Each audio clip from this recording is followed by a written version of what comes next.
Hello, my name is Marcus. I'm the compiler of a collection of therapy quotes entitled 1001 Windmills of the Mind, a collection of quotes taken from what's often called the psychodynamic or the psychoanalytic perspective, which long ago, as I understand it, was referred to by some as philosophical medicine or narrative medicine, helping one to be their own story doctor, to help one fix their story. The idea being that a child's story is considered broken if he has to kind of freeze up inside, metaphorically speaking, squelch his feelings, not know his feelings, repress his feelings, due to too much excitation, due to too much stimulation, which he can't handle. Okay? So the metaphor for this is that the golden ball goes down the well. Joy and sadness in the Disney film Inside Out gets zooped away. In the Atalanta myth, the king, the baby gets sent into the forest. Something pure like the baby, lost in this forest. You don't see it, it's dark. So it's the baby's lost in this unknown place called repression.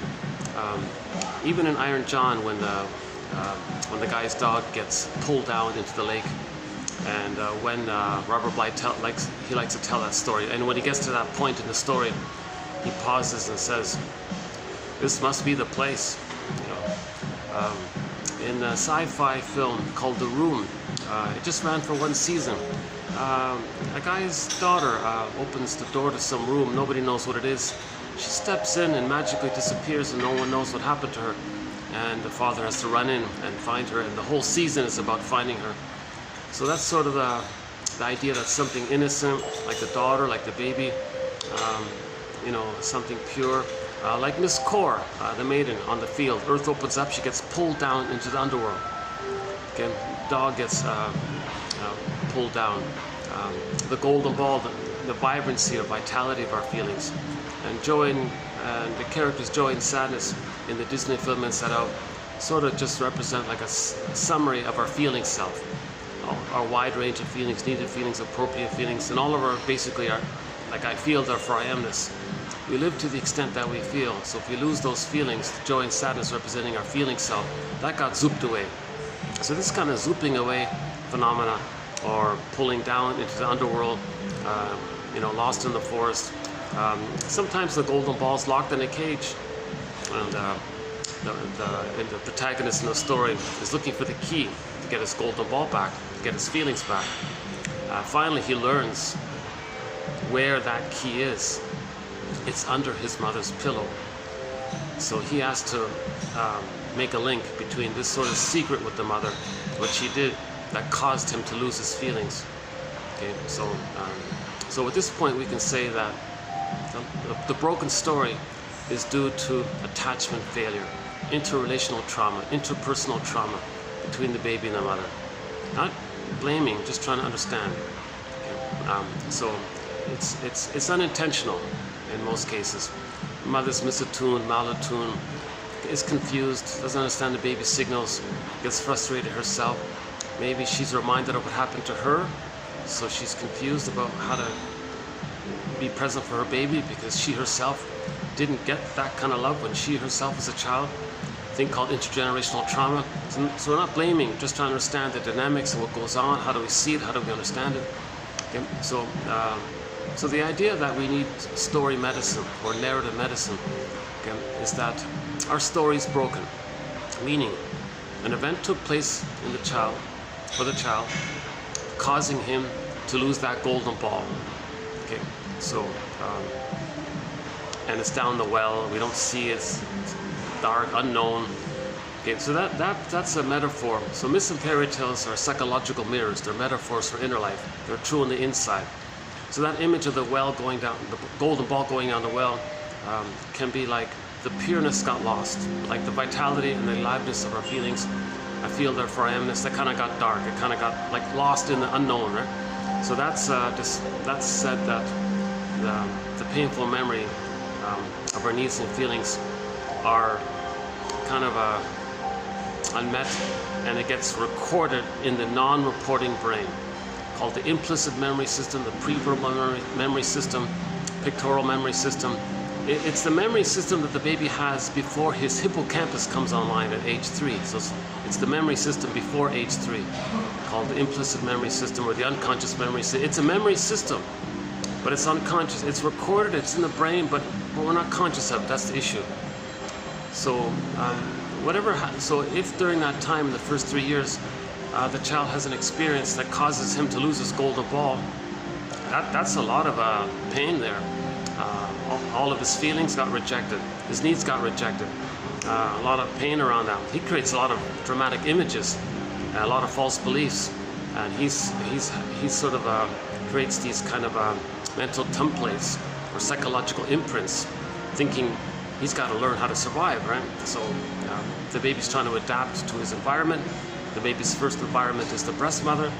So of course, it's very emotional. When things are very emotional, we remember it. So it's very emotional for the child to not get his needs met. So he's going to remember it. And in the remembering of it, he's going to create some kind of stencil, schema, working model, some kind of temporal, spatial spectacles, one philosopher says, a guy named Kant, I think. So he creates some kind of internal working model. The current jargon is internal object relations theory. So it can be like a script. It can be like it's a traumatic script, and it can be like relational units, meaning like some kind of imaginings of himself in his memory system in relation to some imaginings that he created of his mother. And there's like now the fusion is still there, so still blurred. In the beginning, the baby's one with the mother, so the self and other still blurred there. But the linking affect is going to be pain. That's one relational unit. Now sometimes the baby's crying, mother provides love. There's another relational unit. And so Masterson has a kind of a terminology to describe these various relational units. Part self linked to part other, and the linking affect. Another part self linked to another part other representation, and the linking affect, and so on. So he's creating this kind of mapping. He's already kind of organized his understanding of his environment. And now his understanding of the environment, the prototypes, that relationship with the mother. So that becomes like a stencil that he's going to see, or a lens that he's going to see, go through life with that lens. So he'll distort the present to fit the lens if it's a traumatic, inflexible, rigid lens based on all the fear. So that's why the baby wants to have like a positive interaction with the mother, to create a normal model of I'm okay, you're okay, where the child differentiated from the mother. And he has a sense of self and recognizes the mother's a person. That's I'm okay, you're okay, basically, called whole object relations. And the person goes through life with that kind of warm flexibility that he's a person, others are people, and he relates in the present, and he has his golden ball, he can enjoy the present. So, but so that means the story isn't broken too much. But the idea of a broken story is that didn't take place. The child didn't achieve whole object relating. I'm okay, you're okay. Like two tennis balls, basically, just ballpark, right? In the beginning, the child's self-concept, it's kind of blurred in with the other concept of the mother. So maybe it's like a baby cloud blurred in with the bigger cloud, and the baby cloud thinks the bigger cloud is him. On differentiation, he doesn't know where he begins and ends, where the mother begins and ends. Now in the beginning, the babies think it's just all them. In the uterus, his eyes are closed, he's floating around in this oceanic feeling, oceanic bliss even. And he's got his feelings, he's present, he's happy, he's got his feelings. Joy runs the console, he's got joy there, he's in a joyful state. That's why it's called oceanic bliss, oceanic, oneness, one with this big power. Now that big power he thinks is his power, so he feels happy and powerful. So he's in a state of so he thinks he's in paradise basically, or he's in like in any myth or fairy tale. There's some kind of paradisical kind of place. Avalon, I think, was one, right? Or just in general, a Garden of Eden. Sometimes it's Shambhala, sometimes it's Shangri-La, beautiful Shangri-La. Beautiful birds and spring water and deers, I guess, and nice spring temperature. And there's no worries or anything. So when we create a story about some kind of paradisical kind of place, it's meant to describe that the baby's in paradise. So babies are in paradise in the beginning. But the issue of this is that he doesn't understand that there's people outside of him. He thinks whatever's outside of him is just there to serve him. Like the mother's just there to, the mother's serving him, right? Through the placenta and the cord. So the baby gets fed down the cord automatically. Baby's waste elimination spiral up the two other veins and is around that center vein in the cord, and the placenta metabolizes it. So everything's taken care of for him. He thinks like, wow, everything automatically is taken care of for him. He doesn't need it, it gets taken care of. Is he like a god now? He has a need and it gets taken care of automatically? Is he like a god, like a magic power kind of thing? So he thinks he's pretty important. And it's just him. So the image for this, back to myth again, Narcissus looks into the pool of water, he sees a reflection of himself. That's what that means. It's just him. He thinks it's only him there. So the babies just think it's just them, right? Hold on a second. Oh, my poor arm. Oh, yikes. Oh, hold on a second. Sorry. I'm still struggling with my I twisted a muscle. My arm. I need to switch around a little bit. So I'm back at my this little open area here. Yeah, it's a nice little spot here. And so this is sort of a unique time when I can come here. It's sort of the lobby area in between the lunch and the dinner. So sometimes it's quiet like this, which is great.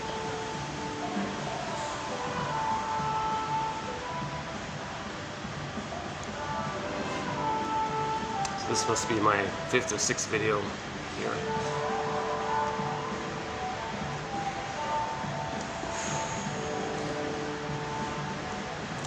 A lot of events are taking place all over the place, so luckily this music in the background isn't copyrighted. In some places, the camera picks up the copyrighted music. If there's copyrighted music above in the overhead speakers, YouTube blocks the whole video, and I have to go back and trim out those sections where the copyrighted music was playing behind. So sometimes I had to like trim out 5 or 6 little clips, but luckily here so far I haven't had that issue. Now on the rooftop, yes, no, those are copyrighted. Most of those songs on the rooftop, they got a nice little rooftop here. It opens at 5 p.m. So if I'm here at 5, I'll go up and show you. Maybe not. Maybe it's only around 1 or it's only around 1:30 or something like that.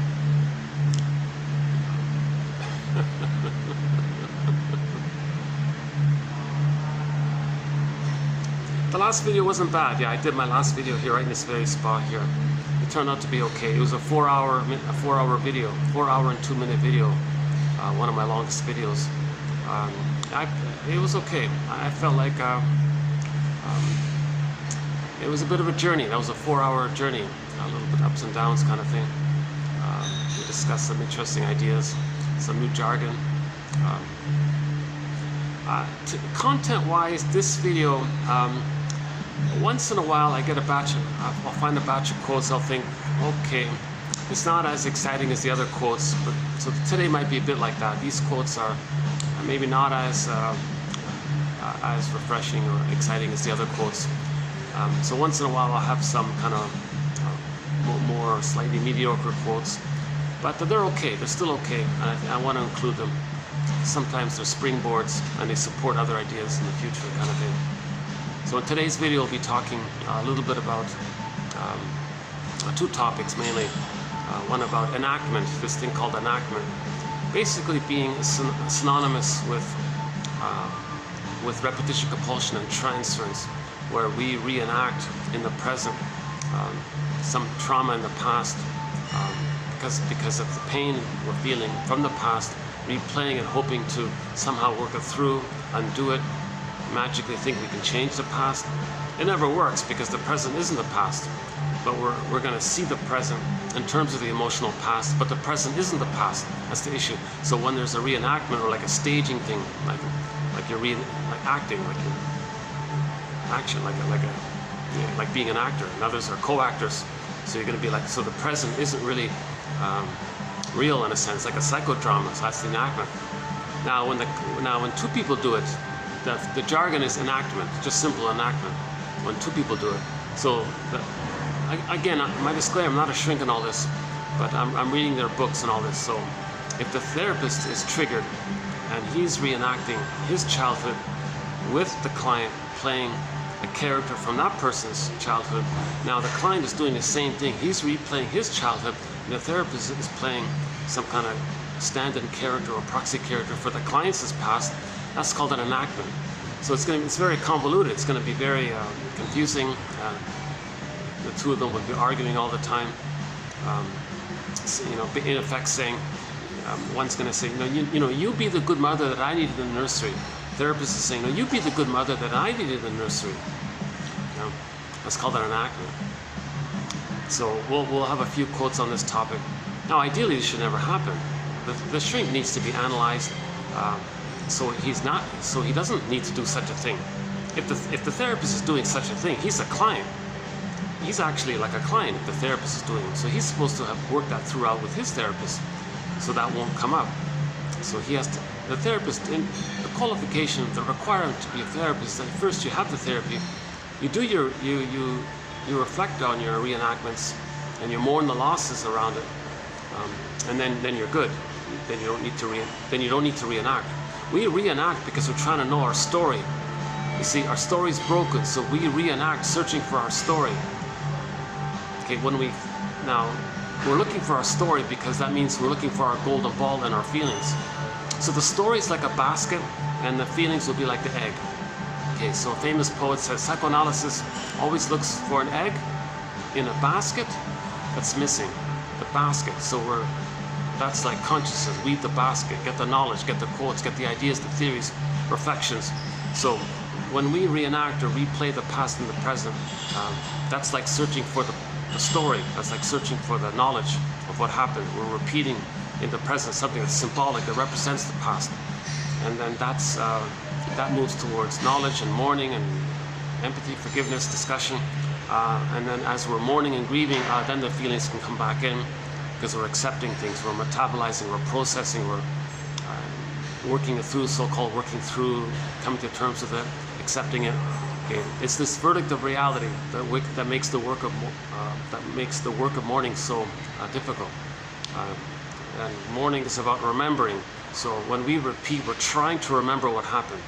When we reenact, meaning recreate in the present, some kind of staging thing that metaphorizes or symbolizes, or that kind of like a canvas on a painting, or like a screen on a film screen, something that happened in the nursery. And then we transfer, but we see emotionally in the present though, that's the thing. We cognitively know the present's the present, but emotionally it's still, because the baby's traumatized in a place of timelessness. Timeless, his pain is in a timeless place. So the cognitively they know the present's the present, but the emotions are still in the past, so they're going to transfer that emotions in the past, meaning see the present as the past emotionally. So the present becomes the presenting past. So this is a key concept here. So this topic of reenactment is just sort of like one little kind of a like added facet to the topic of repetition, compulsion, and transference. So two of our most important topics. We have 58 topics now, 58 chapters, e-booklets, themes, etc. In the top 5, repetition, compulsion, and transference are in the top 5. So this topic here on enactment just sort of maybe adds a little bit to the two. It wouldn't be a separate thread, I think. I think enactment is just another way of talking about repetition, compulsion. So I think we'll include it in that chapter there. So let's clarify something more basic from the beginning. So let's go back to that point where the child loses his golden ball. It goes into, one way of saying it is his feelings go into cold storage. So joy and sadness can be frozen or lost down a well, down a cavern. There's many forms that it can take. So the byproduct of repression. So let's just go back a second. So we were in the beginning. We were talking about repression.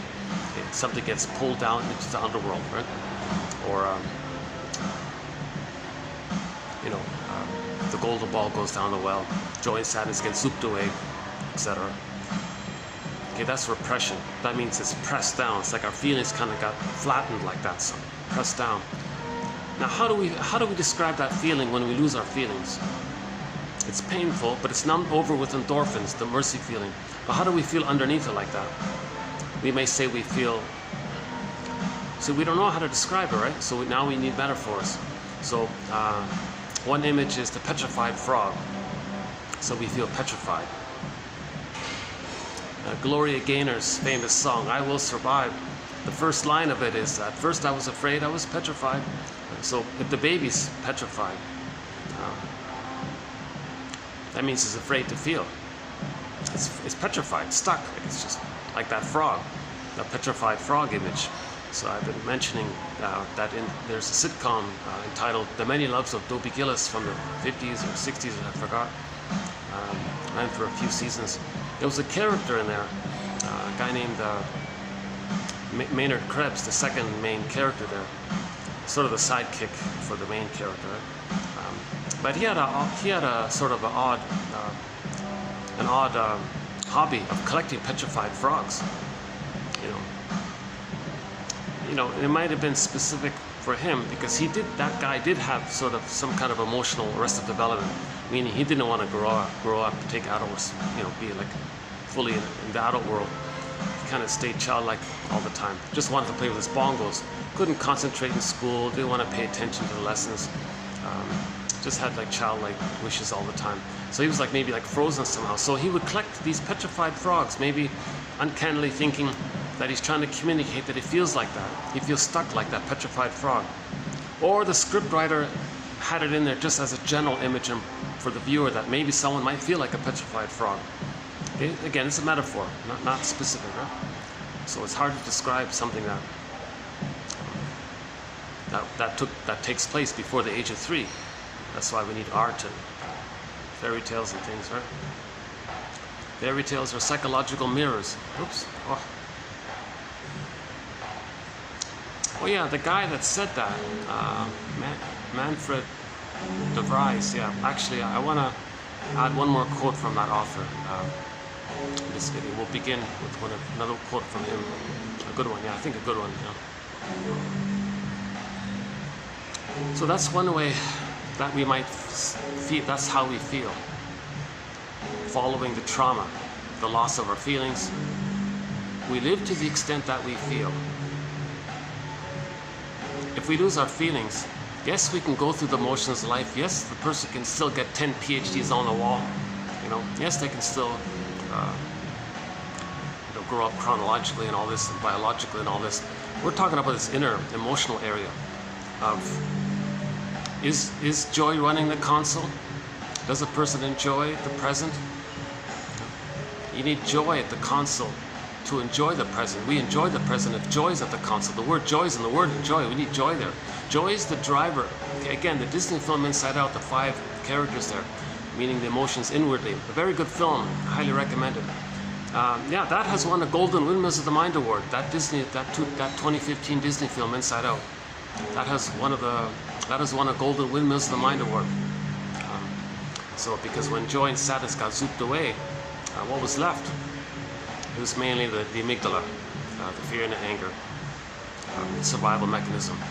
Very impulsive, either-or thinking. It thinks the way a traumatized baby thinks.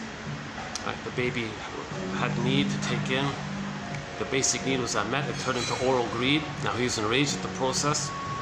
Too much excitation. He projects those attributes about himself onto the mother and creates an imago or image of the mother as like a hungry wolf, an enraged, angry, hungry wolf, right?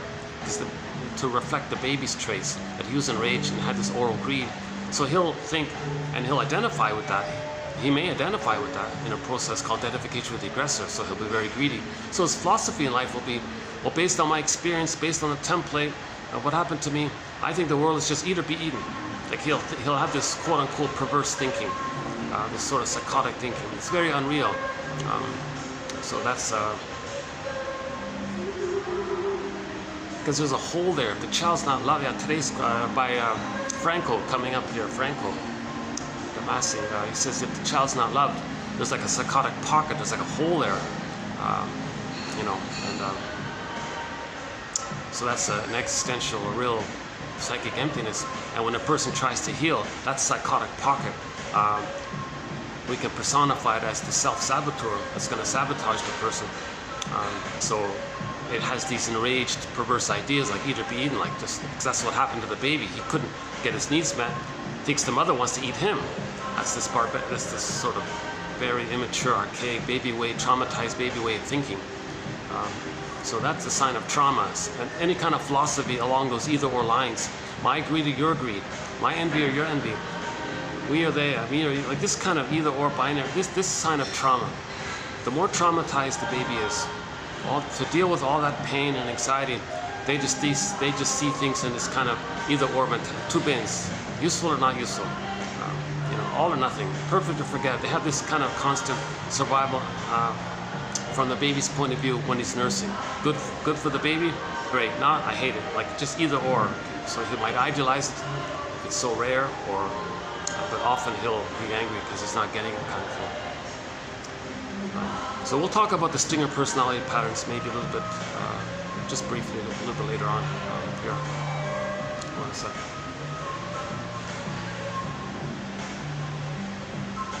Maybe sometimes I can just walk around a bit, yeah.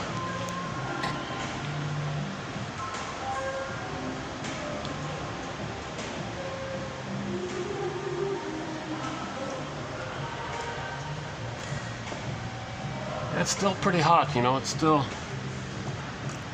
with the heat index, it's like 45 or something. No, maybe in low 40s. You might say 38, but it's, I don't know, it feels hot, although it doesn't say it too much on that.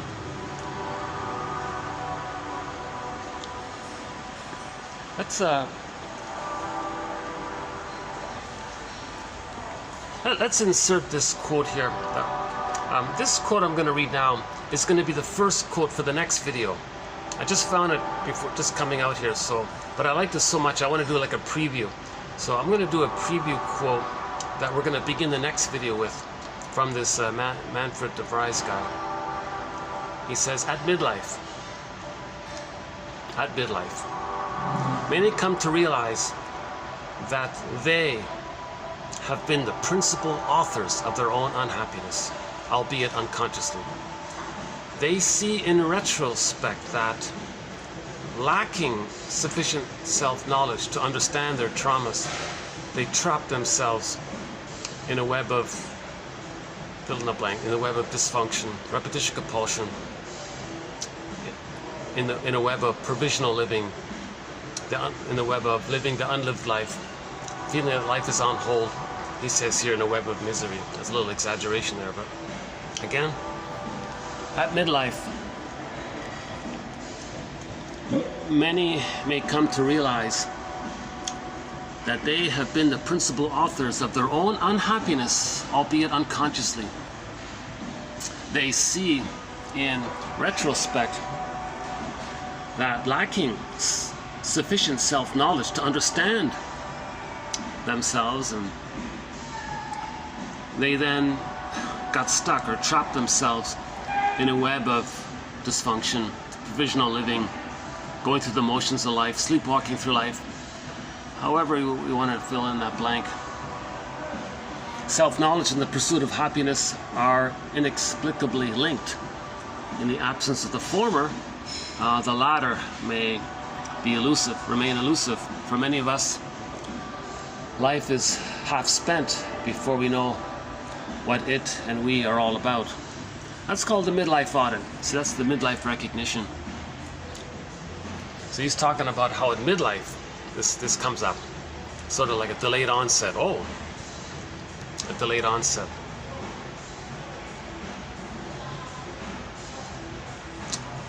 So that's one way to introduce the midlife journey right here at midlife. many of us come to realize, or many people come to realize, that they themselves have been the principal authors of their own unhappiness, albeit unconsciously. See, we're repeating the past and the present, still emotionally living in the past, sabotaging the present out of loyalty to the past, because the past loyalty and dysfunction from the past loyalty means we're still trying to win mother's love, still trying to save her. That's dysfunctional, and that's a sign of trauma. But we're not aware of it. We don't have knowledge about this. Because of that lack of knowledge, because of that lack of self-knowledge in the first half of life, usually we're sort of trapped mindlessly repeating something and not knowing about it. But then in midlife, something clicks in. Okay, there's something off here. I feel like I'm missing something. They're missing their golden ball.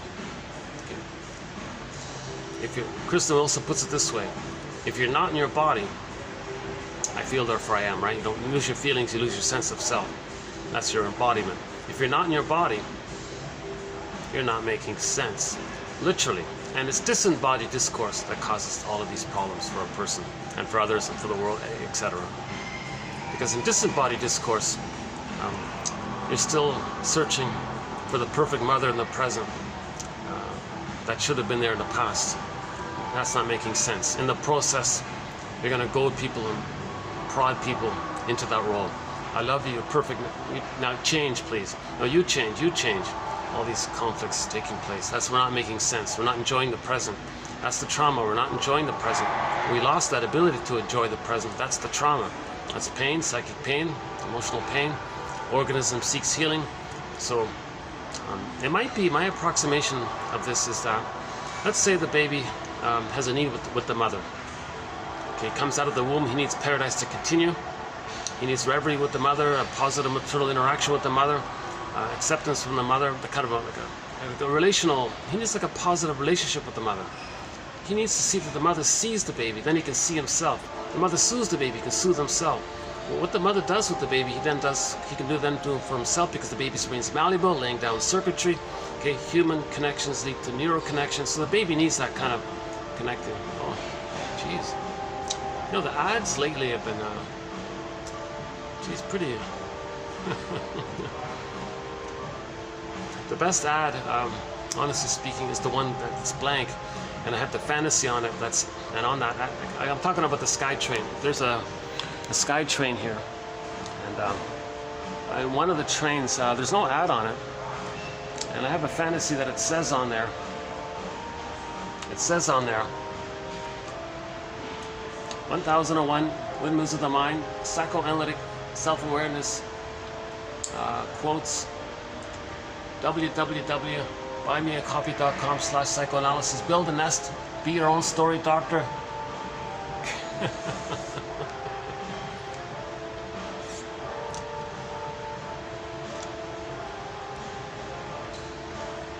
Right, so I know what I'm about to say sounds a little, I'll update it. Sometimes I need to say something that I know is kind of wrong as a springboard to prompt me to find a metaphor, a better idea. I just haven't read anybody describe the mechanism of repetition compulsion so far. Maybe it's out there, I just haven't found it yet. So the baby says to the mother, in effect, "Mother, I just came out of the womb here. I need a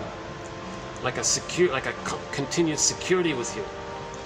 Okay, I need to enter into an extended paradise with you, called the maternal holding environment. Okay, he needs a positive maternal experience. It's a relationship now. Uterus was all automatic, right? Baby, cord, placenta, mother, placenta, cord, baby, 1, 2, 3, A, B, C, do, re, mi. Rhythm of safety, it was even attuned, the musical, it all flowed, smooth, easy. Baby says, you know, that thing I had in the uterus with you, mother, I kind of need it with you outwardly now. But since I'm out and I'm dealing with you in a relationship, I need that kind of rhythm. Let the music play on. So mother, can you let this music play on with me? Can you have like that ability to be attuned with me and meet my needs automatically the way it was originally? Because again, all babies come out of the womb too early. They need an extended womb. Okay. Oh, there's a little. There you Oh, that was quick. Oh, a little Tweety bird just landed there. Took off so quickly. Huh? Oh gosh, that'd be a treat to see, like a real... Once in a while I do see a semi-exotic bird fly by, like a... It's got like yellow tails, a yellow beak. Pretty bird, yeah. So once in a while, yeah. Mostly crows and pigeons and...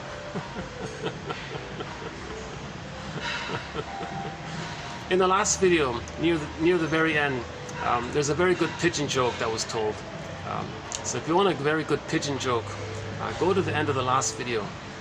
Just like in the last 15 minutes, somewhere in there. Or maybe last 20, maybe the last 30 minutes, somewhere in there.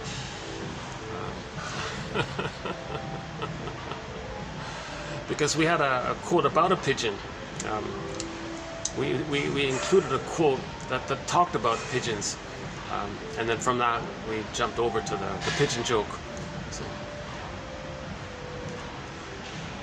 So my guesstimate is, my working hypothesis, my stepping stone idea, is that the baby is saying to the mother, "Hey mother, I need that reverie with you. I need that attunement with you. I need that like musical rhythm with you, attuned rhythm with you, where you meet my needs and see me and be present to me and I'm present to myself. I kind of need this experience with you for the first 4 to 5 months, on average, right?" So if the mother, for whatever reason, misses it, doesn't get it, distracted, busy, part of that is the line wasn't established, the link, the bond, the attachment, the safe attachment wasn't established. There was an attachment trauma, in other words. That's the issue. There's an attachment trauma. If the attachment trauma takes place, then she'll be misattuned, malattuned, not understand the baby's signals, be frustrated by the baby's signal. Baby gets angry by this. Then there's a battle between the two. Oh, that's really a nightmare for the child, right? So this issue that when the baby's biologically, again, my disclaimer, I'm not a doctor and all this, but ideally, as I understand it, based on the quotes and so on, I'm just discussing these quotes. My disclaimer again, I'm not a nutritionist, I'm not a midwife, I'm not a doula, not a social worker, professor, scientist, shrink analyst, consultant. I have a humble BA, an ordinary humble BA, and I like to quote Robert Bly at this point. He says to his audience, dear audience members, 30% of what you're going to hear in this lecture is wrong. It's wrong. 30% of what you're going to hear in this lecture is going to be wrong. And it's up to you to figure out which 30%. Okay, the emphasis is that each person has to weave their own basket. There's no one can hand a person a consciousness. No one can hand a person a basket. Each person has to weave that basket themselves. They got to be like that little bird there who's flying around looking for little twigs and things, going to build a nest. We have to be like that little bird there, right? Or the mama bird, I guess. Oh yeah, that was the baby bird, right? So that little bird that I saw, the mother weaved the basket, then the egg, and then the little bird can come, right? The new life can come. So these quotes are like just like little twigs and things. Each person's got to pick and select and build a basket the way any bird picks little things to build their nest. That's all this is about. There's no set magic answer here, no abracadabra formula here. These are just 10,000 little ideas. 1001 Windmills of the Mind has 10,000 quotes now. Each person's got to like filter and pick and choose, just like the bird scanning the forest, what twig is useful, what leaf is useful for him, and he's going to build that nest there. That's what we're talking about here. Okay? Each person's got to build their nest. Okay? We got to be our own basket weavers. I was mentioning before, I remember as a kid, people would tease people by saying, "What are you going to be when you grow up?" Someone would say, "I don't know, I'm not sure." "Oh, you're going to be a basket weaver then, are you? You're going to be a basket weaver?" But the ultimate irony is, oh my God, that'd be awesome. We have to be our own basket weaver, metaphorical basket weaver here. So each person has to be their own nest or basket weaver. So there's no set answers. So any kind of quote or discussion or commentary, question, speculation, okay, these are just guesstimates, ballpark approximations, invitations for mutual exploration, okay, stepping stones for better ideas. And each person has to kind of process it for themselves, right? Everybody's got to be their own existential detective, psychological detective. They got to be their own narrative medicine practitioner, narrative medicine doctor. Everyone's got to be their own soul doctor kind of thing. Everyone's got to heal themselves. That's the moral revolution, to heal ourselves kind of thing, right? As best we can. So the quotes are helping to build a nest. And then when you're talking to somebody, you feel safe with them, then the feelings can come in. Okay, that's the yin and the yang of healing. The caring witness and presence of another person. That's sort of like the yin, the feeling, and you feel safe. That's the emotional area. Then the free associating, the talking, saying, the free is just saying what comes to mind kind of thing. Things come up, and because you feel safe, more is going to come up. And finally, you're going to say what needs to be said, and you never said before. Kind of then you might really accept things, have a good. You go through the whole grief working through mourning process kind of thing. And it's not like perfectly linear like the 5 steps. You can cycle around, you know, that kind of thing. 1 second.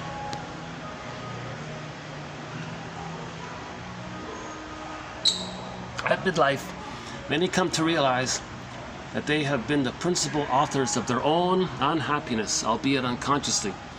They see in retrospect that lacking sufficient self-knowledge to understand their traumas, their developmental traumas, their psychological traumas, their emotional traumas, their fixations, their stunted developments, their arrested developments, their attachment styles, their attachment traumas, they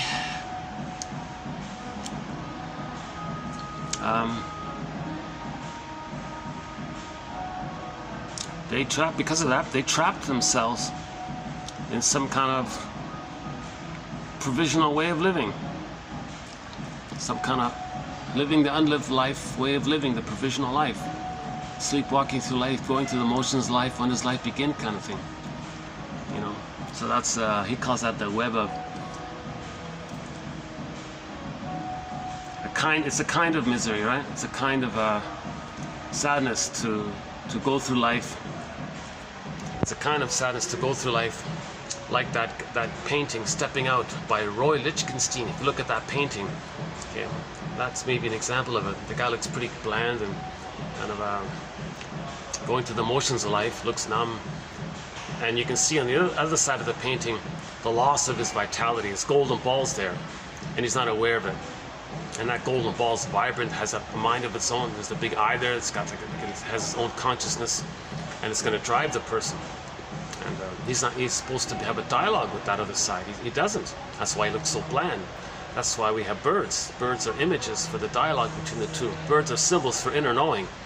Birds are like little metaphors to represent some kind of advanced knowing from the unknown, and it's coming to us. Like we want to be like create some kind of bridge between the unconscious and unconscious, between the conscious and the unconscious, so we can make the unconscious conscious. So sometimes that bird is called Hermes, the messenger thing between the two sides, right? The unconscious and the conscious. And birds are good for this area, right? So we have a lot of birds in our companion collection, including pigeons, yeah. We've got the heron, the blue jay, and the loon, and several others.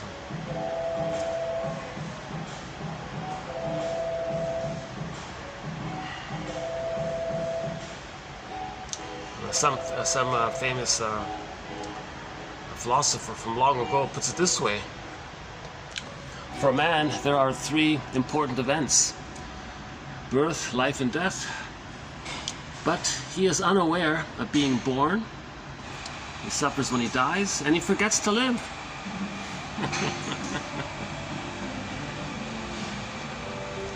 Well, it's just a peek for tomorrow's quotes. So yeah, so we'll have some more. We've done a lot of excellent quotes here. Oh my God. We've done a lot of excellent quotes here. I'm confident that anyone will be very enriched and enlivened and have a lot of inspiration by these quotes. The benefit of 1001 Windmills of the Mind is that these quotes are user-friendly. They're advanced self-help quotes, analytic self-help quotes, psychoanalytic self-awareness quotes, and which more or less meet Grice's maxims for communication. He's got the 4 little points there. Is the quote relevant to the topic of healing the soul? Oh yes, this is all on topic. Quality, we're learning a lot here, yes. Manner, most of these quotes are written by shrinks. They've spent their whole lives in this area, so they have a little empathy. There's usually a tone of empathy and friendliness in the quotes. Occasionally there's a rant type of quote, that's okay. And the quantity, yes, these quotes are not too long, not too short. Okay, so relevance, quality, manner, and quantity. So these quotes, I think, for the most part, meet that criteria. Okay, that's for air conditioning. An ad for here. Yeah, in the future, I'll pick up on a thread that I began a while ago on the psychoanalysis of advertising, because I'm seeing all these ads here, and it makes me think. Let's pick up on it. Yeah, we could spend a fair bit of time on that one. Okay, let's go back to our. Yeah, let's go back.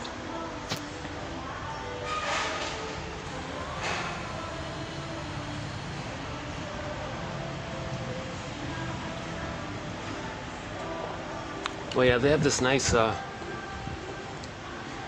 imitation chandelier there.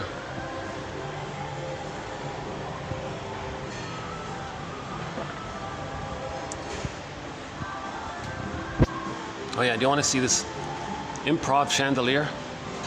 Isn't that interesting?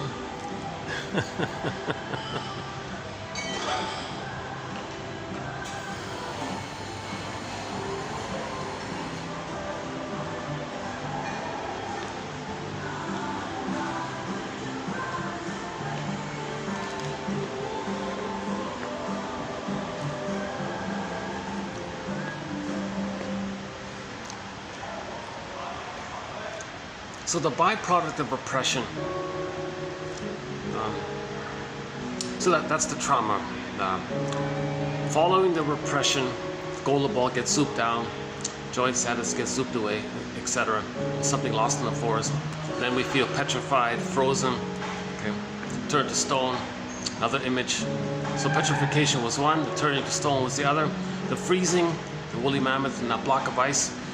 The velveteen rabbit. That rabbit feels unreal, wants to become real. The wood, the carpenter guy who makes out of a block of wood like a toy, like a little boy there, and he wants the toy to come to life. It means he feels flat like the wooden character. He wants that toy wood kitten, puppet, whatever he made. A wooden boy, he wants that boy to come to life. The velveteen rabbit wants to feel real. That's the trauma. We might say that we feel unreal at midlife. So at midlife, the person might say, I feel unreal. Another way of saying it. I feel kind of unreal. Like I know I'm here and all this, but I feel like, where's my feelings? We live to the extent that we feel. I feel, therefore I am. So we want our sense of self. We want to feel connected to ourselves in a relaxed, easygoing way. Not in some manic way of avoiding something, just in enjoying the present, smelling the roses kind of thing.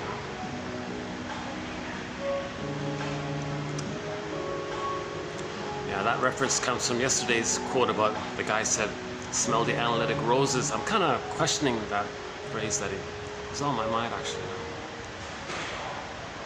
Yeah, that yesterday's video, it's a very,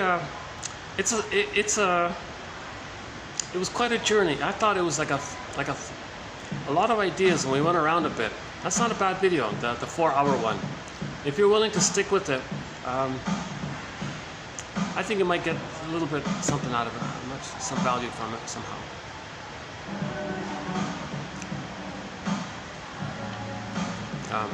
So by the way, related to trauma, related to the idea of the loss of the golden ball and feeling petrified, frozen, all this, is that we don't know the event. That's in the Wizard of Oz, that's the scarecrow off in one place, loss of the feelings, the Tin Man in another place, the two being like that means we feel disembodied, that's the cowardly lion in another place. So that's another aspect to the idea of trauma and the loss of the story.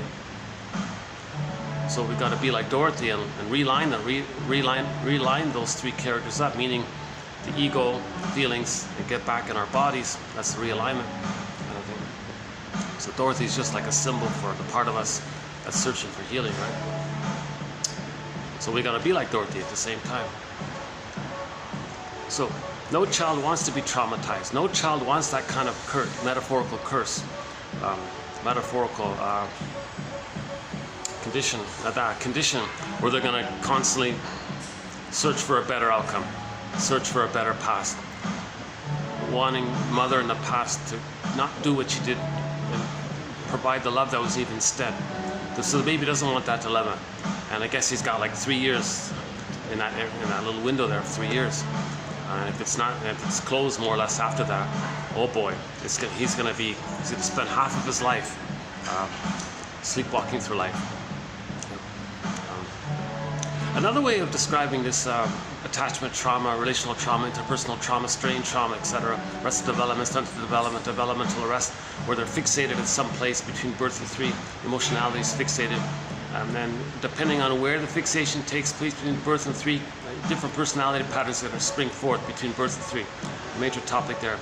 So a bunch of personalities before 18 months, the stinger ones, and then the clinger ones post 18 months, but before 36 months, the clinger, caretaker ones. Stingers,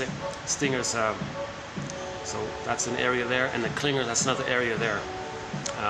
To use yesterday's quote, the stingers have perverse thinking, and then the clingers have neurotic thinking. So there's like a little division there. Because the stingers, they give up on their soul and say, and identify with the grandiosity and say, I'm okay from the grandiosity. And their soul not being okay, they say others, they'll project that onto others, say others are not okay.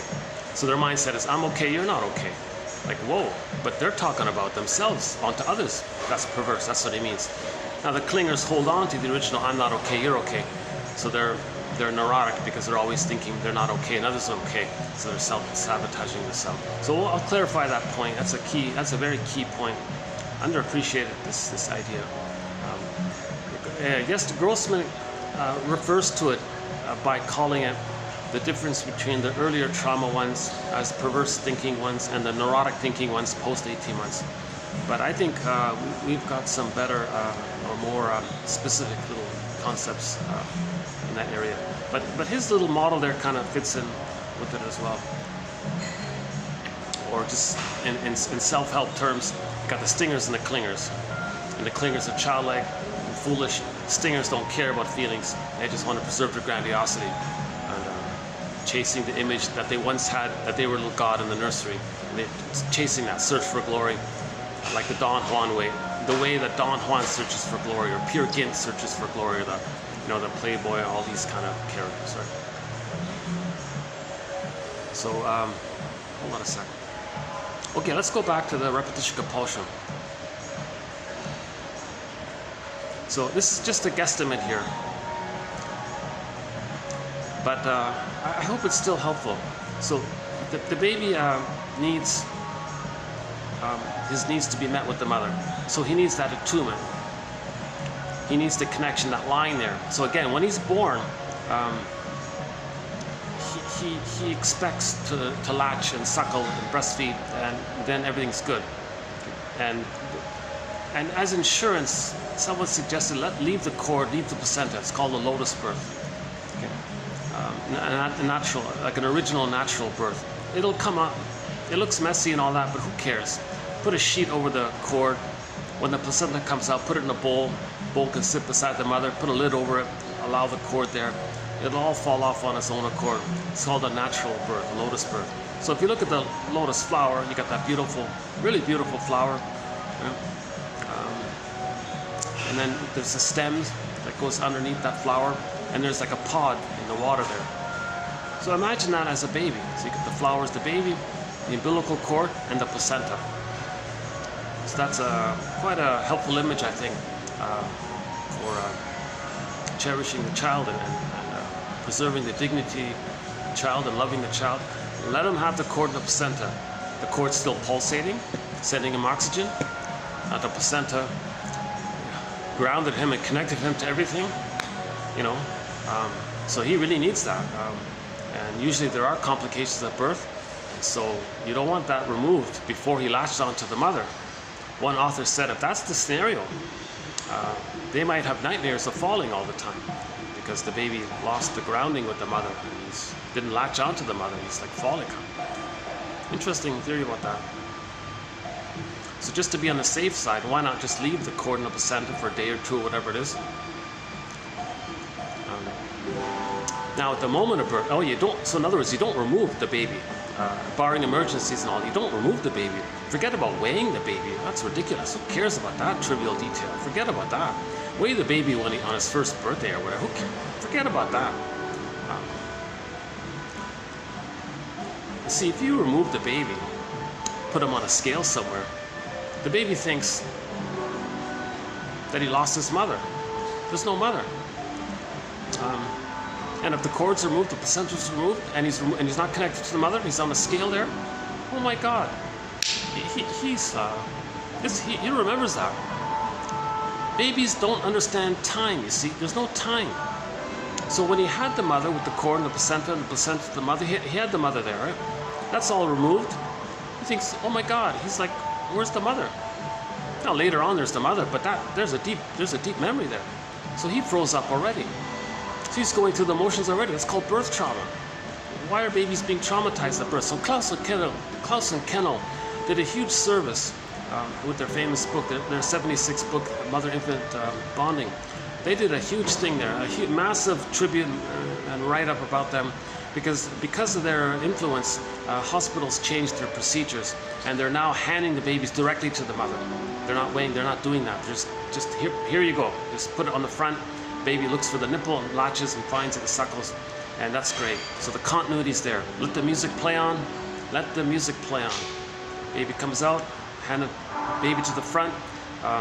Just place him right beside the nipple. He even actually is expecting it, looking for it, and he finds it and starts suckles and all that, right? And when that takes place, that's going to take place because at the moment of the birth, Klaus and Kell say, the mother produces lots of hormones to help the baby latch and bond, right? So the hormones facilitate that. So they were saying in that book, if the child is removed,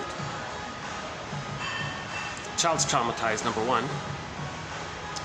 Now, those hormones are dissipating. The mother had all those hormones, the love hormone, oxytocin, all this. After a few minutes, it starts to dissipate, going down. She's feeling sad. She's losing that love feeling, right? Where'd that loving feeling go? We lost that loving feeling. The mother's in that sadness already, right? Now the baby's handed back to her, but she's already deactivating her attachment hormones. So she may, in her bodily area, she may reject the baby. Get out of here. I'm mourning. You're bothering me. You're interrupting with my mourning. Okay. I was ready for you. You weren't here. Now you're gone. I'm sad. I get away. I don't want you. Like the mother may actually emotionally reject the baby. He'll feel it. Double insult. Birth trauma and then rejected.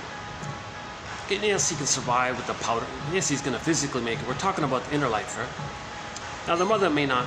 The mother may consciously try to accept the baby, but inwardly she's feeling annoyed by this.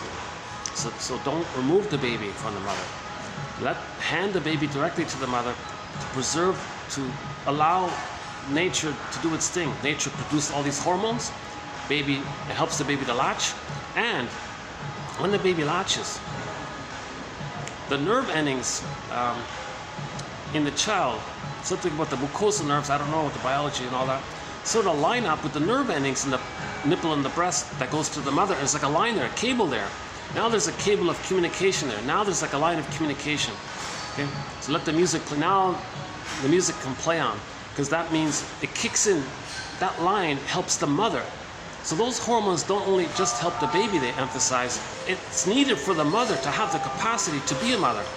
the mother needs that line. For her to do her job is to be, if that line is missing, she doesn't know what she can't pick up the signals. It's like the telephone line's broken. What do you want, baby? I don't know. I didn't get the message. I didn't understand I don't understand you. I don't know. What do you want here?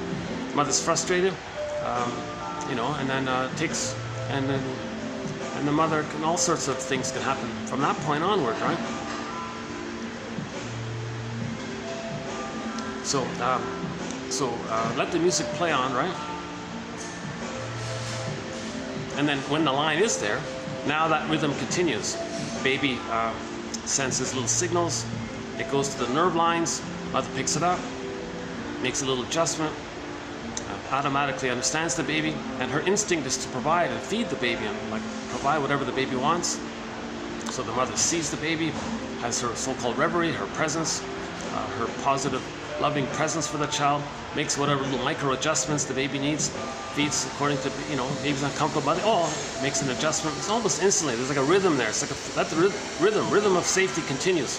Rhythm of safety continues. Okay, no betrayal takes place, and so on, right? So that takes place for the first 4 to 5 months. The paradise continues. The extended womb continues. So the baby's looking for this. The baby's looking for this.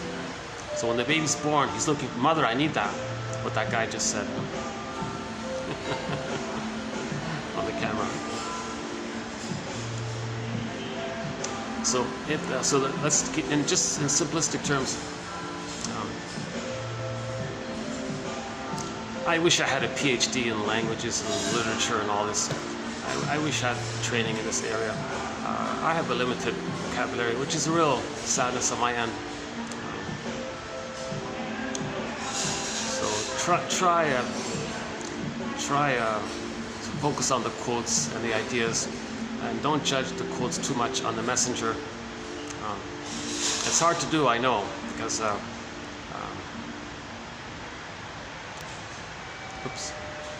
I did that with Mr. Rees there, Manfred Rees, when I did some quotes of his. I heard his interview. I kind of discounted a little bit him in the quotes, but wait a minute, just focus on the message. And I feel like, yeah, now I'm going back to get more of his quotes. So we did one there just now. So focus on the message. That's why the quotes are posted below. Because I know my commentary is distracting. I have anxiety. I haven't been analyzed. My story's broken, obviously. If I had my story, I'd be more calmer and more resident, more easygoing and relaxed kind of thing. So you wouldn't hear my anxiety, right? But to listen to someone who's anxious, I know it's distracting. Because I have a hard time also listening to speakers who are anxious. And whatever form that anxiety takes. Now that anxiety can take different forms. If someone's very passive-aggressive, if someone does like a booming, controlling, demanding voice, like it could take various forms. I also have a little distracted by it. And if it's too distracting, you don't want to hear the message anymore. Or forget it. The moment I hear a certain speaker, I'm bothered. You know, I tried already, kind of thing. So it's a work in progress for me to get to a place where I deliver these quotes in a warm, in the way like a Karen Horney would deliver the quotes, in a kind of warm, compassionate, articulate way, you know, or in a friendly, smart way like Masterson or something like that.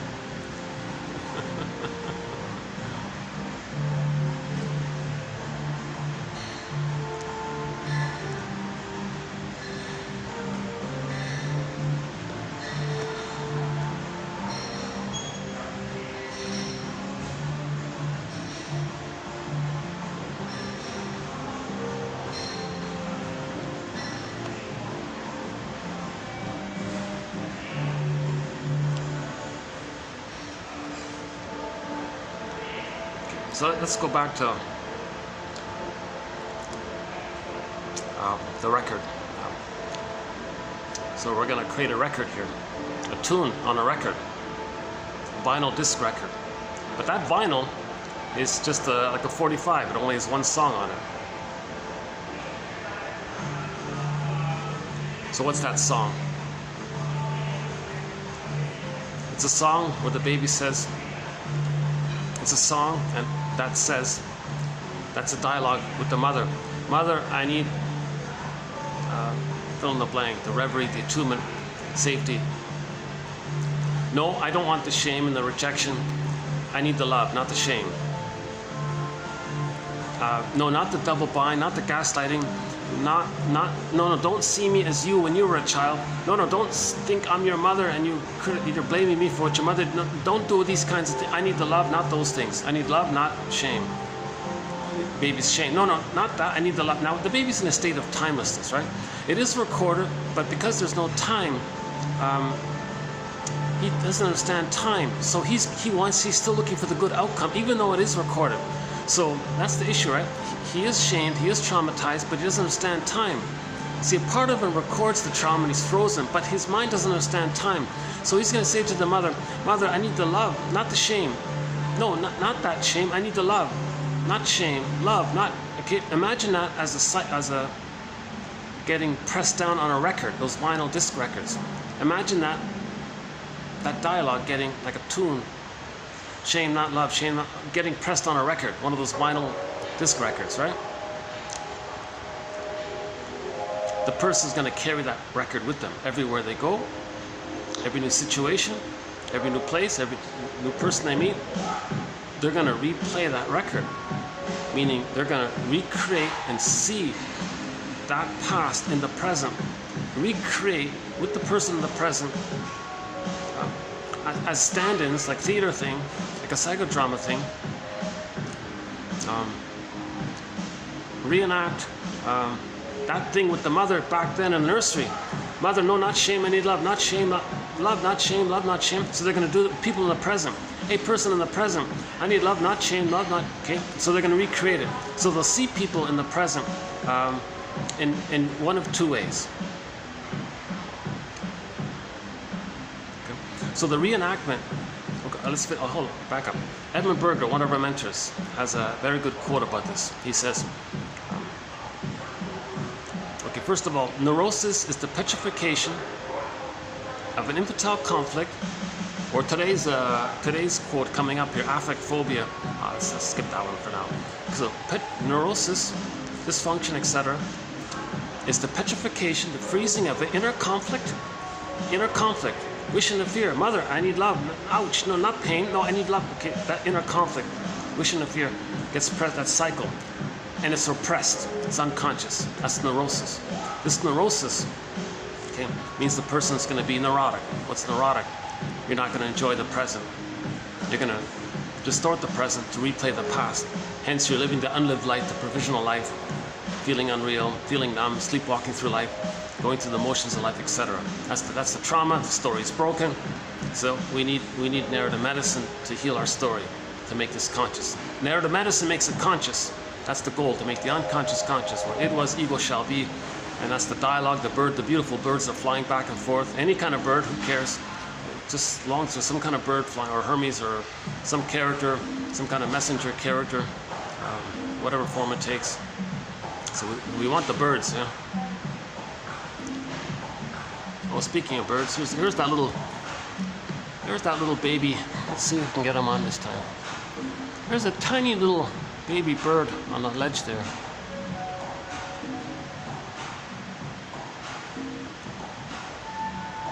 Oh, he's so quick, he flew off already. Oh. Boy, that bird is so quick. He darts around like a...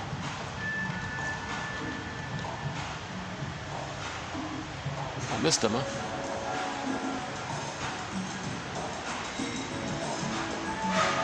Oh, this is a great little spot here, because I'm not bothering anyone. Got enough distance for the staff there. Oh.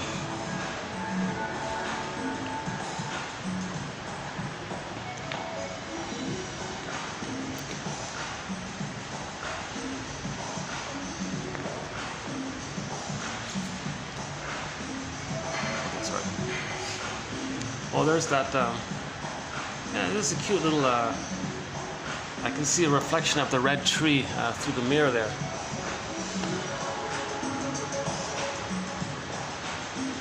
See it there? I don't know if you can see it. Oh, there it is. It's a cute little tree, eh? Not a bad little tree, huh?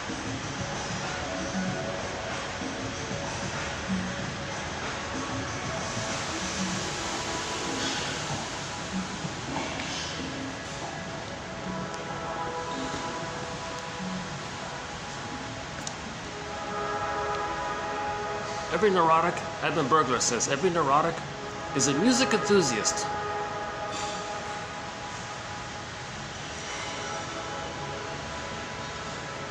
Just think of it that way, that we all want to love life. We all want to be happy. We're a happiness enthusiast. We want it. But the problem is, yes, we want to be happy. Today's quote there, we want to be happy in all this. We're in the pursuit of happiness, right? Our golden ball. But he's a music enthusiast, but he only has one record. He only has one record. That vinyl disc record we're talking about, with that one tune. Love, not shame, love, not shame. No, not that way. Keep spinning it around. The neurotic carries this record with him everywhere he goes. In every new situation, every time he sees a phonograph player, every time he sees a record player, he, with never-ending fiery ardor, he says, he's going to spin off that tune. He's going to play that record. So in the present, he's going to create the scenario of the past, saying to people in the present, in one of two ways, in a direct way or in a flipped version way,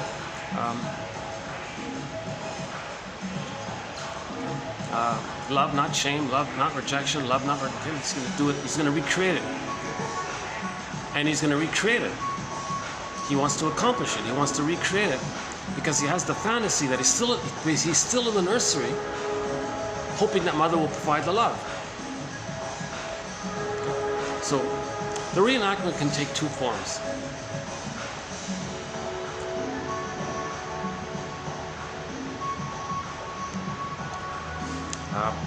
The stinger way and the clinger way, the perverse way and the neurotic way, the trauma before 18 months way and the trauma between 18 months and 36 months way. So the trauma before 18 months way, the reenactment is more troubled, it's more perverse, using yesterday's Mr. Grossman's term.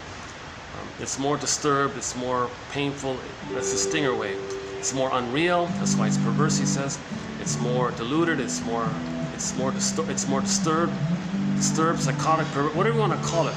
Because the more painful way this is replayed in the present is that the person is going to do to people in the present what the mother did to them in the nursery. So in the nursery, mother shamed them, rejected them. Okay. To deal with that, the baby identifies with the aggressor. It's counterintuitive, but like Fairbairn says, the more the mother's love is unavailable, the more the mother's love is missing, the more the baby's searching for it. So he's searching more and more. Mother's shaming him, but he needs it more. So the more abusive the mother is to the baby like attaches and clings more. It ends up with an adhesive attachment. So he's going to be married to the Boar Queen and the White Bear King Balaman, married to mom. Okay. So he's gobbled up, so to speak. He's going to become her. It's called identification with the aggressor. So now he's going to do to himself what his mother did to him. That's painful. To not feel the pain of that, he's going to see himself onto others. He'll find non-threatening substitute others to stand in for his innocence. So the mother shamed his innocence. He becomes the shamer. He's going to replete that record, that spin the record, right? He's going to recreate it to spin it. So when there's trauma, we repeat the fantasy, we can get a better outcome, change the outcome. It doesn't work, but that's why we're spinning it. That's sort of the positive intention, hoping for a better past, to correct the past, change the past, get the needed past. But the past did take place, but they're searching for, as if they could lift out the painful past and plug in a positive past. It doesn't work. But that's sort of their diluted fantasy. Now, another positive intention is that it's creating a mirror to know what happened. Repetition compulsion is a mirror. Fairy tales are mirrors.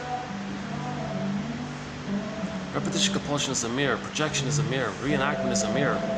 Okay. Repeating, the past and the present. That's a mirror to know what happened in the past. So mother shamed the baby.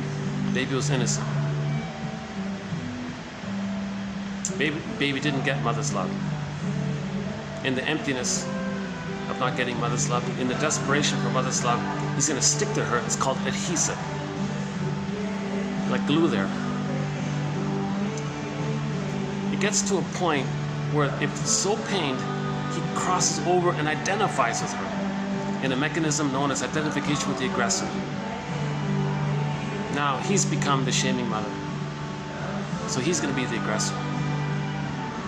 That preserves his grandiosity, because all the babies have is grandiosity. What sense of him is there left? If the mother shames him, what has he got left? So the child's self has two parts: the true self, the soul part. Okay? That's so emptied out and damaged and all that, and he's going to say others of that. What has he got left? He only has the grandiose part self. So the only link to himself is the grandiosity. That once upon a time in the nursery he thought he was a god, so he's going to take refuge in that. Now when he identifies with the aggressor, it's going to fuel that, it's going to maintain it. So he's in pursuit of that glorified self, this idealized self, this ego ideal. Some might be euphanized by the addiction to perfection, Merriam-Webster's phrase. Right? So again, mother shamed the baby. He's so emptied out, he can't accept himself anymore. He's going to see his soul onto others and think others are not okay. So because of that, meanwhile, he identified with the aggressor. Now in the repetition compulsion, he's going to reenact how the mother shamed him, but now he's the shaming mother. So he as the shaming mother is going to shame himself, but where is himself? Himself is seen onto others. So he'll shame others because he sees himself onto others. So he'll find others to play the role of that, and he'll shame others. That's the stinger, that's perverse, that's psychotic, that's all these disturbed areas. It leads to all kinds of problems. Others hate it, and they're trapped in this painful marriage to the boar queen or whatever. They become the boar queen, thinking they're the victim, thinking that the victim is the boar queen, but they're the boar. It's just things flip around. Alice in Wonderland, primary process thinking, dream world thinking, condensation, displacement, symbolization, hocus pocus, double focus, act one, feel the other. So this area of the so-called primary process thinking, it's disturbed, and it's like the cat in the Alice in the Wonderland. Oh, it's mad in there, she said. Don't expect any kind of conscious logic in there. Right? So trauma before 18 months is going to lead to identification with the aggressor, shaming others, and then replaying that. So in the present, they're going to replay that record. Mother shamed them, so they're going to shame others to replay how the mother shamed them. That's the stinger way, identification with the aggressor way, okay? Or yesterday's quote, the perverse way or disturbed way. This is the more troubled way, okay? Because the trauma is before 18 months. If the trauma is before 18 months, that means that grandiosity, thinking that the little God is still there. That 18 months is a critical time, just ballpark, right? When the child's loved, that grandiosity dissipates.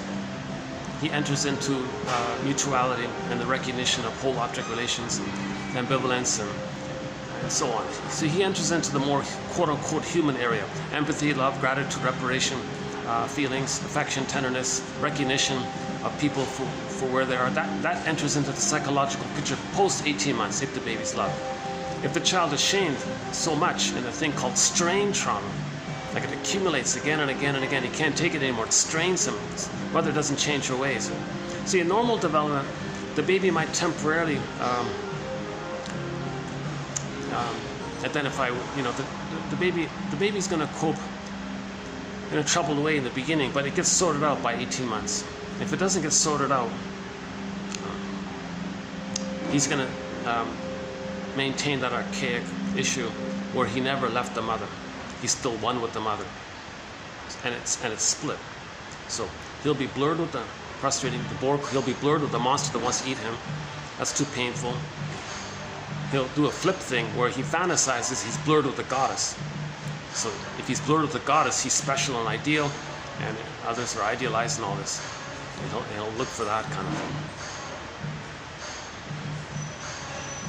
Solipsism is there. It's just about him, part-object relating, utilitarian, uses others, love, gratitude, affection, tenderness, reparation, empathy, being an elder late in life. These kind of quote-unquote more human side of being human, they haven't entered the psychological picture.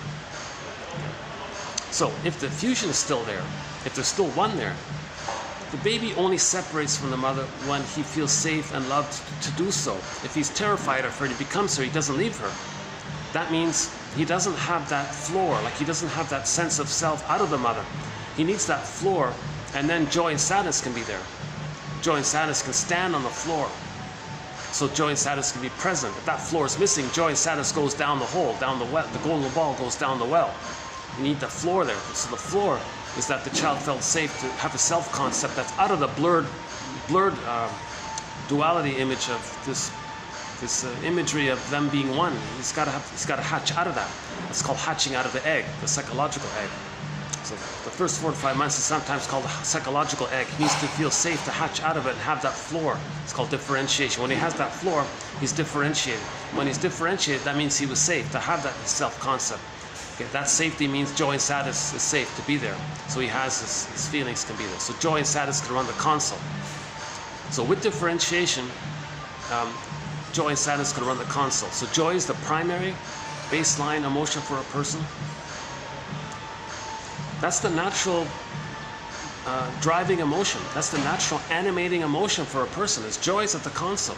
The serene, inexhaustible fullness of being. Sometimes joy is excited and jumping up and down, like in the film. That's fine. But joy can be a calm feeling as well. So it's normally a calm joy, right? The present, enjoying the present. Smell the roses, I guess. Kind of. I'm not sure if that's a useful phrase to describe enjoying the present. Now, in life, in reality, there are losses in life. So when there's a loss, no problem. Joy can take a back seat, and sadness can run the console. Sadness can run the console. Now, when sadness is running the console, that means a person can remember and feel the loss. The natural response to loss is going to feel sad and grief and all this. Because sadness can be at the console, the person's going to be able to mourn the loss. So when they mourn the loss, go through all that, okay, sadness and joy can swap seats, and joy can go back to driving. So they'll be back in the present, and they'll be wiser and all this, right? So they'll have their golden ball back. So that's why they're kind of like primary like that. So joy and sadness represent sort of a spectrum. Now, in attachment trauma, joy and sadness are zooped away, locked in a cage, down a tunnel, frozen, petrified, turned to stone. They could be statues. Joy and sadness could be like little statues. Yikes. That means the person doesn't have access to them. So if the person is operating from a personality pattern that springs around trauma before 18 months, okay, there are several personality patterns in that area. Okay, the bully pattern, for sure. The Iago pattern, the guy who hates anything to do with goodness. He's the envy-based one. Okay, the lower functioning BPDs in there. The narcissistic pattern, of course. And many of the way more disturbed ones, which we don't really discuss here, sort of out of my zone there. I think the professionals have to talk about the psychopath, the sociopath, the criminal. You know, the guy who says something's only wrong if you're caught, the psychopath. So that's a trouble one. We don't really go there. It's out of my area there. But one guy said that 10% of the people might be sort of in that psychopath. That's a disturbing figure if that's true. I hope not. I hope he's exaggerating or he's misunderstood something. Maybe it's not that high. I don't think it's that high. But definitely there are people in that area, right?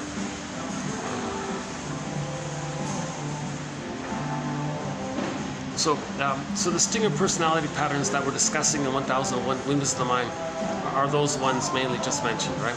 The Iago pattern being the most disturbed that we can go here. The bully pattern. And now the bully pattern and the narcissistic pattern. Now the narcissistic pattern blurred with the bully pattern, like a fusion of them, or like a Swiss cheese version of the narcissistic pattern, where in the whole they regress back to the bully pattern. That could be the lower functioning BPD pattern. Okay, the chaotic, disturbing one. The lower functioning BPD pattern, to my mind, is basically synonymous with the bully pattern. They're just a little more dramatic and chaotic or something, right? The bully pattern might be sort of... I don't really see the difference, to tell you the truth. I don't really think it's necessary to worry about too much in that area. So,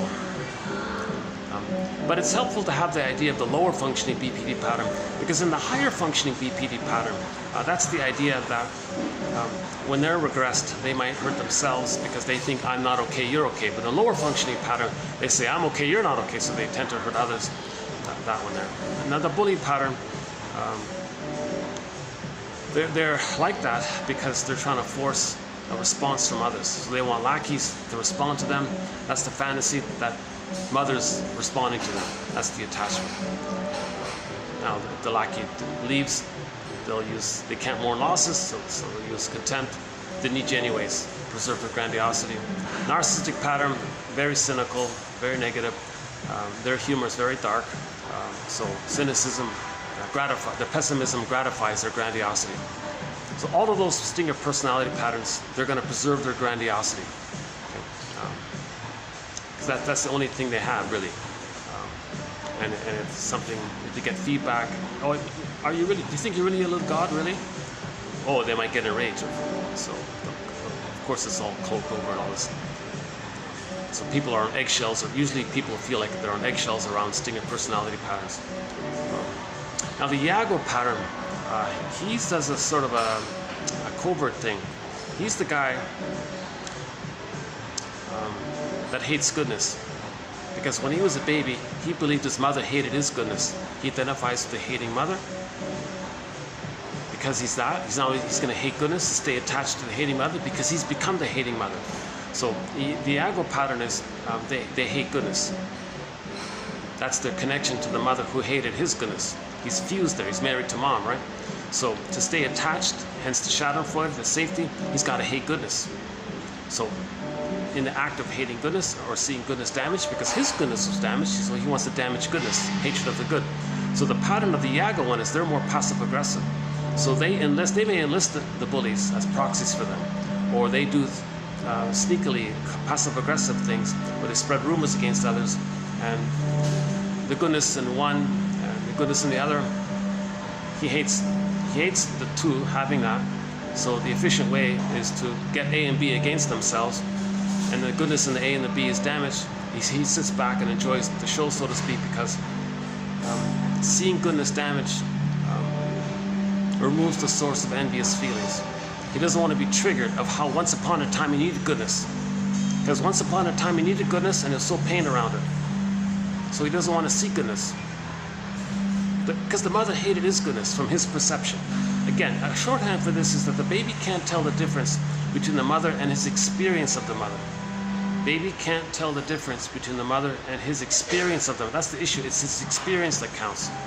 So if the baby's experience is that the mother really shamed the baby so much, and nothing of his goodness was accepted, he becomes like that.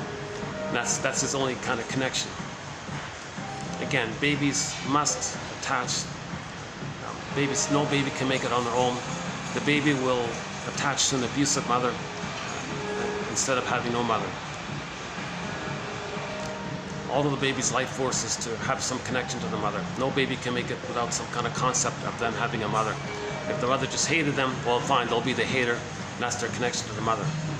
And them doing that, them being envious, that's their loyalty to the mother. That's their connection to the mother. Now, a deeper issue underneath all this, okay, like a more down, shall I compare thee to an onion? Like if you go down another layer, underneath it is the thing called, as described by Morton Keeson, something Morton Keeson describes. Okay, so let's do this briefly then.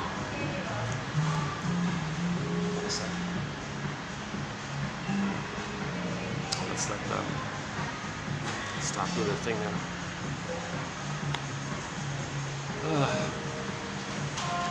Should I play the song Rise? Windmills of the Mind. Windmills of the Mind. Our theme song, Windmills of the Mind. A very good English version of Windmills of the Mind is Barbara Lewis, the one by Barbara Lewis. Unfortunately, it's copyrighted, so even if I play it, I have to trim it out, so I can't play it. But that's my favorite English version of it. A distant third place, in my opinion, is Jose Feliciano's one. But that's about it. So the best one, in my opinion, my favorite one, is Katja Epstein's version. It's done in German, and that's our theme song. Katja Epstein's German cover of Windmills of the Mind. So we can play that. It's on vinyl, so we can play it. It's great. It's a great song. I think we played it. Yeah, I think we did play it in the last. Yeah, we played it either in the last video or the one before. So maybe we'll play it again as well here. I'm just trying to give myself like a little 1 or 2 minute break here before I get into the topic underneath. A facet that we need to include whenever we talk about personality patterns. Hold on a second. Let me just take a minute here. I don't know why this chair is not too comfortable. Well, let's just go over here then.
Let's just do it here for a while.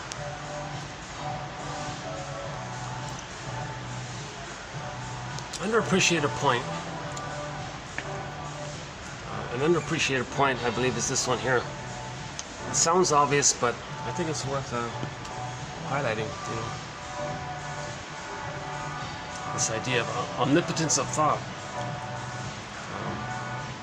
The false belief that babies think they create everything, they cause everything, they're everything, they make everything, everything's for them, it's all about them, their thoughts make things happen. Omnipotence of thought, unconditional hallucinatory omnipotence. If they need something, it got met. So the prototype of that thought, the prototype of thought in the uterus, some kind of need, some kind of expression, that's some kind of thought, I guess. A bodily thought, a sense thought, or some kind, and it got met. So whoa, he has a thought, a wish, and it gets met. Like, wow, is he a magic sorcerer? Is he a god? He's like a magic god or something. So he creates everything. So, so this continues when he's born, okay? And it gradually dissipates up until 18 months if he's loved. If he feels safe and loved, it dissipates. That's the natural developmental course of affairs. Right? It's a natural outgrowth. It's a natural outcome of normal development when that can dissipate. Okay? So, when the baby's born, and his paradise is not there, he thinks he created it. Why would he do that? There must be something wrong with him for him to do that. Now he's feeling pain. So he thinks he's defective. He thinks he's a flawed God. There's something flawed with him. Where's his paradise? And he created it. Why would he create the loss of his paradise? Oh boy. So he feels that's his identity, unconscious shame. That's part A.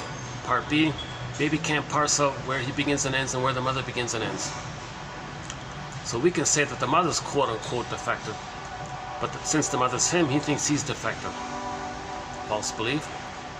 Part C, Morton Keeson.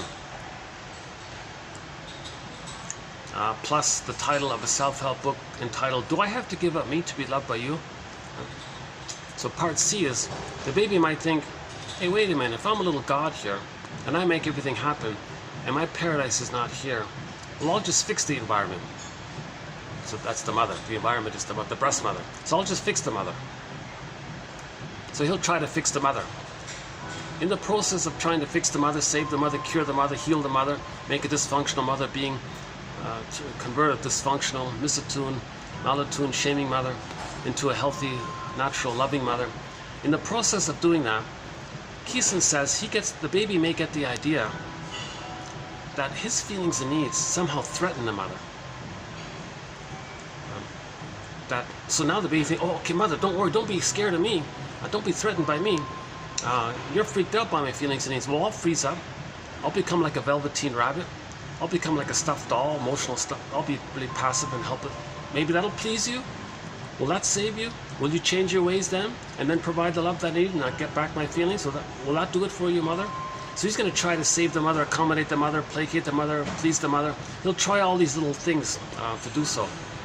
Now, of course, it's impossible. No baby can heal a mother. So that's part C. He couldn't save the mother. You add those three up, the baby concludes with some kind of template mindset of I'm not okay. Now, the mother must be seen as okay for him to feed safely, taking the powder stuff. So while that's happening, he's enraged at the mother. His rage is too much excitation. His unmet need turning into oral greed, too much excitation.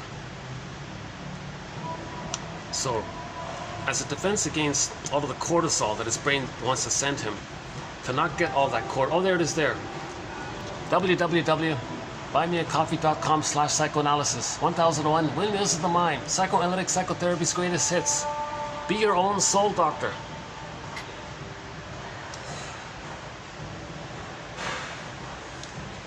That's the best ad. That's really the finest ad of these ads passing by in my humble. Of course, I'm biased, right? The electric car ad wasn't bad. There's an animated ad up there that's not bad. There's a couple of ads that are okay, but most of these ads are kind of not too convincing.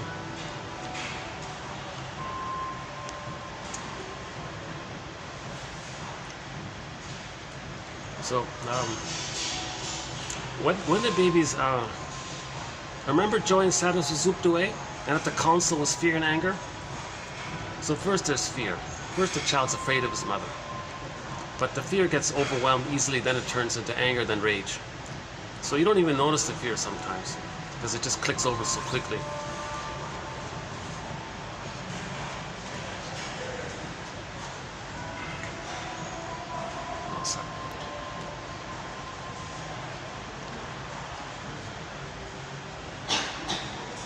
So here's just another little experimental thing I've been working on recently. This imaginary dialogue between the baby and his own mammalian part of the brain. So as the baby is not getting his needs met, misattuned, malattuned, bottle schedule, being shamed by the mother, gaslighting, misattuned, mother using the baby to comfort her, mother reenacting her trauma onto her own baby, because she's replaying what happened to her with the fantasy that she can replay, that if she replays what happens to her, that she can change her past, etc. and so on and so quite a list there of things going on. Each time the baby's not getting his needs met, he's going to be scared. He's scared of, in the beginning he's going to be scared of his mother. First there's fear, then the rage comes, and then anger comes in afterwards, right?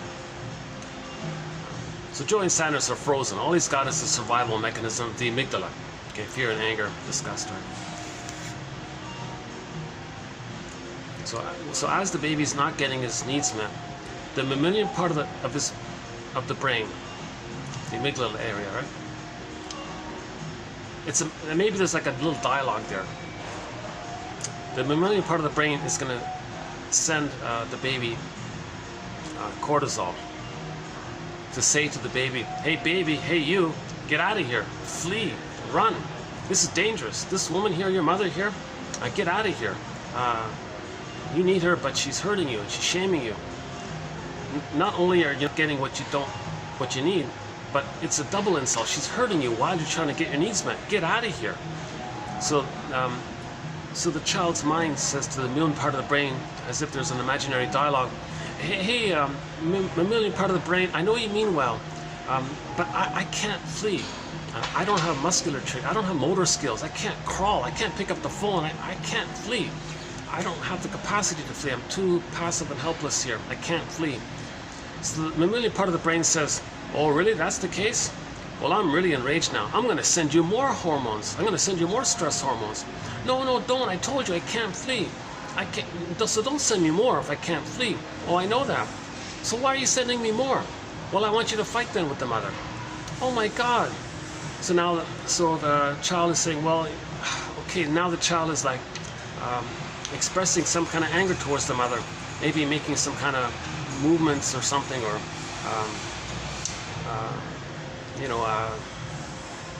making some angry movements or something, or maybe possibly trying to bite the nipple or something, maybe, or his teeth with his gums, right? He's trying to bite the nipple or something.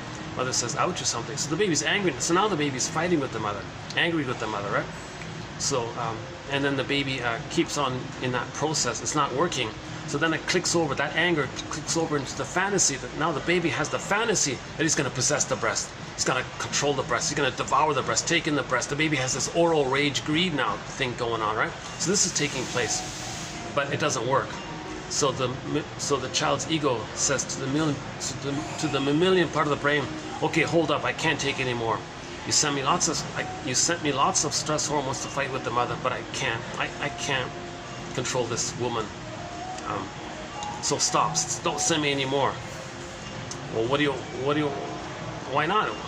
Well, first of all, oh my God, maybe it's like a guy's in the car and he's got the gas pedal to the metal with one foot, and with his other foot he's got the brake pedal pressed down as hard as it can go, and that car has like a burning inner conflict, go, stop, go, and he's frozen, and the engine might go kaput or something. So part of the car is going against the other part of the car. It's kind of this inner thing going on. Well, that might be what might be going on with me. You want me to fight, but I can't fight, and it's not working, kind of thing. So I want to flee and I can't, and you're sending me more to fight and I can't fight, and I'm blocked from fight. So it might be like something similar, analogous to the car. It might be like a part of me. It's going to go against a part, like inwardly. Now an organ might be overstressed, and an organ might go kaput, or so I might get physical issues here, and maybe even the cells go against the other cells, and maybe later on there's like an immune thing or something. You're damaging my immune system, future immune system or something. So mammalian part of the brain, I know you mean well, but hold up here. That's enough. I gotta protect myself here from you. I gotta protect me from you. Mammalian part of the brain says, well, what do you want me to do then? Okay, well, let me trick you. What do you mean by that?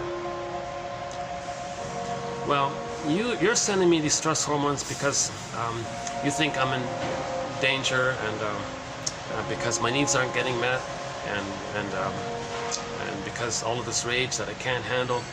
What if I were to convince you and persuade you that I have no needs and no feelings? I don't get it. Well, if I have no needs and feelings, then there's no problem. You don't need to send me these hormones. If I have no needs, that means my needs aren't. Then this issue of my needs not getting met isn't a factor here. If I have no needs, I'm still confused. What do you mean here? Okay, let me do this mammalian part of the brain. I'm going to attribute, I'm going to project, I'm going to assign my traits, my psychology of rage and oral greed onto the mother, and say that the mother's a hungry wolf that wants to eat me, or a devouring monster that wants to eat me. So that means it's not me, it's out. It's the mother, not me. The mammalian part of the brain says, okay, well, I'm still kind of confused. Well, what do you mean? Well, if you now think your mother's a devouring monster that wants to eat you, even though it's not, right? Then how are you going to take in the powder stuff? Well, good point. So, well, I'm gonna hallucinate a goddess and imagine I'm one with the goddess. So this is known as a splitting mechanism. He's going to, in effect, create two mothers and keep them in separate bins. So the mammalian part of the brain says, you mean like that thirsty guy in the desert in a scorching pain who's thirsty, he's trying to survive, and he hallucinates an oasis? You're going to hallucinate a goddess? Do you mean like that? Yeah, I'm going to do that. Okay, fine. Well, if you can trick yourself and me that you're safe with the goddess, fine, I'll stop sending you all these stress hormones. Okay, great. Now, those two defense mechanisms just mentioned, projection and splitting, okay, the two of them like that, Melanie Klein calls this the paranoid schizoid mode of experiencing, the paranoid schizoid mode of operating, the paranoid schizoid position, and all babies may do it in the beginning. All babies may do it briefly in the beginning. It gets sorted out in a few weeks or months when the baby's loved. If the mother doesn't change her ways and it doesn't get sorted out, he's sort of stuck there. So the paranoid part of that phrase means, no, the mother is not a monster that wants to eat him. The baby had to think that about her to trick his brain to not send him the stress hormones. It was a coping trick. So again, defense mechanisms, these are like psychic maneuvers of the mind, operations of the mind, mental mechanisms to not feel all that stress hormones, right? Let's try not to get anybody in the camera, but once in a while.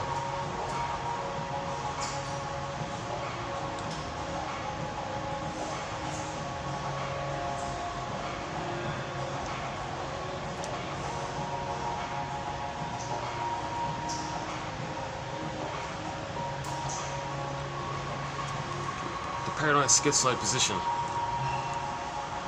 Actually, tomorrow we have a quote about it as well. So tomorrow we'll be doing a quote from a guy named Meltzer. It became a fundamental tenet of Melanie Klein's views on infantile development that the accomplishment of a satisfactory splitting and idealization of self and object was a primary requirement for healthy development. Meaning the baby needs to do this because no mother's perfect in the beginning. By means of this mechanism, in her view, it becomes possible for an idealized part of the infantile self to ally itself with an idealized object. So that's how the baby feels safe with his mother. He's got to do it. He's got to hallucinate a goddess to feel safe with the mother. So it's a coping mechanism. So it worked. It helped him to survive. Otherwise, he wouldn't make it. All those stress hormones, his body would kaput. He might not even physically make it, kind of thing.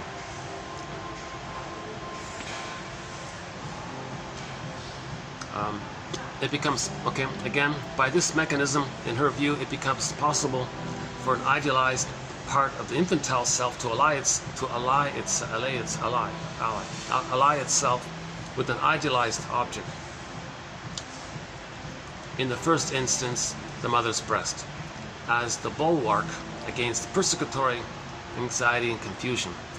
The confusion, particularly between good and bad in self and objects, is, by this means, separated in a categorical way, exaggerated and rigid. Goddess and demon now. It is true, but affording a working basis for the task of gradual reintegration of the split off aspects in the course of development. So in the course of development, it'll integrate. The goddess and demon will become one human mother. There'll be a mother, a woman, a person, not goddess and demon because if there's no person mother loving him, he's got goddess and demon going on, right? That's the primary process thinking.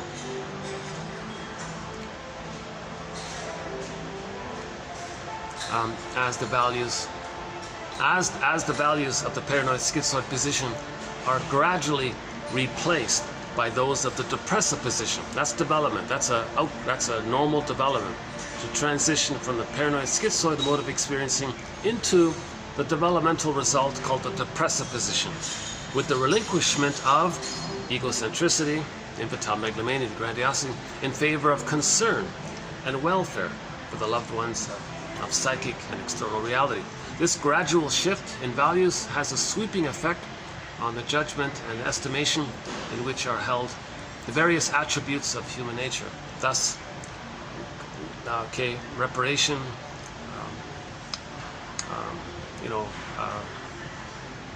the virtues, in the depressive position: empathy, gratitude, goodness, beauty, strength, generosity, being an elder, replace in esteem.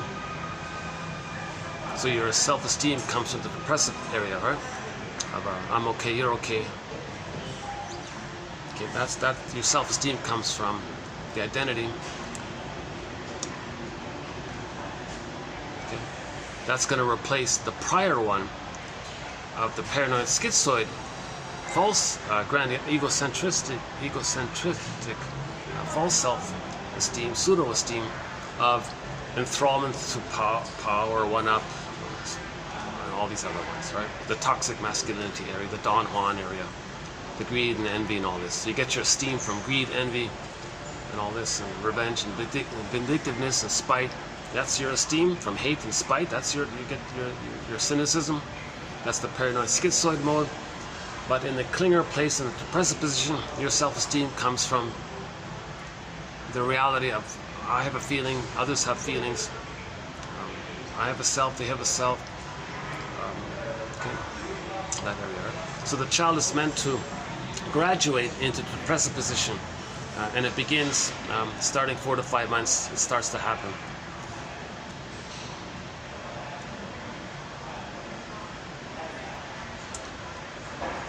So if the child is frozen at the paranoid schizoid mode of experiencing and he doesn't enter into the depressive position, then the personality patterns that overlay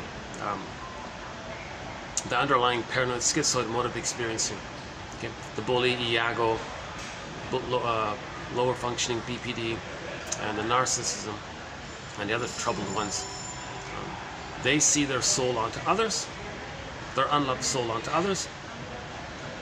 They take refuge in the egocentricity, the grandiosity, and repeat onto them what the mother did to them, but them is seen outwardly. So that's the perversion of they're going to hurt others the way the mother hurt them. So they're still in the godlike area of chasing the idea of the little god.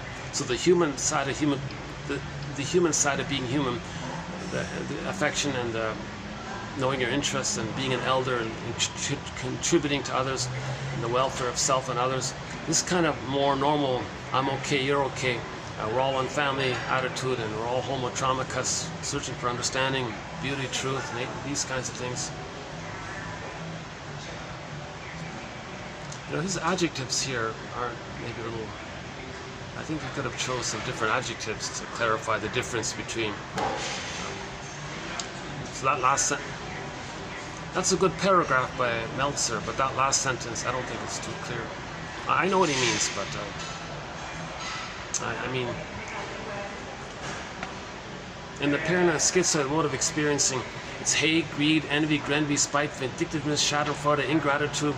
Now, because they can't mourn, the manic defenses, so there'll be this issue of denial of the loss, sour grapes in each anyways. And then they become curmudgeons, because as they get older, more and more things they can't control. So because they can't control things, that means there's like little mini losses now. Now a little mini loss of something can trigger the original loss that they couldn't mourn. So now the little loss is going to make them very irritable, because they don't want to be reminded of a bigger loss. So they're going to become more grandiose, Hence, they're more narcissistic and rage, and now they're curmudgeons, are bitter, angry, stingy, grumpy, Grinch, Scrooge, all these characters, right?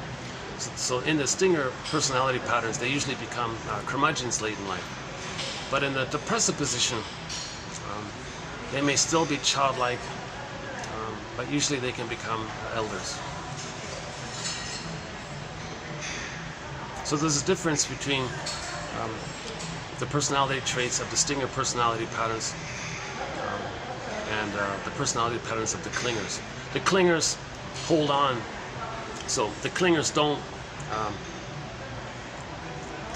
don't project their wounded soul onto others. So in the beginning, it was, the template was, I'm not okay, you're okay, right? The stingers can't hold on to that. That I'm not okay they see onto others. Take refuge in the grandiosity, the egocentricity, infantile megalomania, glorified self, neurotic pride, etc., psychotic pride, perverse pride. Yeah, if we use yesterday's quote, it's perverse pride now. Perverse pride. Maybe I'm going to start to include his phrase. Maybe he's right. Maybe that is an appropriate term. He says this term perversion can be applied psychologically more generally, not just for fetishes and Claire's knee, the movie Claire's knee, not just for these kind of physical issues, right? It can be like a way of perceiving, like a disturbed way of seeing.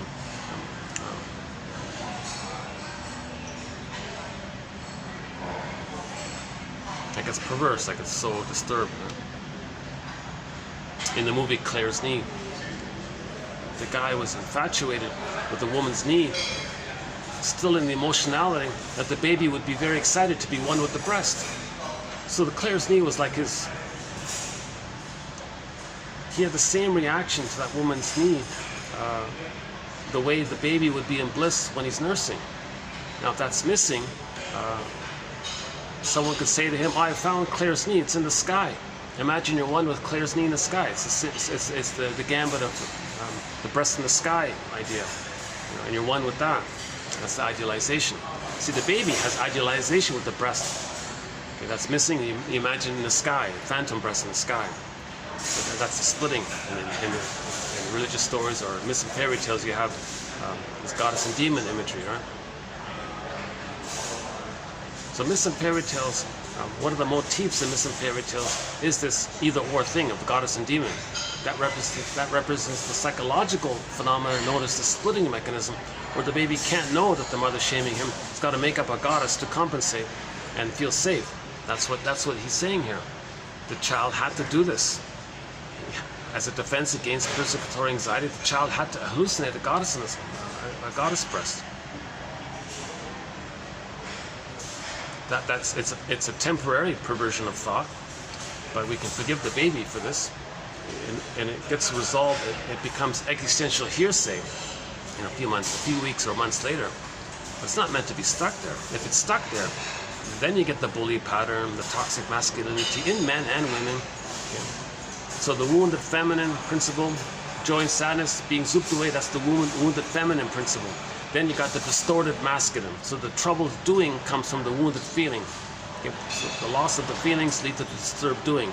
The disturbed doing comes from the wounded feeling. If the feeling is there, then your doing is healthy from the presence of the healthy feeling. If joy and sadness is at the console, your doing is healthy. If joy and sadness is missing, then you're operating the amygdala of eat or be eaten, my greed or your greed. In the perverse thinking, the baby projected his oral rage his oral greed and rage onto the mother and says, well, it's eat or be eaten, my greed or your greed, near you, this barbaric attitude, right? I still don't know what the right adjective is for this, but I don't think barbaric is quite the right term for it, but Grossman would say the perverse attitude. Like he would say that philosophies such as eat or be eaten, my greed or your greed, that's a perverse thinking. It's a perversion. It's a perversion. Neurotic thinking is in the pleaser. Okay, so let's say the child doesn't cross over like that.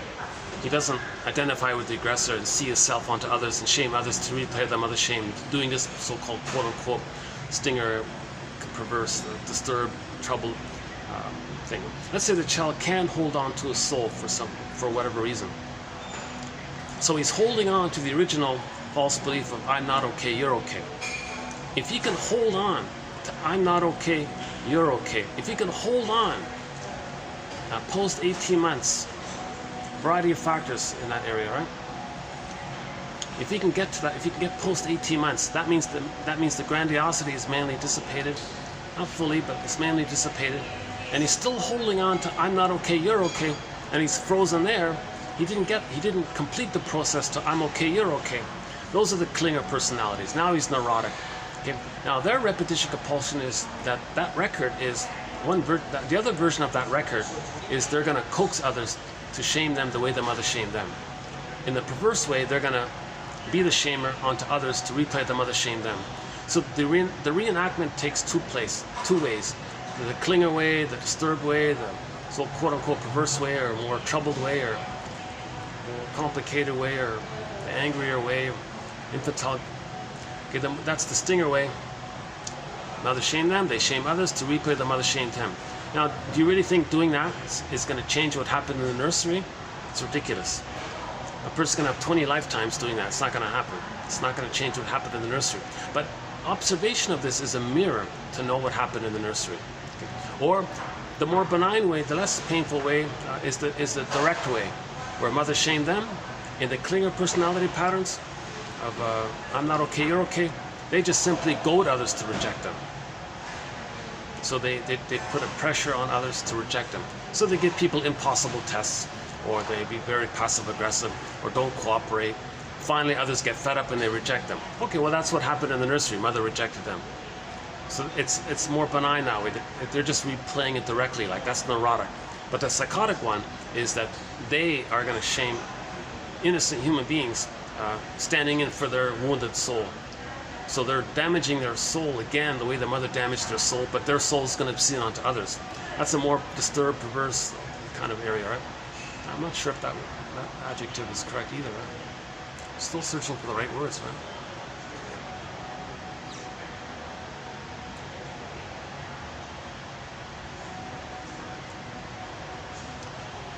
Okay, maybe I'll just leave it there as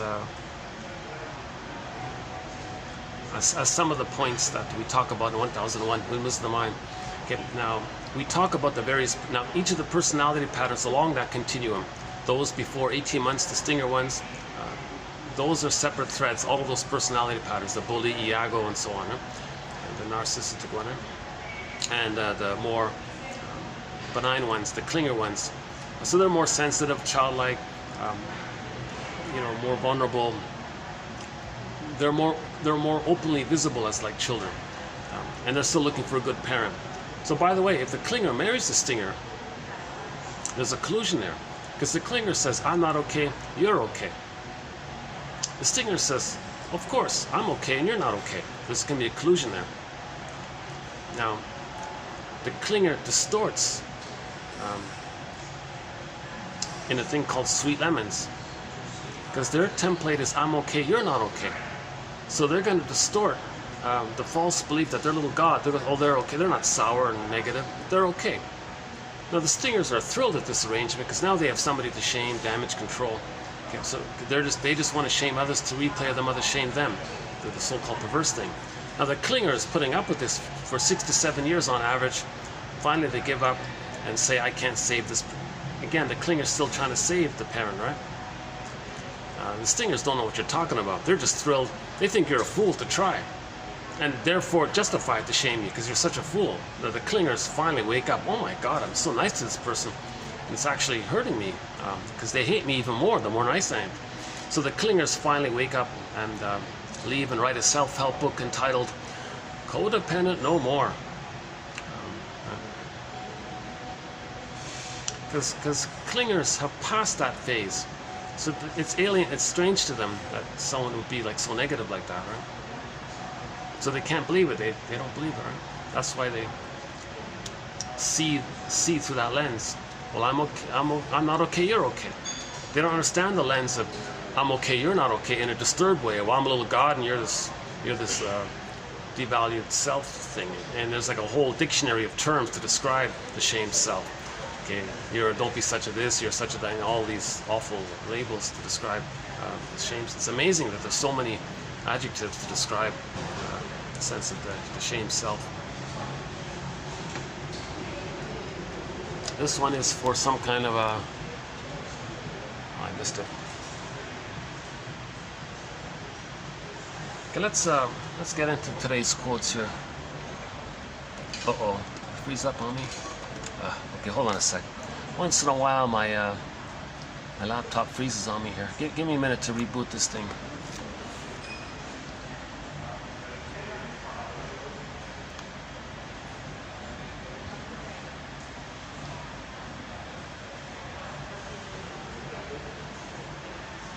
You know, this company logo reminds me of the logo of the movie Inside Out. So it's a great film, yeah. Okay, just give me a minute to get this back up here. So we're posting this in the year 2023.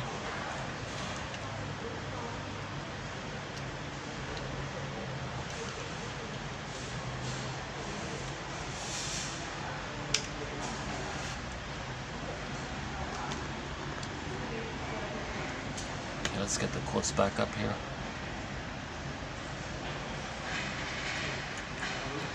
Okay, so let's start with the reenactment. Okay, so the repetition compulsion is that we're going to recreate, we're going to distort the present, perceive the present, to fit that lens, to replay what caused that lens, because we're still in the nursery re-experiencing that painful thing with the mother.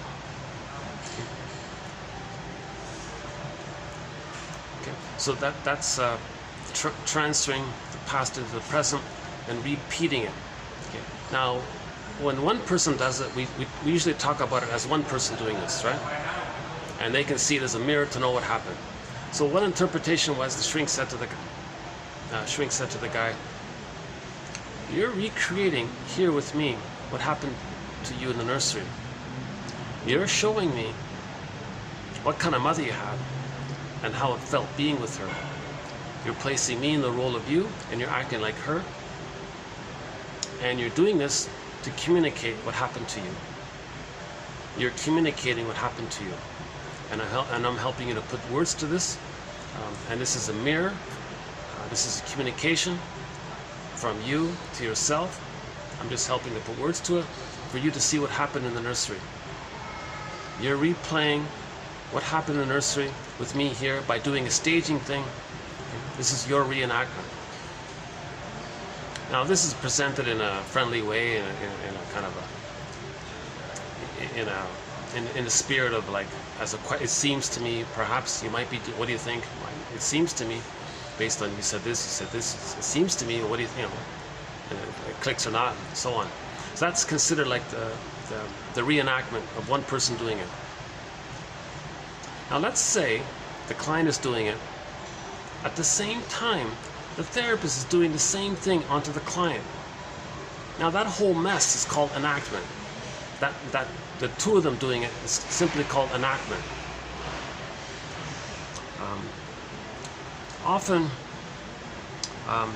Okay, let's begin here. Enactment as expressed mutual projective identification. Okay, mutual projective identification. Projective identification. This traces back to the baby's one with the breast mother. Baby has a feeling.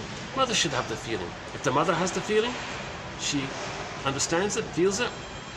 Mother's feeling with the baby's feeling, but the mother's separate. The mother picks up the baby's feeling, provides the soothing. Baby soothed, has the wiring laid down, develops a thing called the soothing interject, the holding interject, the internalized good object constancy, etc. So that's what the baby originally wanted and needed. Okay, so the prototype of projective identification is that there. Okay, baby sends the message to the mother. Mother feels what the baby's feeling, understands, and provides soothing. If that's failed, that's the trauma. When there's trauma, we repeat. So in the present, the person wants the other person to feel what they're feeling. So they're going to goad them, induce them, be difficult towards them. First, they're going to gaslight their present, not care about their present, their identity. So gaslighting is a part of it. Gaslighting is the midway point to get to the place of trying to get the other to feel what you're feeling. Because if you can go the other finally to feel what you're feeling, you're back at the nursery thinking, oh, proxy mother, mother in the past, proxy mother as mother in the past, mother in the past, proxy mother, mother in the past is going to provide the love that I need. Through the proxy in the present, still being in the past, it's not going to work. So projective identification is you want the other to feel what you're feeling, but you don't know you're feeling it. You don't know you're feeling it, but you want the other to feel it. Now traditionally a shrink will say, oh, I think maybe are you feeling such and such, because you're trying to induce me to feel this, that kind of thing. So if the client does this, that's projective identification as part of its reenactment. But let's say the shrink is doing the same thing. So they're both doing it. So they're both doing it. That term to describe the both of them doing it is now called simply enactment, to describe the two of them doing it. If it's one person doing it, it's just the individual reenactment by one person. If the two people are doing it, I think they're calling it enactment. Enactment as expressed mutual projective identification. The purpose of projective identification came to be seen not as a dumping of intolerable affect, but rather as a way to communicate, unacceptable feelings for the purpose of emotional engagement. In other words, enactment may well be the unconscious effort by one or both parties to re-engage after withdrawal. If we think of enactment as the unconscious effort to re-engage, okay, so get back the connection with the mother, re-engage, then it is possible to think about observing the disengagement to re-engage without relying on enactment. So if we observe this, then we put words to it instead of reenacting it or enacting it. So the idea is to observe it and then put words to it. Use your, right? Mothers always say, use your words to describe it. Don't do it, use your words.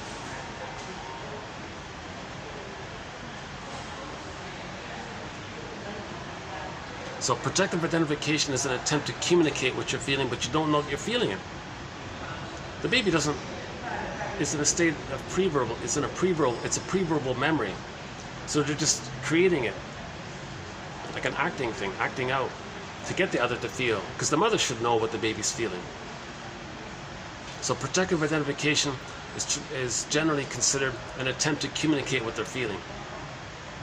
Passive aggressiveness is a good one. If somebody's very passive aggressive, and they manage to succeed in goading the other person to be angry, that's because the passive aggressive person is angry, but they're afraid of it.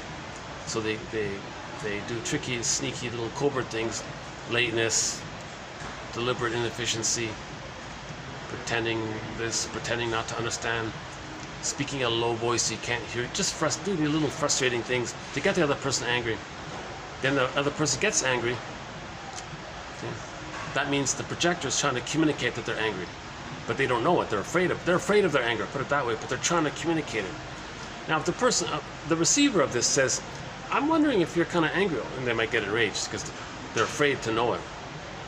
But so they're going to do it again and again until they understand that passive aggressiveness means the person is angry, but they're just expressing it in a so-called quote, a passive or covert or sneaky or quiet or subtle or underhanded way or something, because they're trying to because they are angry, they're trying to communicate their anger, but they're afraid of their anger, so they do little things to get others to be angry.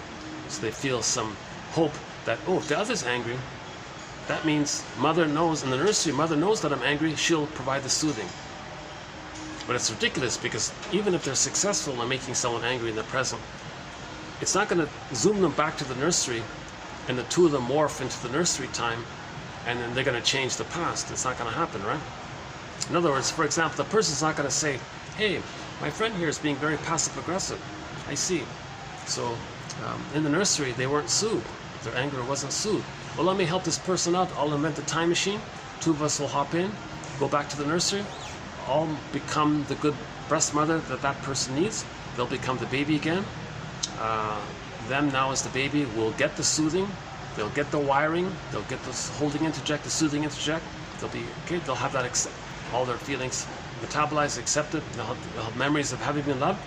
We'll hop back in the machine, come back to the present, morph into our respective adult places, and the person will say to me, "Hey, I don't need to goad you to feel what I don't know that I'm feeling, because I can accept my feelings, and I have the structure of the soothing interject, and I can soothe my feelings because my mother soothed me, because we went back in the time machine. So it's not going to happen. There are no time machines. It's not going to happen, right? If we think of enactment as an unconscious effort to replay this and re-engage this, then it is possible to think about observing all this, to connect without repeating. Connect with somebody using I statements. In other words, make I statements. TQ 2360. So the conclusion is, go to TQ 2360 or read Susan Campbell's self-help book called From Triggered to Tranquility. Her chapter her section entitled How to Make a Unilateral Repair Statement. That one there. So the guy who came up with these terms is it Theodore Jacobs or something?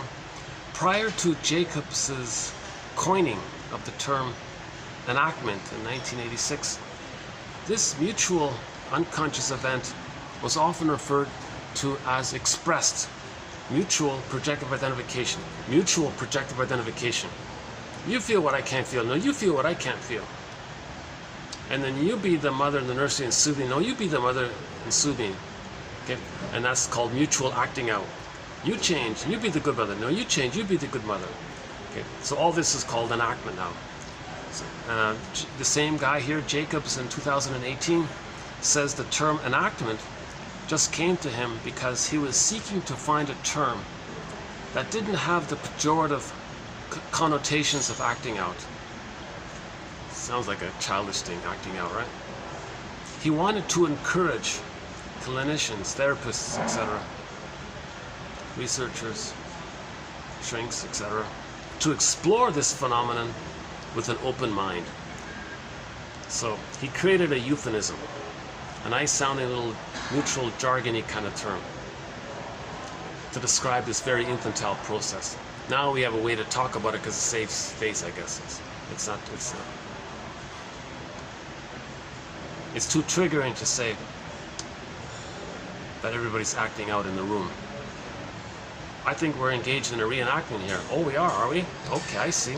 So you're replaying your past, I'm replaying my past. Well, let's observe this. Enactment is an affectively driven repetition of converging emotional scenarios from the client's and the analyst's lives. A repetition of past events that have been buried in the unconscious due to associated unmanageable and unwanted emotion. Though we might like to believe that it is always the client's past that is recreated, often the analyst's past is recreated and enacted as well.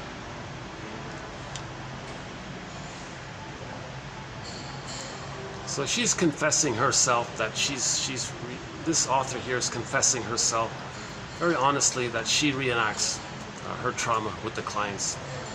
So it seems, I got the impression she argues a lot with her clients. So she's struggling with this. I give her credit for facing this. I give her credit for exposing all this, because sometimes it sounds like she needs a therapist herself, because she's always in this battle with her clients by the sounds of it. But she writes a lot of books about this, so she's trying to be aware of it, she's reflecting on it, she's very articulate, so she's teaching us about this, so she's helpful in that area. So I'm okay with her. I feel sorry for her clients maybe, but I think she's sharing and giving back what she's learning. Because that's probably not true. I don't think an analyst is really trying to use the client to be a good mother for them. But she says, more often than you realize, that's not true. In her opinion, in her experience, often the analyst's past is recreated and enacted as well. So that client is corrupt. That therapist is corrupt. He hasn't been analyzed. He's cheating. He's narcissistic. He's trying to. He's very grandiose to take somebody's money and then exploit them and use them to mirror them and comfort them and soothe them. Well, that therapist has to get therapy himself. But this stuff isn't regulated, right? Too much. So a lot of shrinks may be in this area. Maybe that's what she's talking about. Maybe it depends where she is. Like if she's, is she in California? If this is in California, I don't know where she. If this is in California, this could happen, right? It's unlikely for this to happen if it's in New York, right? So.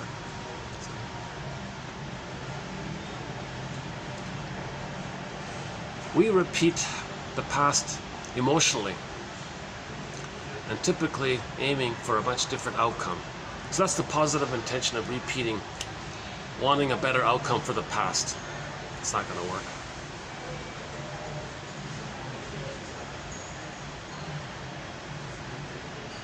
When the client is, quote, suing for love. That's the first time to see that phrase there. She's quoting someone else from a long ago. When the client is suing, quote unquote, suing for love. So it's kind of like some people have the fantasy that they can sue their parents. You traumatized me. I want to sue you for love. Give me love instead. You owe me love. When the client is, quote, suing for love, I believe that new therapists are particularly prone to feeling like imposters because they have little to no instruction in how to recognize, accept, and facilitate the normal conflicts inherent in a therapeutic relationship.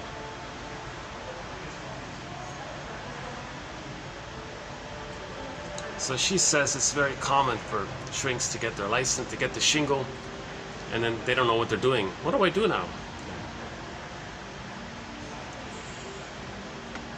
So new therapists aren't skilled in how to deal with this issue of when clients come in and want to sue for love. I just included that sentence for that phrase, suing for love. That's interesting. Okay, here's a sort of a confession here, a little bit.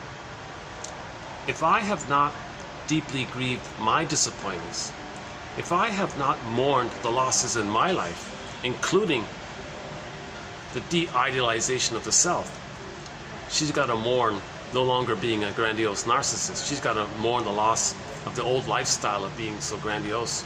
Then what do I have to offer as a soul doctor? I'm like, come on. So you can't be a soul doctor if you're a narcissist. If you operate out of the narcissistic structure or mindset. You can't be a soul doctor if you've never grieved or acknowledged any kind of loss or disappointments. If you can't mourn and you are chasing neurotic pride all the time and want people to mirror you, you're not a soul doctor. It's the opposite. You're a soul damager.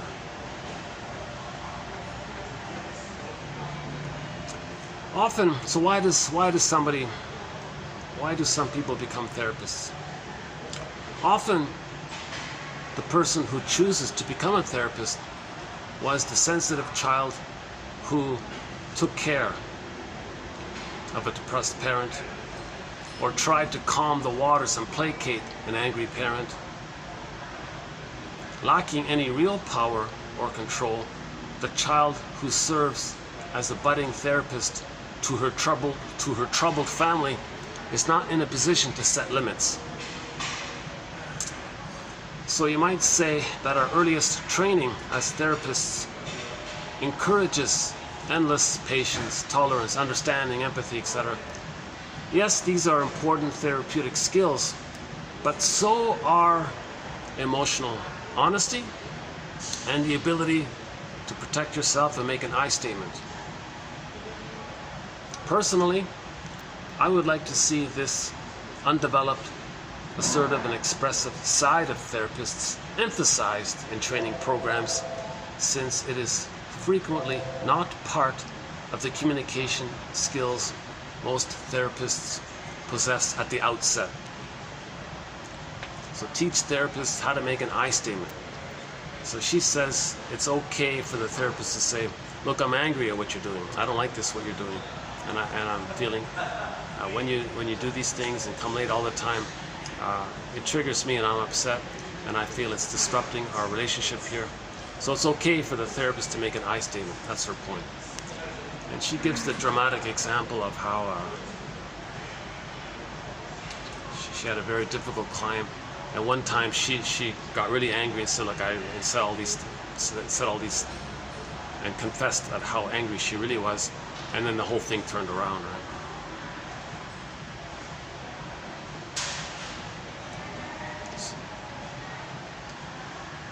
Okay, that's it there for this Moroda, Karen Moroda.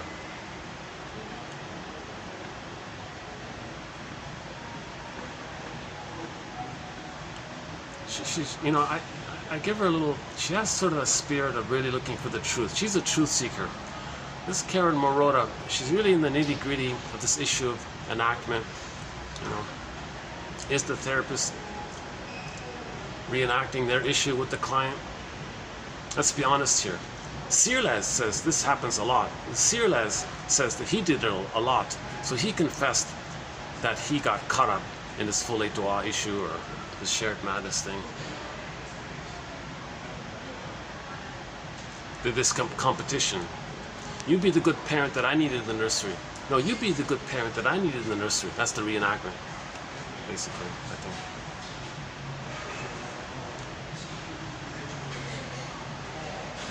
So I'm trying to raise consciousness here. So back to our opening quote here. We're trying to do with this one here, with Mr. Manuel. Wait a second. The quote we read at the beginning here. We're trying to do this here. At midlife, many have come to realize that they have been the principal authors of their own unhappiness, dysfunction, albeit unconsciously. Yes, they see in retrospect that lacking sufficient self-knowledge, lacking sufficient self-awareness to understand their traumas, they trapped themselves in a web of provisional living, reenactments, the unlived life, a kind of psychological unhappiness or misery, he says here. And his thesis is that the earlier people learn this material, the earlier people get on the path of self-awareness, self-knowledge, the know thyself, the less misery, the more we save them, right? So I haven't read his book yet, but I think just from the little intro I read, I think he was saying that at graduation, at the commencement speech, there should be more in that area of helping the people to self-reflect.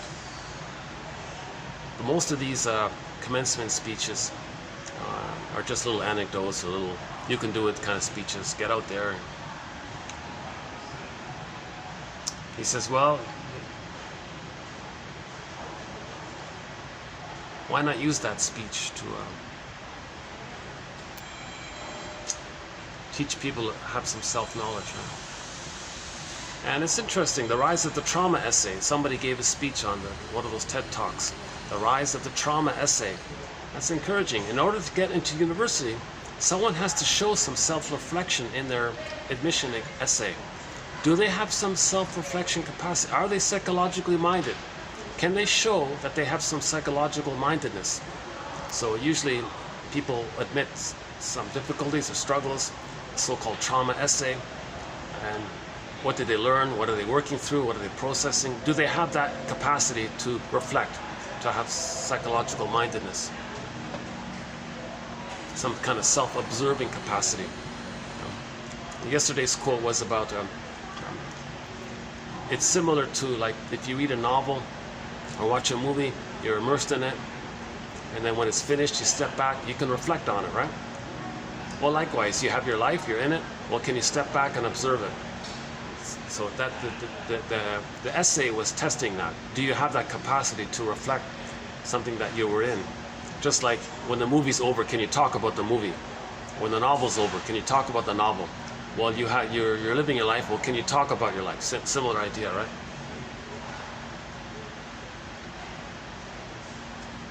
Okay, next one. Let's okay, we'll do a little bit about this this phobia one here. Let's see.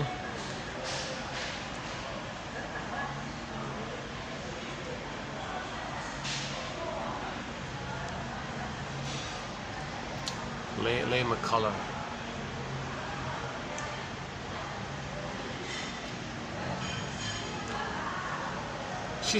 She offers this phrase. What we're dealing with is everybody has a fear of their feelings, a phobia of their feelings. Just think of it in those terms. Now here's where the question mark comes in. Can we treat affect phobia the same way somebody has a phobia of fill in the blank? So I don't know, but we have no quotes about this whole phobia issue. I thought it like a really obscure little thing. I didn't want to get in there. But usually I guess the idea with phobia is desensitize, like gradual exposure, a little bit titrate, desensitization, a little bit by bit. So if you're afraid of I don't know, if you're afraid of let's say you're afraid of geckos. Nobody would be afraid of a gecko, would they? Hey, what might somebody be afraid of that's harmless?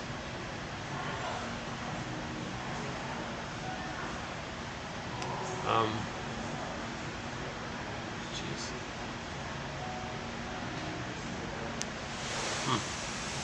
Let's see.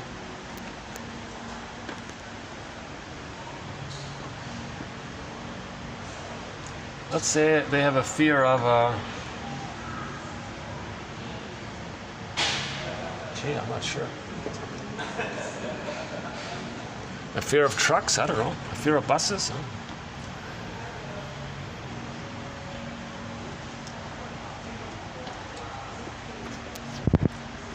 I can't think of a good example. So let's say someone's afraid of riding a bus. I don't know. So you step a little closer. You're okay. Step back. And the next time, step 2 steps closer. So you can step back. Wait. 3 steps. You were safe. Everything's okay. Okay. Step a little closer.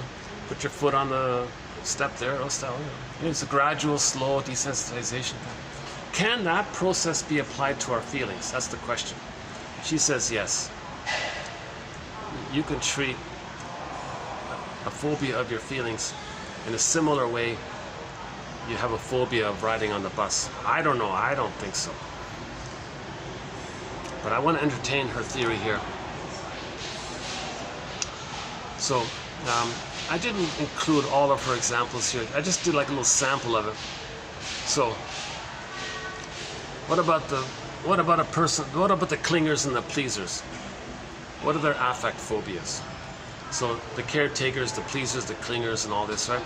The primary affect phobias in clients with the codependent pattern involve assertion, self-assertion, right? Making an I statement, or even saying that you're angry, or confidence in yourself, or sense of autonomy, right?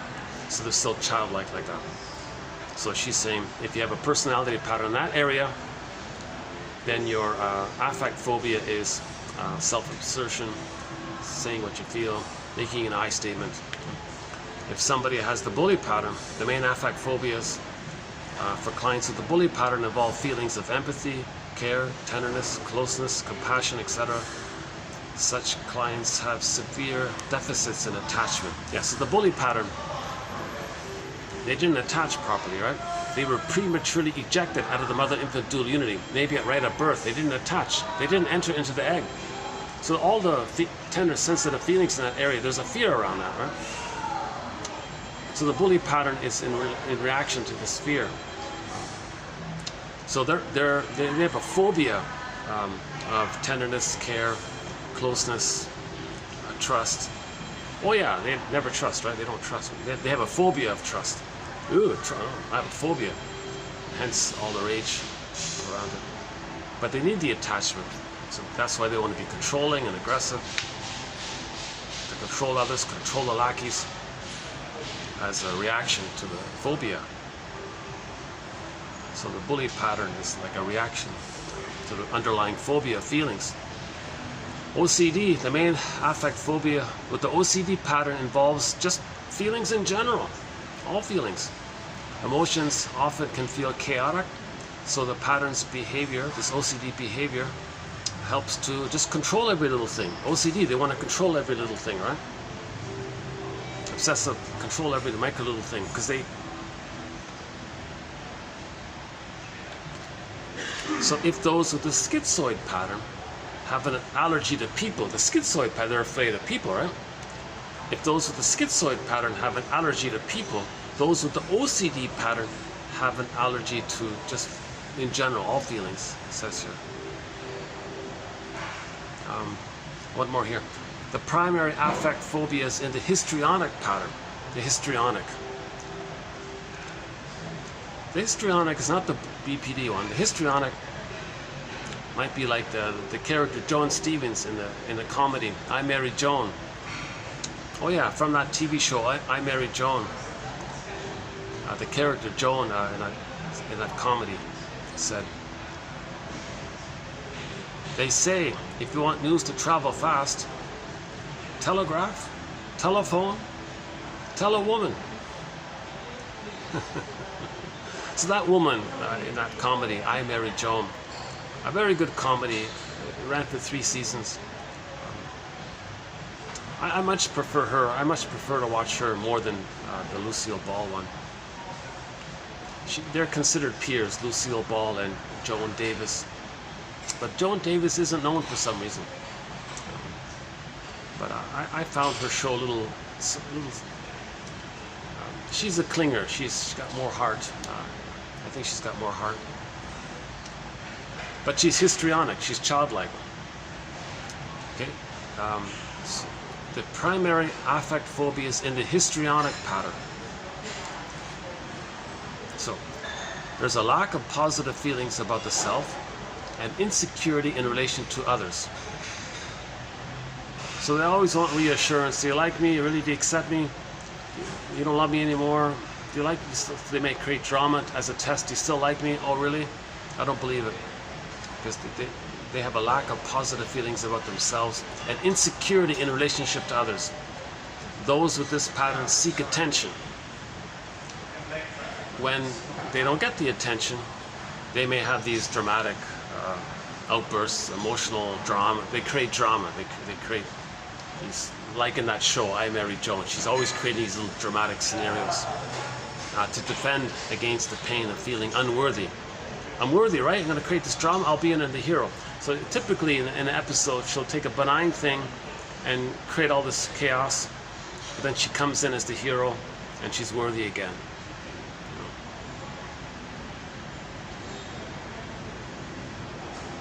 But she's caring at the same time. She has empathy, but she just keeps thinking in the "I'm okay, you're okay" attitude. So she always has this issue of the clinger, the pleaser, the caretaker. So those ones, love, empathy, gratitude, have entered the psychological picture. They're not like sadistic and cynical too much, right? They're not really in there. They just think they're no good, others are good. And because of that, they want reassurance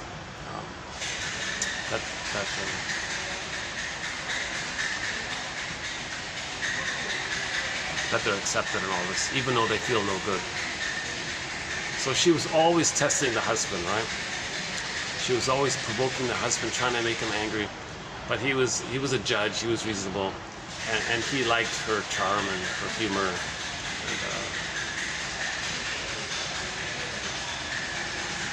But I think a lot of men in that scenario would get too angry and the thing would break up. But he kind of maintained the judge-like.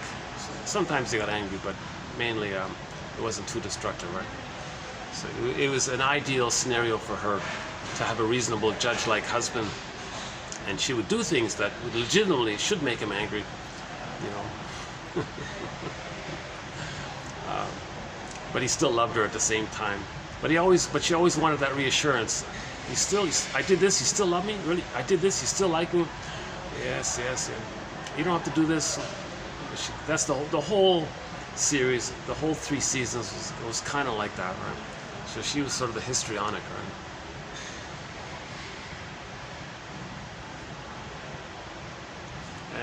But sometimes when she was confident, she would be very like a leadership, right? She could be assertive sometimes when she was confident. When she was stressed, she might regress. There were a few episodes where she went back to the narcissistic area and just cared about herself. There was 1 or 2 episodes where she went really back to the bully pattern and wanted revenge on a guy or something. But she went along the spectrum there, depending on, like on the Enneagram, when you feel safe, when you feel stressed, you go. But the baseline was sort of in that codependent area, right? The pleaser area, right? So I guess on the Enneagram, that'd be like the 2, right? The pleaser one.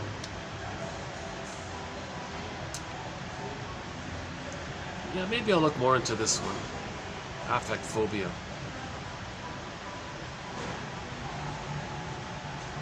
Oh, the bully pattern. There's a real fear of emotion, sensitive emotions, right? The bully pattern. Any kind of expression of somebody being, quote unquote, wounded, oh, you're weak, they'll attack it, right? They hate it. Like there's an immense fear. That fear turns over to rage and anger. See? Remember, fear easily gets overwhelmed to rage and anger. Not anger and rage, right?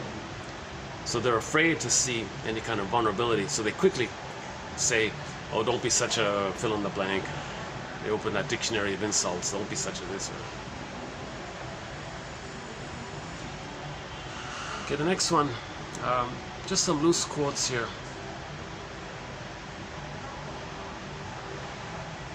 Okay, the next 3 comes from Franco Damazzi here. I think he's an Italian guy or something.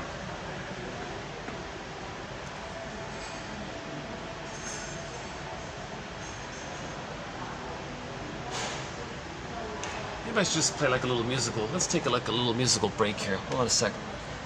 Let's pick a song here. Let's see.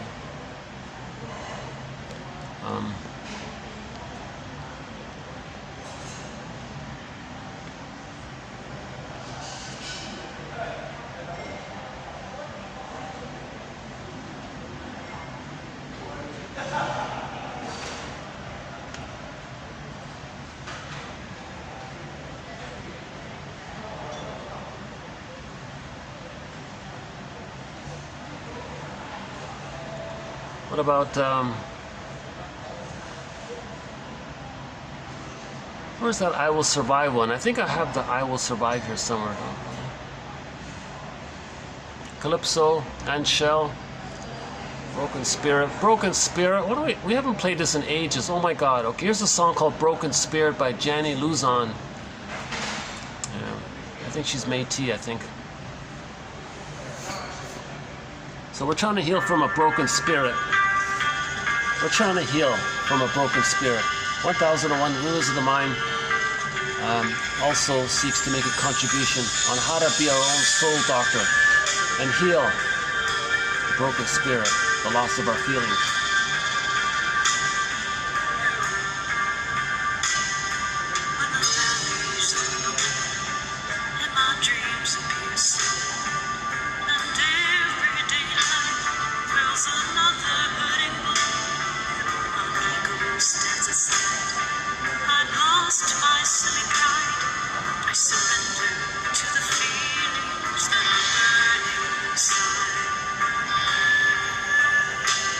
I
So let's continue to add quotes here to help heal from a broken spirit.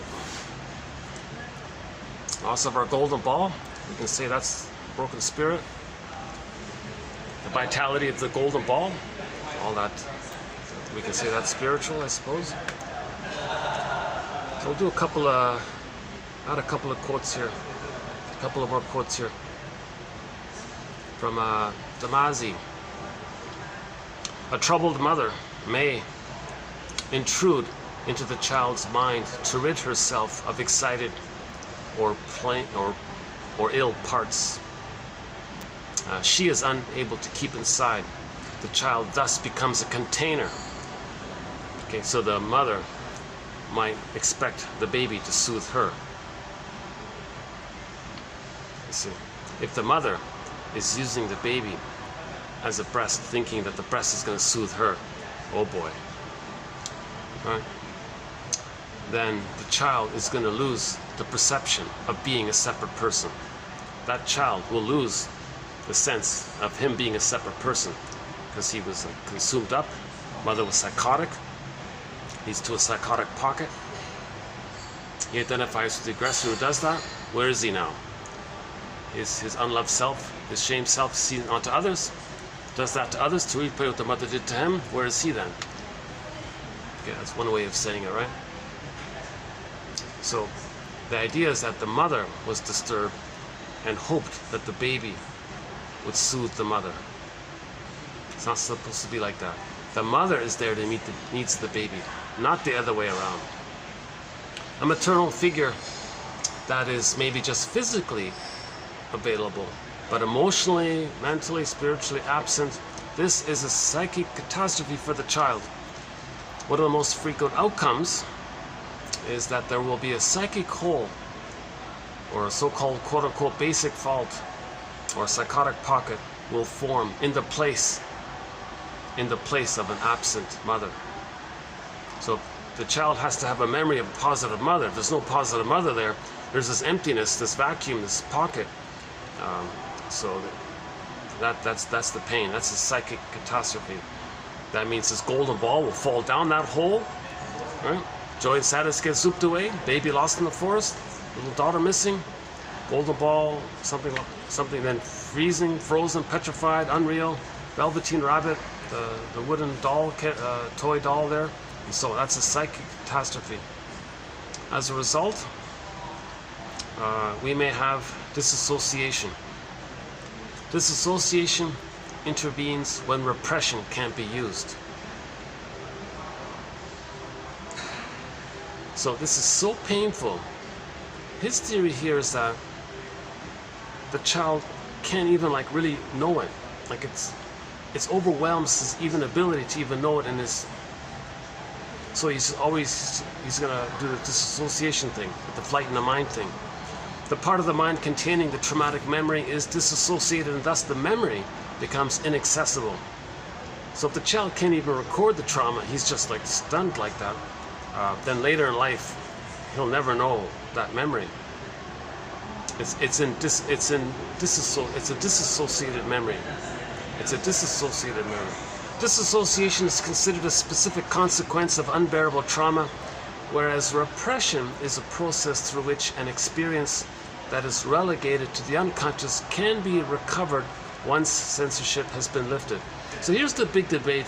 Here's the big debate about the difference between repression and disassociation.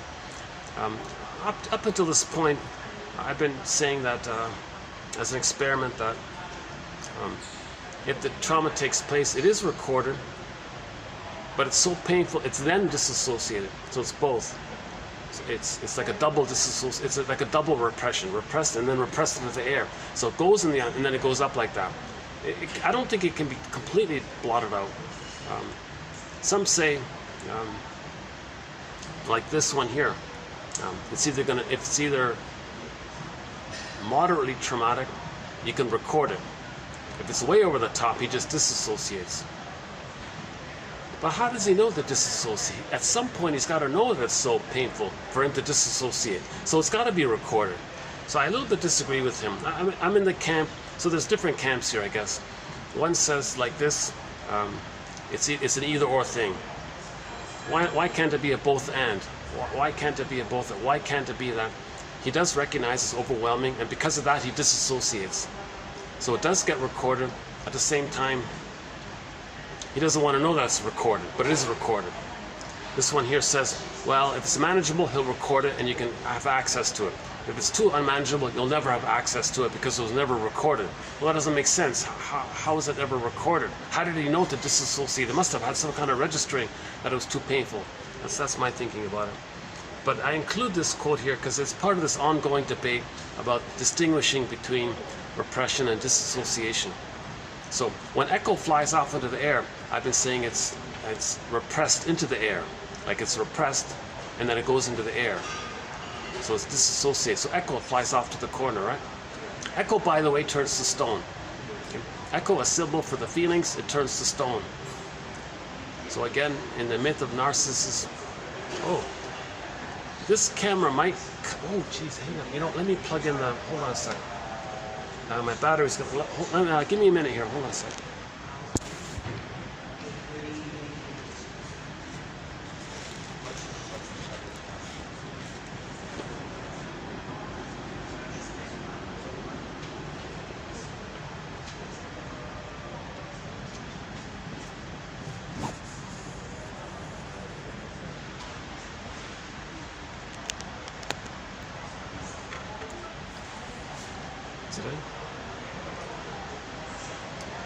Yeah, last time my battery ran out.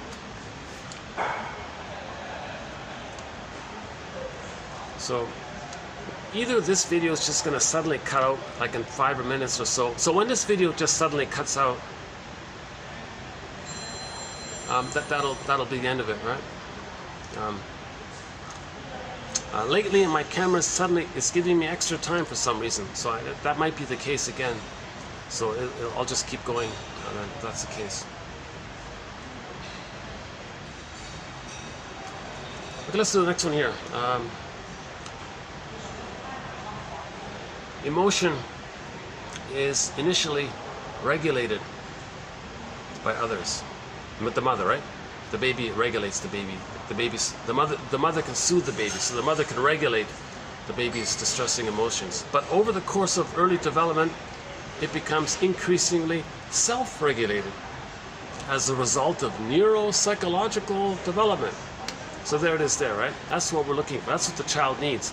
The child needs an experience where he can have neuropsychological development of memories, neural memories of the mother soothing him, then he can soothe himself. That's self-regulation. Then he doesn't need to eat a cookie every time he feels anxiety, right? He doesn't need to do some manic thing or some other kind of self-medicating kind of thing, right?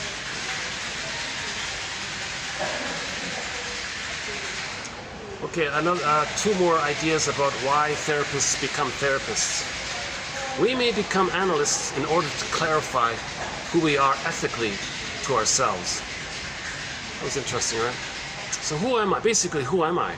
So he wants to become a therapist to know about himself, number one. Another guy says, we may have chosen this profession on the basis of unconscious guilt over having failed to cure our parents.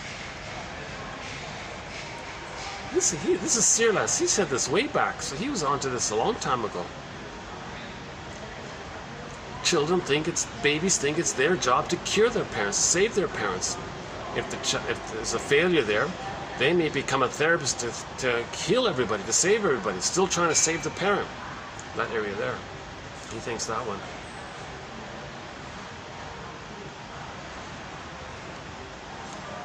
I guess that's it, eh? Okay, that's it, yeah. So that was 2654 to 6. And again, with the first one here, at midlife, we may have come to realize at midlife, many have come to realize that they have been the principal authors of their own unhappiness, albeit unconsciously. They see in retrospect that, lacking sufficient self-knowledge to understand their traumas, they trapped themselves in a web of dysfunction.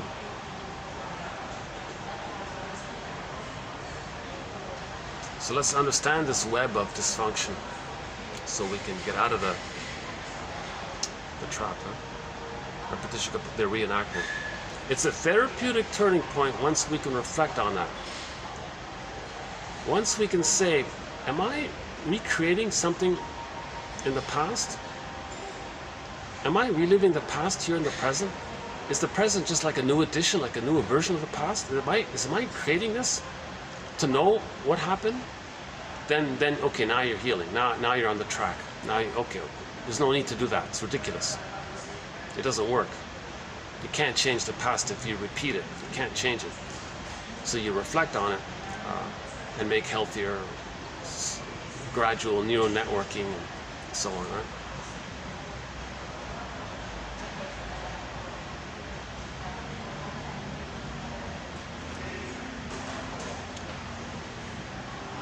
How was today's video? Was today's video still okay?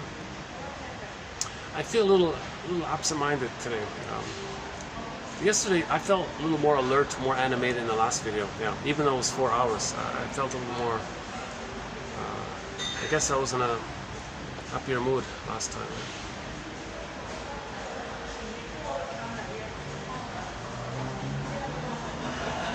Dysfunction is addictive. Do you really want this kind of dependency?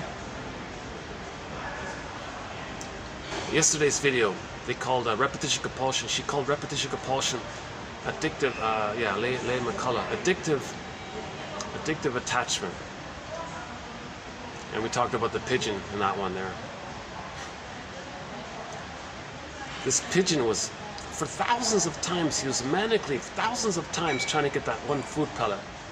Because he had a condition, like a Pavlovian conditioned response, right? So we know about the Pavlovs. The dog hears the bell ring, and the dog's all excited because in the past he associates the bell with the food. So when he hears the bell, he thinks the food, the conditioned response. So if the baby only gets like a crumb of love once in a while, that's intermittent reinforcement. Later on, if someone's cold and aloof but they get a crumb, it's like the bell ringing. Now they're all excited. So a person in the present being aloof and all this, but throws you a crumb once in a while, that's like a bing, the bell. And now, like the dog being all excited, the person is back at that place. Oh, maybe mother's gonna throw me a bit of love, because babies are so love-starved, right? So we talked about that one there. Yesterday wasn't so bad after all, yeah. Yesterday was a good video. I feel good about yesterday's video. It was a good video, yeah. Today I feel a little off, but I still hope there's something of interest in here.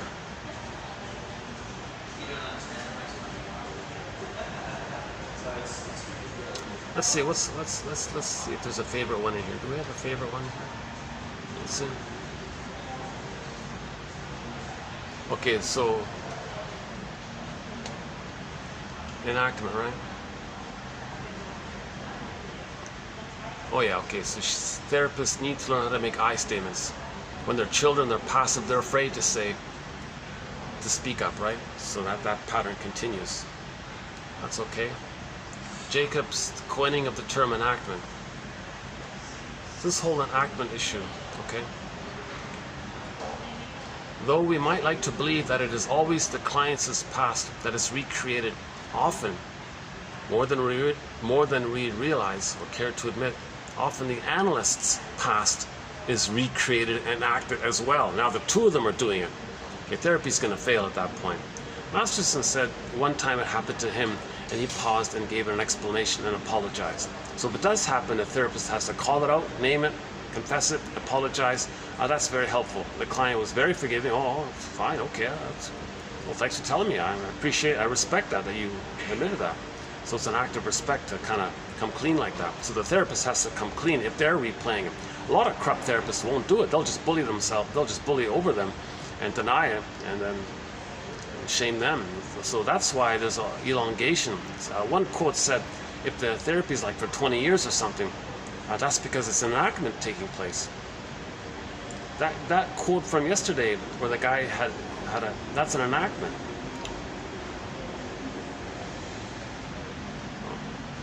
see some oh, some kind of a little group just below me there, a group of people, maybe a tour group or something. Meaning, if these therapy sessions last for like decades, that's because the therapist is using the client as a mother, still searching for a mother's love. The therapist hasn't done his work. He's corrupt. He shouldn't be a therapist if he's doing that, right?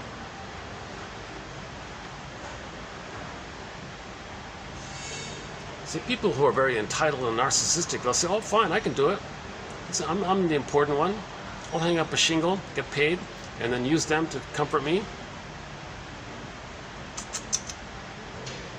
That's why people have to shop around, you know, and find out if there's a fit, so-called fit.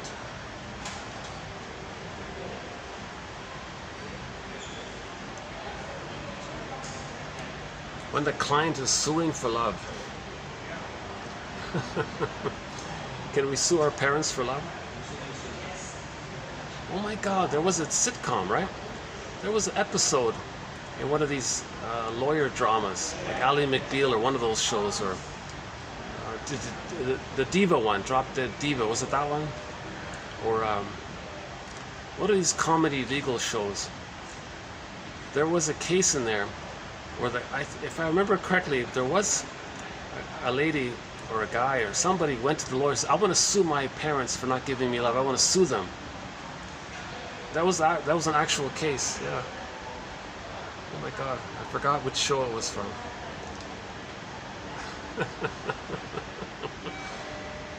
Can you imagine that? Taking your parent to court, suing them because they were supposed to receive love, but they didn't. Now they should be sued for it. Oh my God. that means 90%. That means 90% of the people.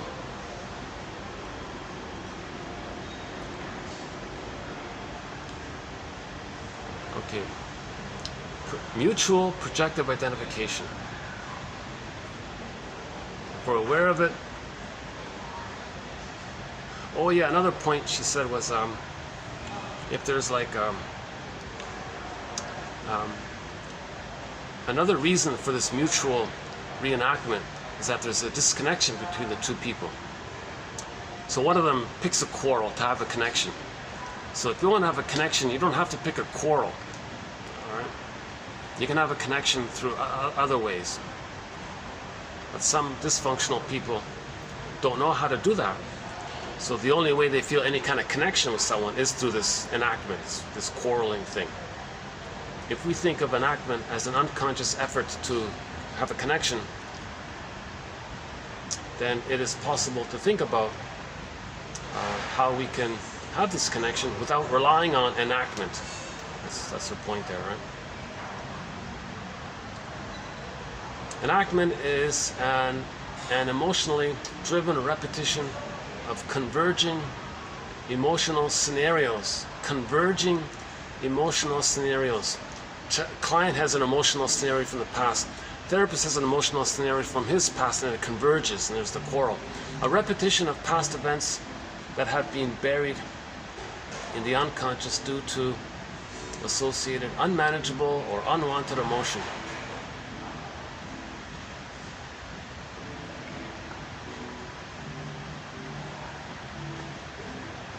If I have not grieved my disappointments, if I have not mourned the losses in my life, including not achieving the youthful fantasies, then what do I have to offer as a soul doctor? Good question. But you can't do it. No therapist who's a stinger. No therapist who has the bully pattern, the ego pattern, the cynical pattern. They can't be therapists. It's hard enough to even accept them as clients, and they want to be the therapist? Give me a break, right? But that's the con. That's the con game. Some of them hang up a shingle because no one will take them as a client. So they hang up a shingle to try to get therapy through the clients. They want to trick the clients to be their therapists. They hang up a shingle for that in a turnaround way because they can be very convincing in their bullying, lying, and all this. They're very master liars. A lot of con men might be in this area, right? So if no client's going to take a stinger, as many therapists won't take stinger personality as clients. So what do? They hang up a shingle, so I'll be a client, and covertly get my therapy through my victims. Maybe Maroda was a little bit in that area, maybe.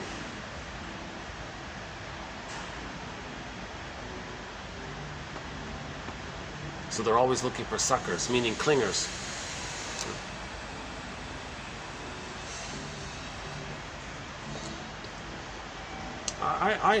I looked for myself. I looked around when I was like in Canada. It doesn't, to the best of my understanding, it doesn't exist in Canada. The psychoanalytic healing area doesn't exist.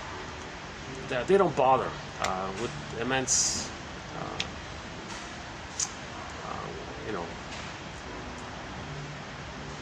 with immense wealth and all this. People are just having fun drinking pina coladas. They don't bother because they're just indulging in feeling important, I guess. I looked around, I couldn't find it. It doesn't exist. The psychoanalytic perspective is squelched because the knee-jerk reaction is psychoanalysis. You're blaming the mother. So you can't even find like people interested in the topic, really.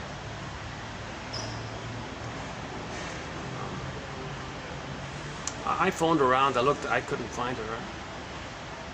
So so that's why I started reading these books to learn this myself, right? So the result is we have 1001 Windmills of the Mind, 10,000 quotes from this narrative medicine perspective.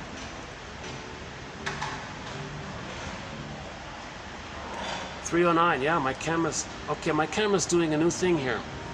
I noticed it now. Something must have changed in my camera.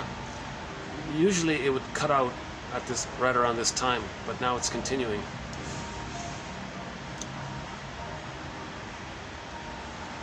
Problem is I got no battery.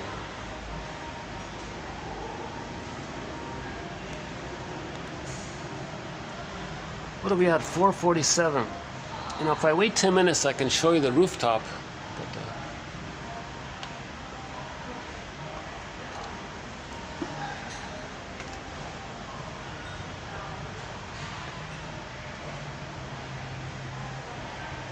oh, I might be able to show you from the 4th floor. Hold on a second, let's see.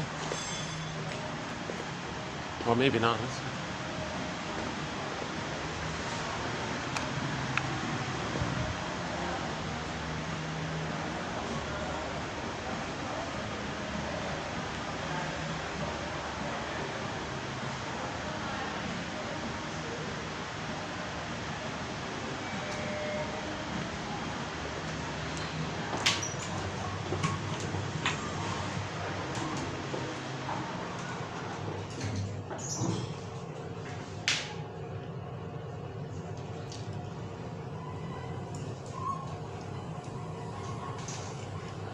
They're preparing for an evening function, so I'm not sure if I'll be able to. Is it here? Oh no.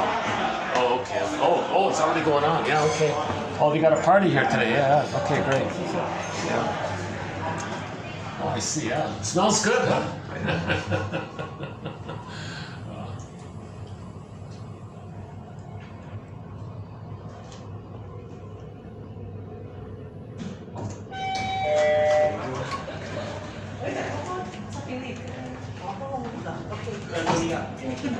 Are you going up? Going down. Okay. Down. Thank you.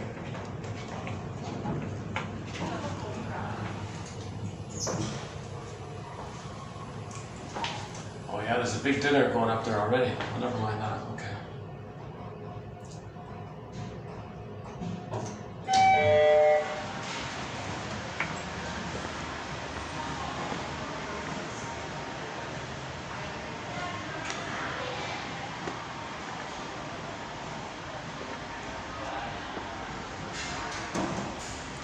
Let's just stay here for a bit then. Let's plug this back in, get some battery here.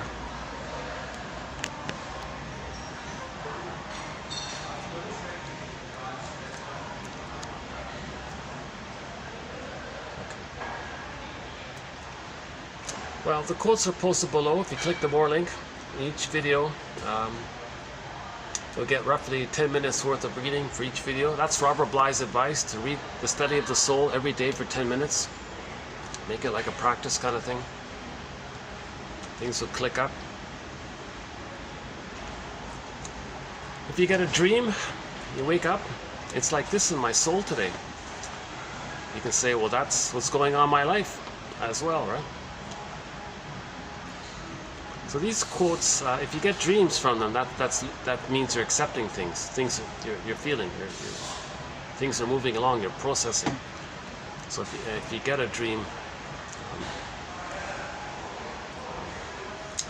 you'll see your pattern. You'll know what your conflict is. You'll wake up at that point. And that's what's going on in your life. So it's like this in my soul today can be translated as, well, this is like a message from my unconscious telling you what's going on with my life, kind of thing. So things are loosening up to reveal to you and communicate to you. So our dreams are showing us our patterns. Our dreams are similar to myths and fairy tales. Myths and fairy tales show us our patterns. Dreams are showing us our patterns. So yeah, so dreams are showing us our patterns. Put it that way. But with dreams, keep in mind there's a thing called condensation. Something from childhood can blend in with the pattern, can blend in with something you saw on TV, all in one little sequence. You got to filter it out, like, whoa. But that's an effort to bring things to your attention, right? If you have a dream, wake up with a notebook, TTAQ, an acronym, title, theme, affect, question.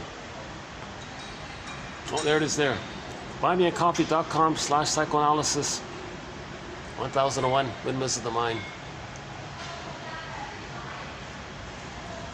That's the Sky Train with no ad on it.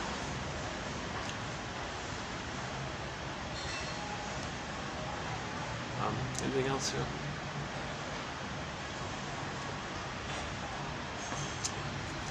Yeah, one little thought came to mind. I missed in the last video when I was talking about a very proud. I think it was a very proud kind of analyst or something.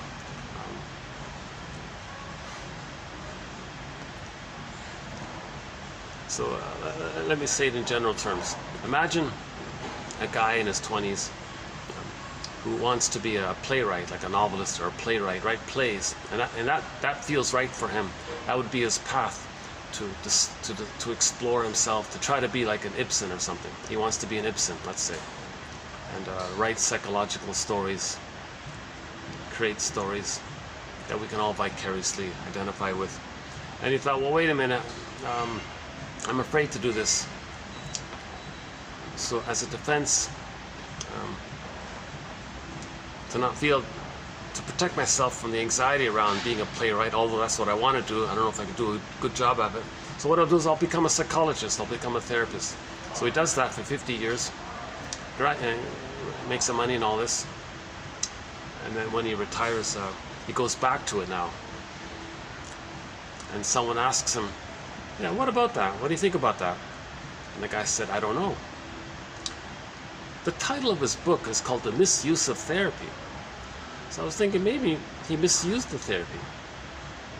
He used the therapy, not for therapy, but as a defense mechanism against the pain around of his true interest. Plus, maybe it's code for he misused his time. So that caught my attention in the interview. The interviewer asked him, you know, you just brought this up spontaneously. What about that? Like, can you self-analyze yourself? You're discussing all this about other people. I don't notice anything about yourself. That was like a glimmer. He was talking about himself. The interviewer caught that. And he just quickly, oh, I don't know. Like, whoa. Well, what about the title of your book, The Misuse of Therapy? Maybe he misused the therapy as a defense mechanism to avoid the pain around his true interest. And he misused his time in the process, hence the chosen title of the book, The Misuse of Therapy. That was just like a little quick follow-up. I don't know if it's fair to offer this, but I'm just reassociating here. So yesterday I went on a bit of a rant about a guy I thought, I spent a lot of time reading one guy's book, and I felt a little hopeful about it because I heard the interview and I thought there was a promise there. The book started off quite well, and then oh boy, I felt disappointed, and then I felt a little sad at the same time. So then I felt like, no, I wouldn't go to this guy as a therapist. The guy he's a little tricky, like he would paper over cracks in his thinking with jargon, and that's one of the quotes that some people do that. That was, I think, that's what he was doing. I think a lot of these authors do that. They'll have a thought. What do I do now? Let's just impress them with the jargon term. That preserves the grandiosity. You're starting to say something, you thought so, then he confused you. So in public relations, propaganda, advertising, they say the slogan is, if you can't dazzle them with your brilliance, baffle them with your bull. You know, Dehl, D-E-H-L, professor, a college professor on rhetoric. We have this quote in our collection here. So I think a lot of people do that. They get scared. They don't know what they're talking about. Well, let's just confuse them. Then that stuns them. That keeps. If people are confused, they're like children. They're passive. Oh, okay. Then that reminds them of when they were a passive child and the parent knew it all. So they want to click that. So okay, I'll confuse them. They'll think well of me. They'll think idolize me. I felt that a little bit. When authors do that, I feel like, okay, you want to preserve your grandiosity by confusing somebody, and you're really like playing within you, equivocation and words there, implying this, and then it was in his book that some shrinks do that in their writing, but that's what he was doing, right?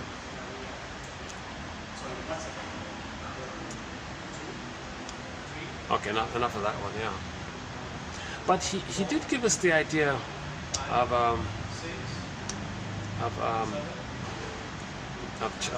dysfunction, or including childhood amnesia, being the fear around. If the child has magical thoughts that he creates outwardly, that through his thinking he can actually create something outwardly, and if the child's angry and he has all these revenge fantasies or something, and think people getting hurt, maybe it's so disturbing he'll dissociate it. So that's childhood amnesia. So he thinks childhood amnesia comes from a lot of this unresolved omnipotence of thought. But a lot of people, what's confusing about that, because a lot of people with distinct personality patterns have a clear memory from post age 3. So I'm not so sure he's correct. But the idea was interesting. It was an interesting theory, but I don't think it jives. The other point was he thinks that the fear of our fantasy, of our wishes causing damage, that fear, that leads to people being dysfunctional. Well, that makes sense, because the child had a wish, he received pain. Okay, classical conditioning. In the present, you have a wish. Oh, remember the pain, so you're dysfunctional. Simple classical conditioning, right? Oh, there's that whistling song again, yeah. When I first heard this whistling song, okay, it's a cheerful, happy song, but it's starting to a little wear on me.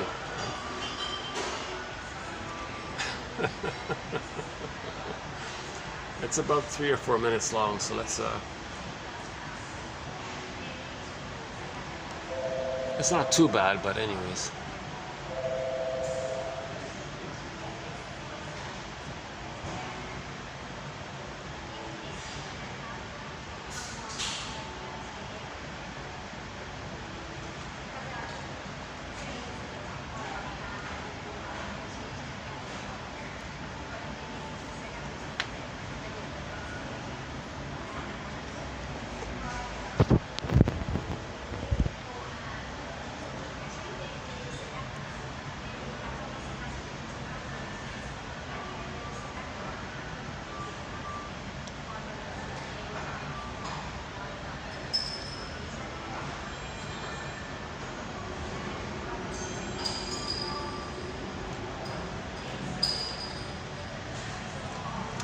Oh, missed opportunity. I just discovered that Ann Wilson has a new song called Greed.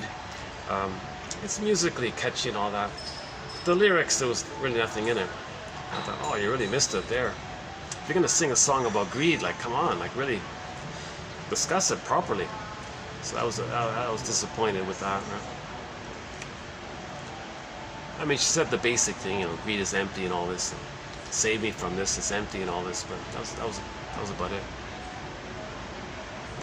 I mentioned her because we recently played a cover that she did of the song Love Hurts. And maybe we can play it here too, if I can find it here. Yeah, here it is, Love Hurts. This is Ann Wilson's cover of Love Hurts.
Well, love heals. Love is the healer. We're talking about transference love. When we transfer the past into the present and replay the past into the present and re-experience the original hurt from the nursery. So we're reminded that we were hurt in the nursery. So people in the present don't cause that kind of pain. That primal pain from the nursery. We're just reminded of it in the present. And we in our anger, we displace the anger at the mother to the person in the present. So there's a difference between love and transference love. So it hurts to transfer and replay the disappointment. So transference love hurts. Oh.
next video, let's play a song from the Heart Band. So we don't have any songs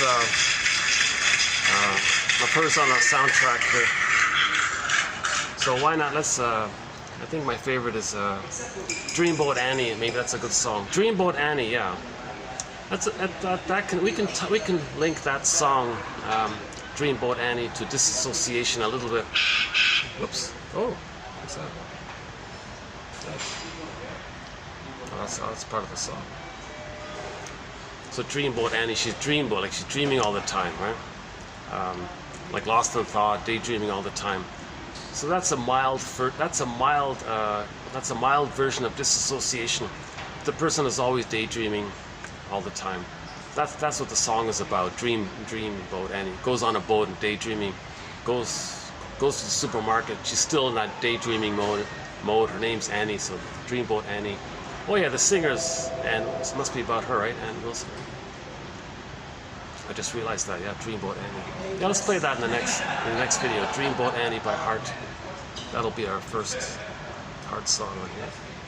I'm not a huge fan of the band, but that one song is good.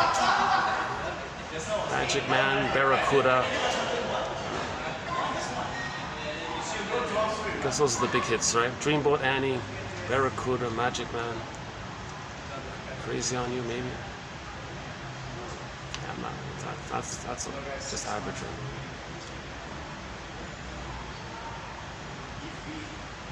Yeah, Barracuda, Magic Man.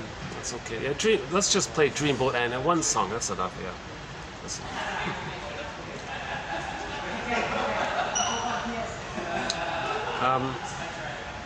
Okay, it's 5 o'clock here. Maybe we'll go upstairs, take a peek on the outside, and then I think I'll close the video with the peek from the rooftop. So give me about fast forward this video 2 or 3 minutes. Let me return the chairs and all that, and we'll visit the rooftop. Yeah. Okay. Hold on a sec.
Thank you.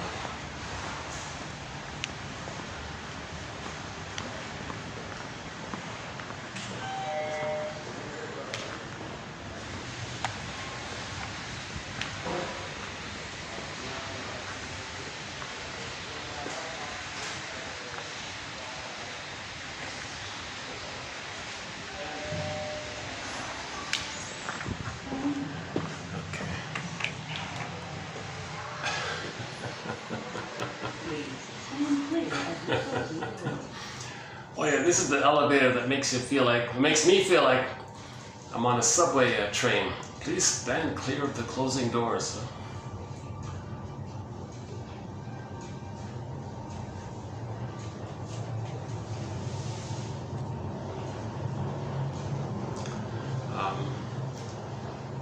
Any final thoughts here?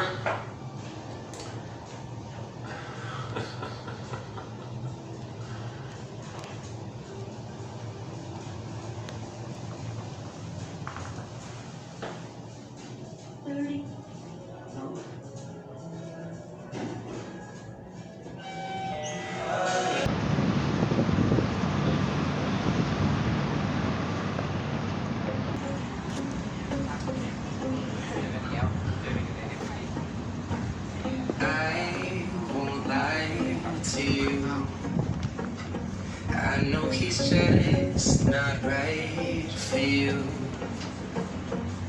And you can tell me if I'm off, but I see it on your face when you say that he's the one that you want. And you're spending all your time in this wrong situation, and anytime you want it to stop, I know I can treat you better than he can, and any girl like you deserves that. Yeah, no way. Tell me why I'm wasting time, why I'm wasting time when you should be with me instead. I know I can treat you better. I'll stop time for you.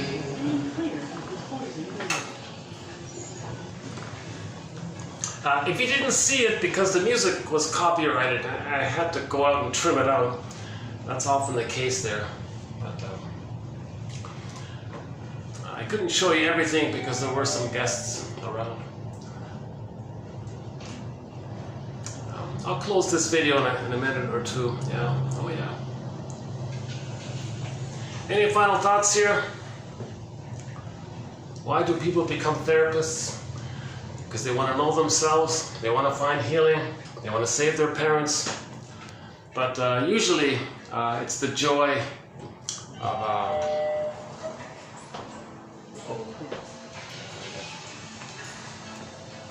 so it's okay.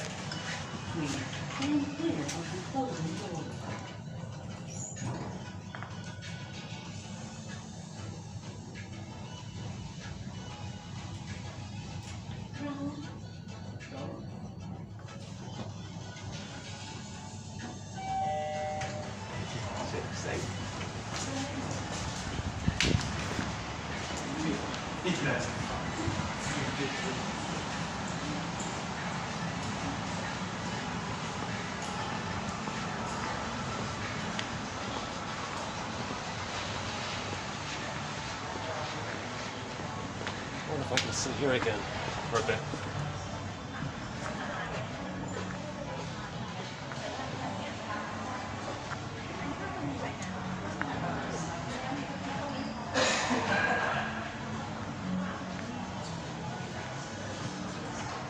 Is it okay if I just sat here for about 10 minutes? Maybe 5 minutes? I'm not gonna buy a drink. Okay, thanks. Yeah.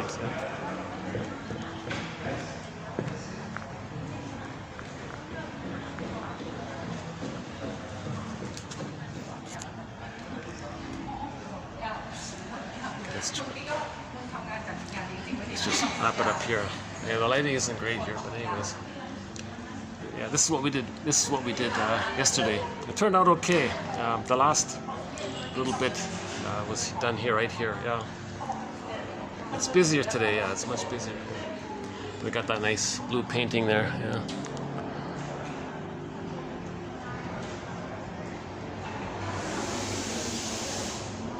Oh, there's that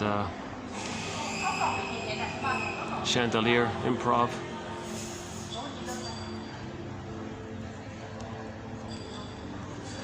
Well, any final thoughts here?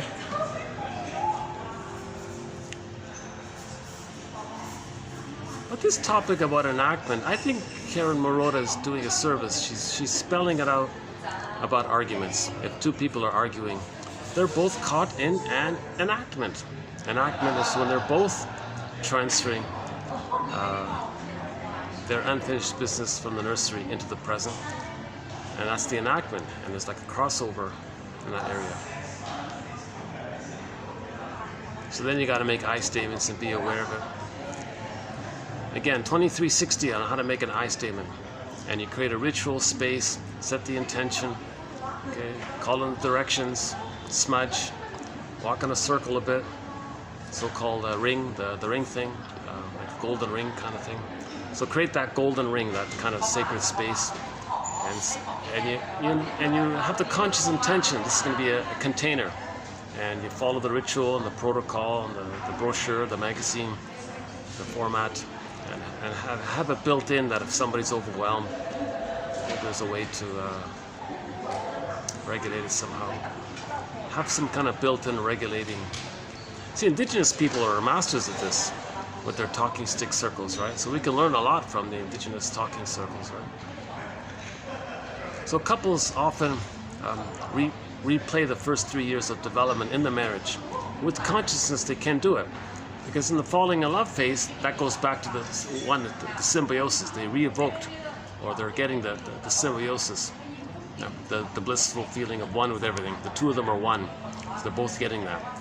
So they're both in the fusion. Now, when one hatches out first, the one that's still in it feels betrayed, feels angry. Okay, then you be conscious of it all, right? You make I statements. And then, yeah, these marriages can be a healing journey path, a psychological, narrative medicine, soul repair path.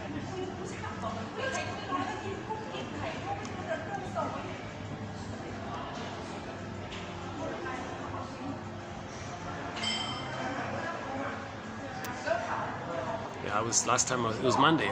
Today's Wednesday. Monday was nice and quiet here. It was good, yeah. Today's much busier.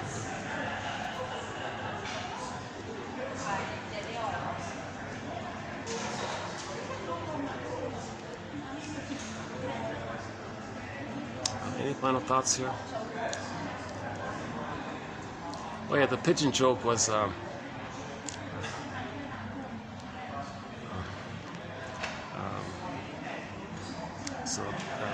one woman was concerned about aging, and maybe didn't achieve the success that she wanted. But to face that would mean to admit that they're getting older and there is mortality.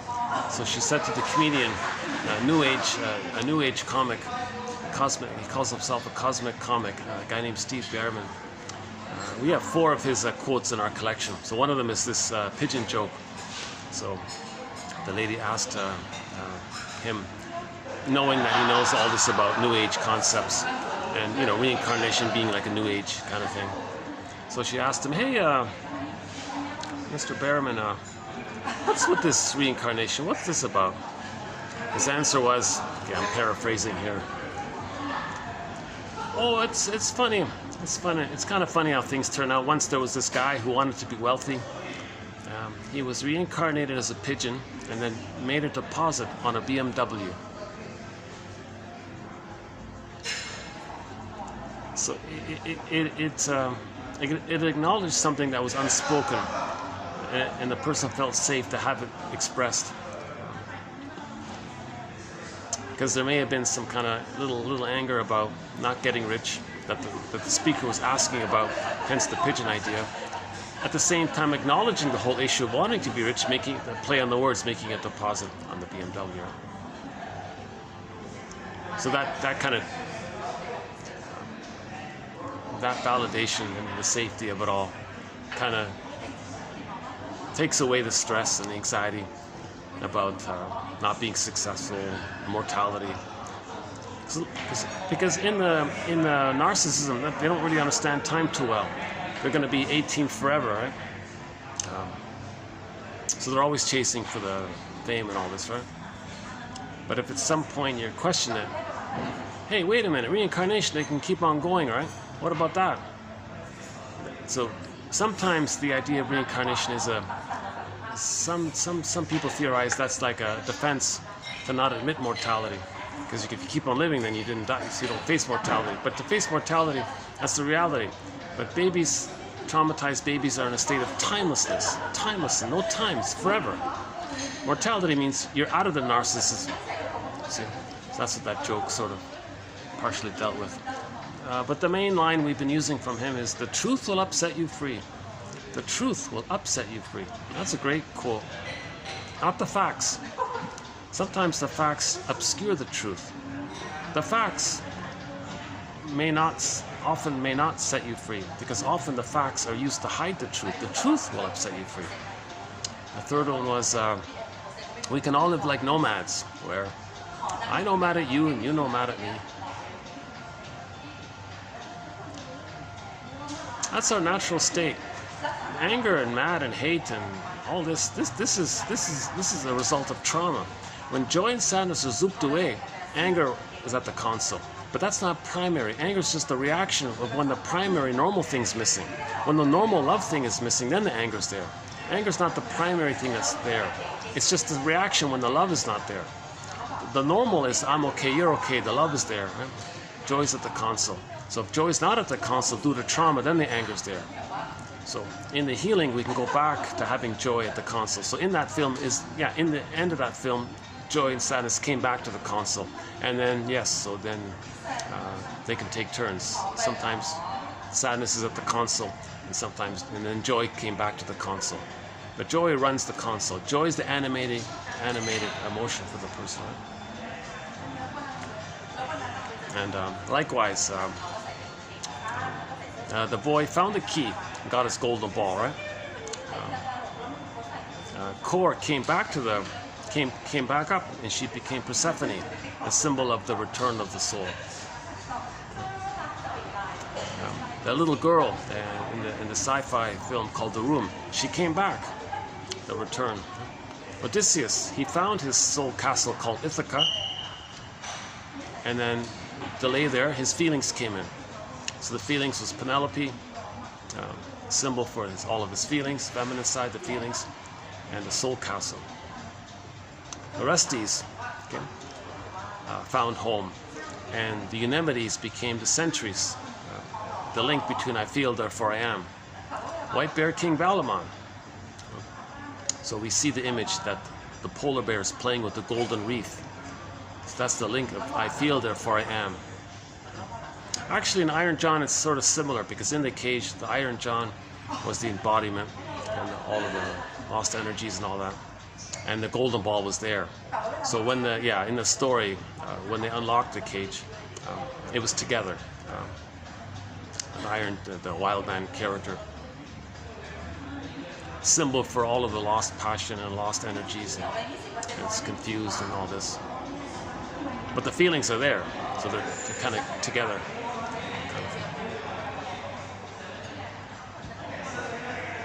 And then there was the ability to have our feelings and the connection to Iron John.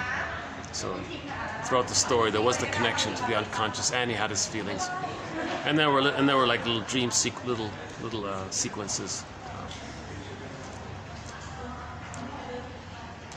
That's a thought. Yeah, maybe one day I'll cover the whole Iron John story. Maybe that's a thought. I'm not fully. Honestly speaking, I don't know the full story. For some reason, I missed it. But just the introductory part, that the dog got pulled down. Okay, that's a repression. Another version is the golden balls in the cage. Need the key. The key is under mother's pillow. So there's a secret with the mother. That secret was she didn't meet the baby's needs, hence he lost his golden ball, and it's all locked. It's repressed and it's locked away. So when we face the truth will upset you free. The truth is the greatest hurt of all. The greatest hurt of all, mother failed me.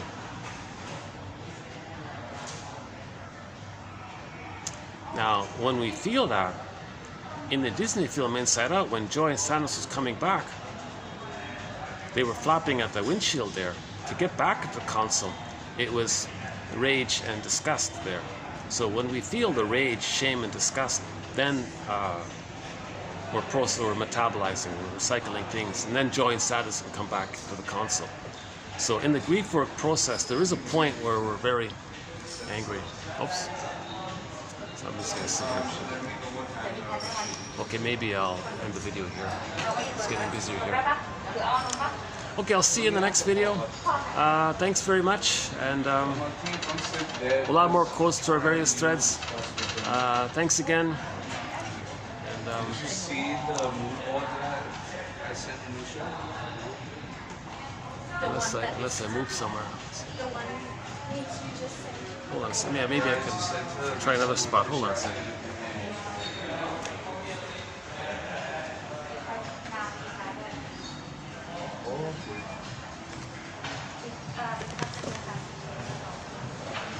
Well, I think that's it.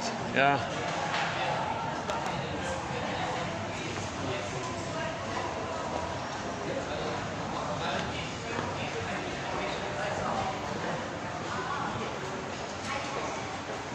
No, it's really getting busier and busier here. Well, maybe I can finish. I can close up the video outside. Yeah, let's try this one here. Hold on a second.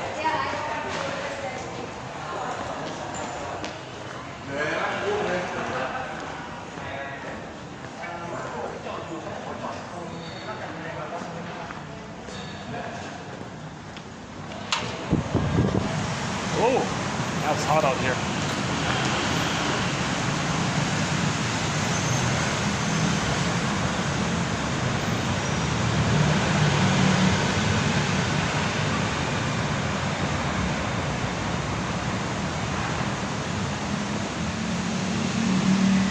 Maybe we'll just finish the video here.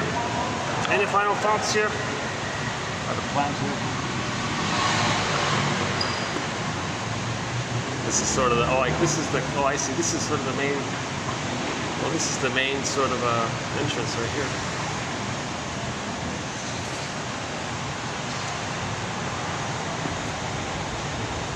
Yeah, I wonder if there's a back section here. Hold on a second, let's try it out.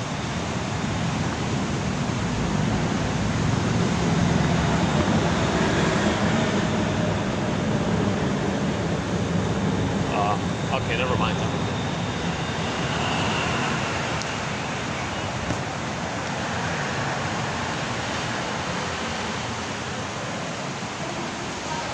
Any final thoughts here?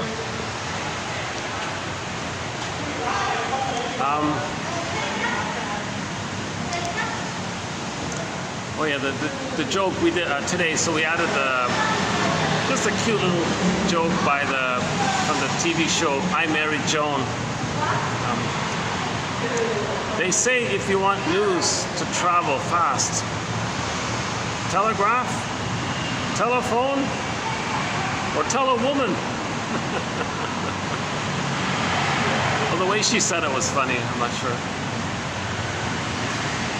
A recent joke added to our thread on the psychoanalysis of humor was about some beggar guy on the street approached a wealthy man who was passing by.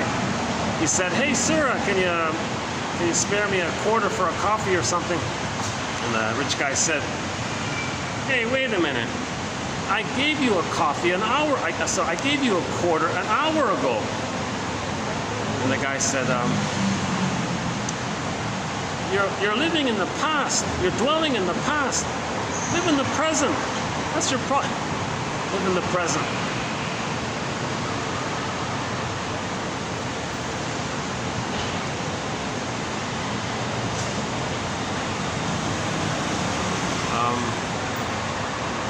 We'll add some new quotes to our thread on psychoanalysis of humor. So again, the first part of the joke, little tension, you get the answer, you feel safe, that little release, you laugh. But if there's something deep, like a loss, and you feel safe, then you cry. So there's that mechanism of the first part, there's tension. If it's mild, you feel safe, you laugh. But if there's lifelong denial of loss, and you talk about it, then you cry. A similar sort of parallel mechanism, just depends on the depth of it all. I'm tempted to see what's... Okay, we're getting really...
guess that's it for today, right? Any final thoughts here? Blue sky. Yeah, I'm not a fan of Jeff Lynne, honestly speaking, but I'll eventually get around to playing his song "Turn to Stone," because it does make reference to the idea that we may metaphorically feel sort of like that, and that's what that song was sort of referring to. But what else? Oh yeah, let's play Dreamboat Annie. That's a nice little song by the band Heart. Yeah. I'm not a huge fan. I'm not really a fan of them, but I remember as a youth, I think that was my favorite song, Dreamboat Annie.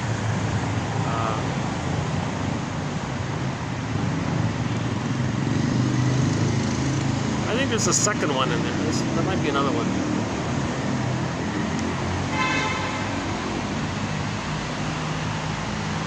She plays with her sister in the band.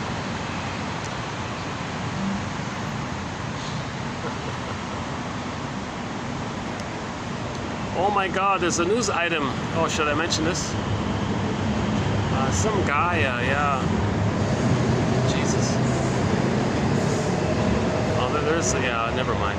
There's a news item about a guy on a motorbike.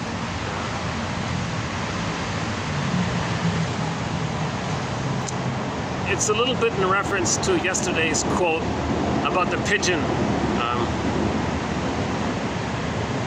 You know, this sort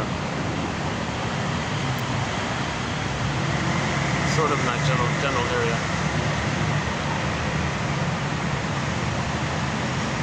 But why would a person drive recklessly with their motorcycle? Like why would they speed recklessly? You know, if the conditions, the roads are wet and all this, why would a person do that? Like, why would a person? Are they disconnected from their feelings, or is it a reaction formation? Oh yeah, so there's reaction formation. So maybe sometimes the person is feeling something. Maybe they're scared. Oh, the roads are wet. I'm driving along here. I'm a little scared. And so to not feel that fear, sometimes they do this thing. They flip it. They do a reaction formation. They do the opposite. They do this machismo bravado. I'm not afraid. I can handle this. Just enter their grandiosity. So then that poor guy had a severe thing happen, right? So maybe that's part of it, right? So there's a thing called counterphobia or reaction formation, where something bothers you, and the way to not feel it is just aggressively do the opposite. Somehow it overwhelms, it distracts you from the underlying issue. It's called reaction formation, right? So something you're afraid of, then you pretend you're not afraid of it, right? Or something you don't like, then you say you like, but you really don't like. Something you don't like, you say you like. Sometimes you like it, but really you don't like. Sometimes it's a reaction formation. Interesting dynamic there. And that's one of our threads, reaction formation. Challenging thread, one of our most challenging threads, this issue of reaction formation. When is it taking place? How do you know when it's taking place? Interesting one.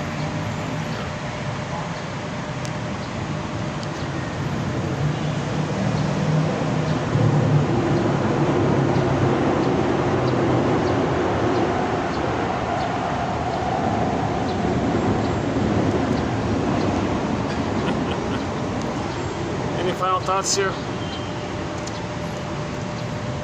Yeah.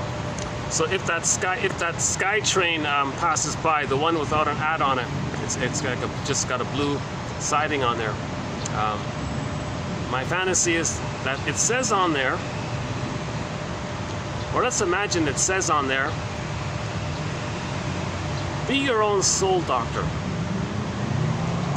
Help weave a basket or a nest so that you can get back your feelings. Study these 10,000 quotes from the psychoanalytic tradition.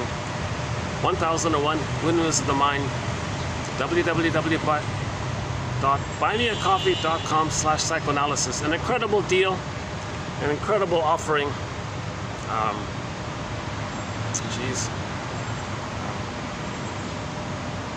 You know, some of these quotes come from books that haven't been digitized yet. You know, So I think there's a lot of value to these quotes. For example, the one from Haas. Yeah, there's a good quote from him about the need for like a philosophy of like a psychoanalytic philosophy of humanism, like recognizing that we're homo traumicus. We're a traumatized version of ourselves, right? So that's so when we evolved from Homo bodoensis, one theory is we used to be Homo bodoensis, and for 1 million years. So we're Homo bodoensis underneath, and we're just like an updated version of Homo bodoensis. So we're all Homo bodoensis. Let's appreciate that. We're the one hominid that adapted in all this. And then it took us 1 million years to develop the cortex. And then, so when we got the cortex 150,000 years ago, or whatever it is, then we spread around with the knowledge and the language and settled down in different places. And then there were trivial biological variations to us based on sun exposure and diet and all this. But then the confusing thing was, about 10,000 years ago, farming and agriculture was discovered, and then there was a mismanagement of the serotonin, and then we reacted from that, and from that reaction, we became Homo traumicus, or someone called it Homo economicus. So I won't redo that whole thread here, but we have a whole theory in that area, and then that links into the whole sociological sub-thread to understanding prejudice. So we talk about advertising, PR, and the religion, the plunder system, and the educational system, the work of Jane Elliott, and so on. Yeah, the work of Jane Elliott. Yeah, her work, her body of work has won a Golden Windmills of the Mind Award. Jane Elliott. Yeah.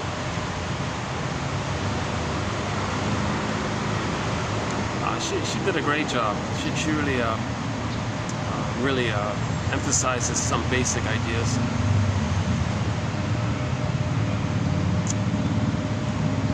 Well, there's that little bird here. Let's see. Can we get him in? That might be the same little bird, huh?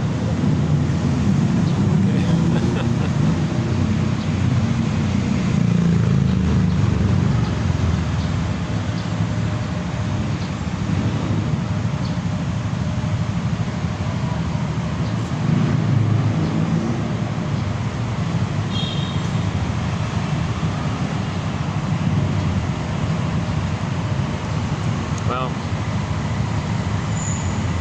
any final thoughts here?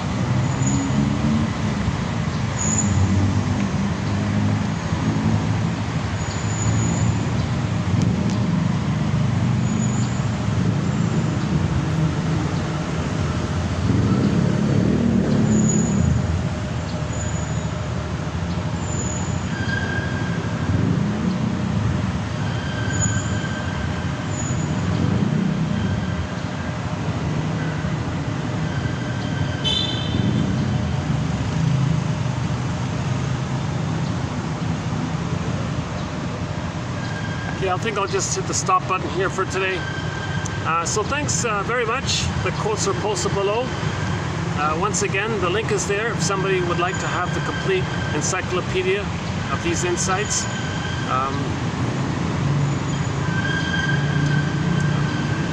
It's a treasury. It's a learning treasury, and it's the language of psychoanalysis, basically. So again, yeah, the psychoanalytic sort of orientation is considered like a second language almost, to recognize things like enactment, today's topic, and to be able to make links where you link up the idea of the pattern, how maybe where it began, when it began, and then to see a here and now live example of it. So we recognize reenactment as we're catching ourselves doing it, right? So that's sort of like a little triangle there. You want to link up the 3 points: the pattern when it began, and a here and now example of it. So that's called an like a general interpretation or a complete interpretation or a total interpretation. There's transverse interpretations, there's clarification, there's mirroring interpretation of narcissistic vulnerability. That's an important one. So-called confrontation, you know, the why this, you know. Oh yeah, by the way, the Stigner person, they don't like interpretations.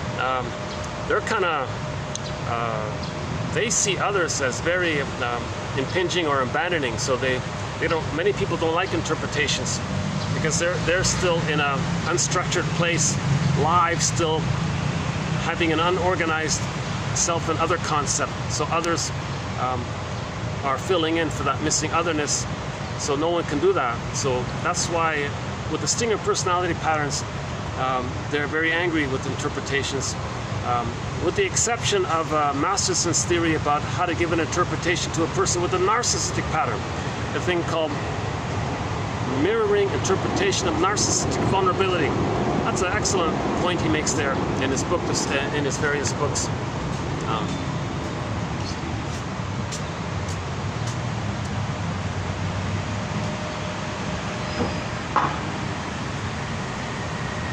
Just near the smoker section here.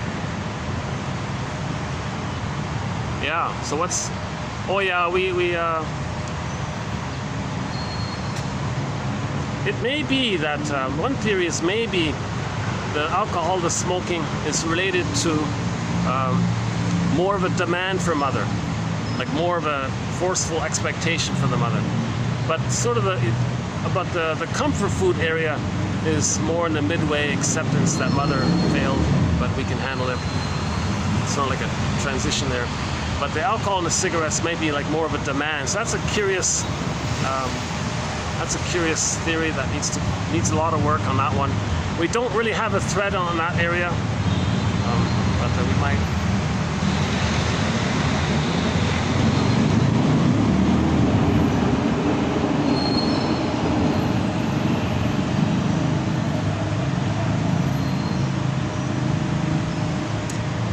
You know, maybe I can just check out.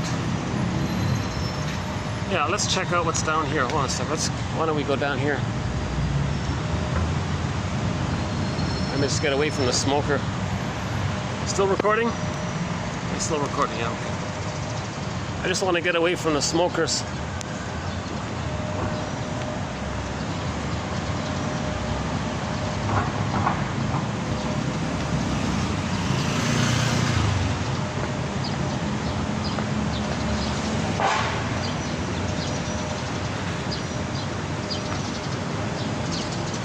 Down here.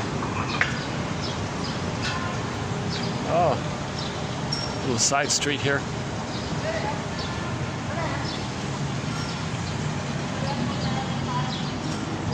Oh, it'd be very expensive to rent in this area. This is sort of an expensive, semi-expensive area here. Yeah. It takes me a good 30-40 minutes to get to this area.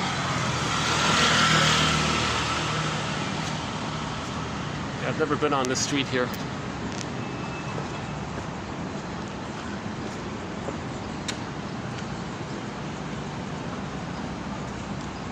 Yeah, see, a little place in here, it'd be pretty expensive, I would think. Yeah. Oh, land for sale. Oh, this would be pricey. Oh, here's a nice lot. Look at this. Well, here's some prime real estate right here, eh? This lot right here. Jeez. Oh my goodness. Yeah, this is a prime lot right here. I'm sure this lot would be very pricey. Oh my goodness, yeah. And you're a little bit off from the main road, so it should be quiet indoors, right? And you're on this narrow street here. Looks like a dead-end street. Oh my God! Yeah, this would be a good. I don't know about the height restrictions. If there's some kind of. Oh, maybe there's a height restriction on this street. I'm not a real estate agent. Don't misunderstand me. I'm just going for a walk here. Let's see. But you know, on second thought, But on second, this gives me an idea. Maybe I can just like do a part of my video here. Oh my God. Well, there's a thought. When it cools up, maybe I can just come here to do a video. I mean, I've got everybody staring. I mean, I've got a lot of.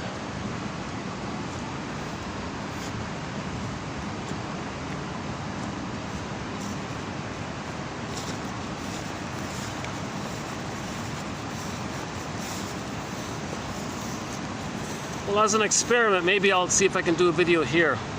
I love doing them outdoors. Yeah. I could bring a folding chair here.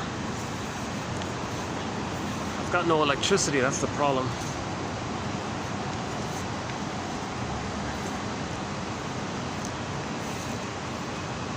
Yeah, how do I charge my battery out here? Unless I bring some special battery. Okay, let's say I get like a battery, one of those battery packs or something. There's the crow. Well, that's a thought. Yeah, maybe I can come out here.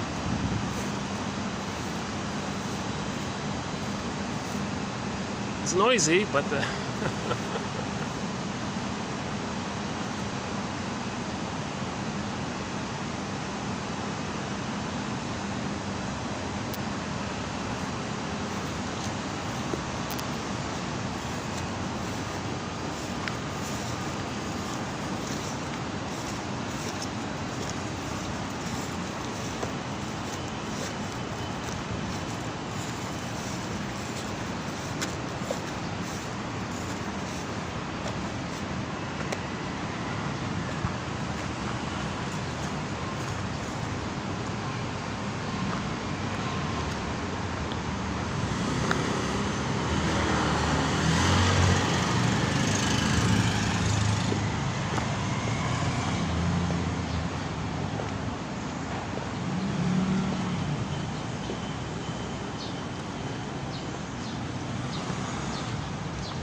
a lot of narrow streets.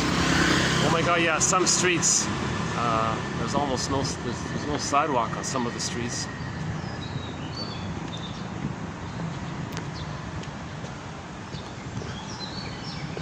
Let's see.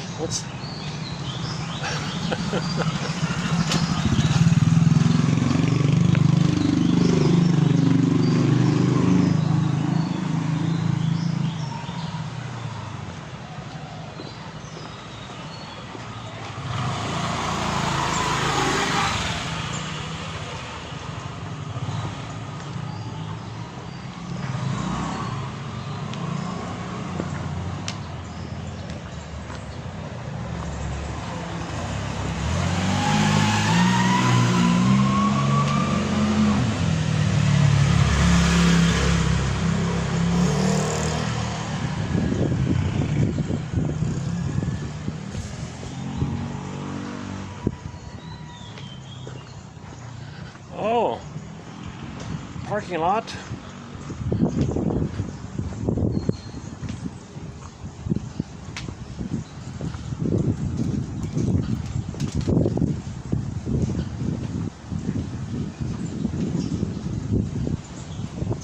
Street here.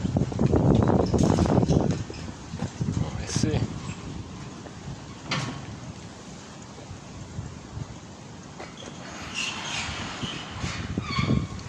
Suddenly nice and quiet down here. Eh?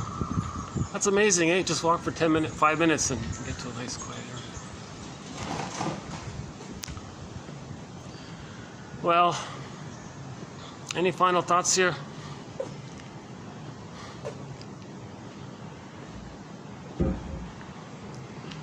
Here's a little flower.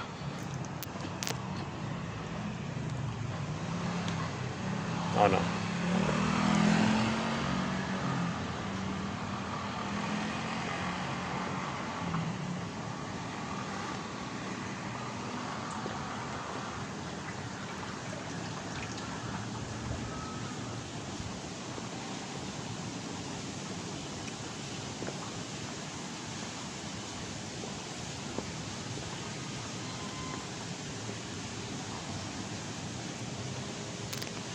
Yeah, I must confess, I sort of share Mr. Manfred de Vries's idea that we got to learn, we got to study trauma.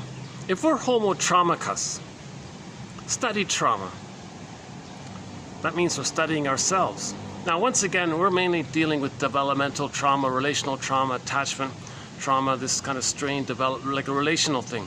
The situational trauma, the shock traumas that we always hear about with the PTSD from that, we don't really cover that here.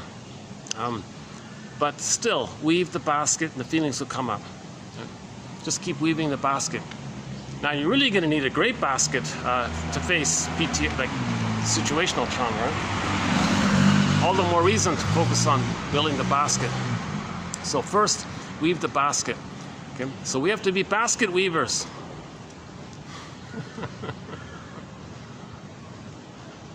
It's not a bad little area here.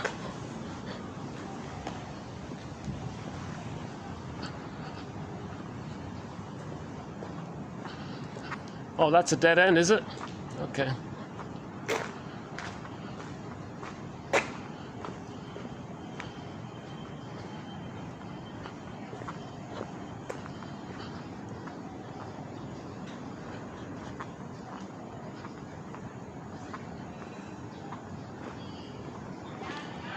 Oh, there's a nice place. What's that? Let's see. Oh, that's You want to go to it up here?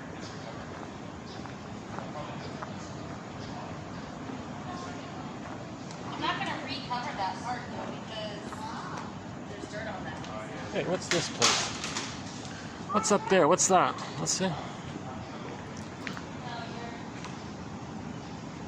Oh, it's. Oh no, these are the people. Oh, these are people's apartments. Oh. Oh, for a second there, I thought it was some kind of a coffee shop or restaurant or something.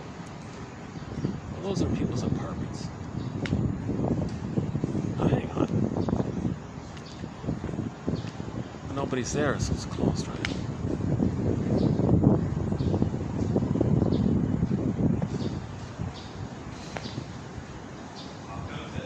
Let's check this out. Hold on a second. Let's take a quick peek here.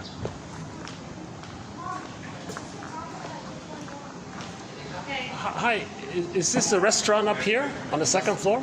Restaurant. Is that a restaurant? It's hotel. This is a, Restaurant Kham. Restaurant Kham.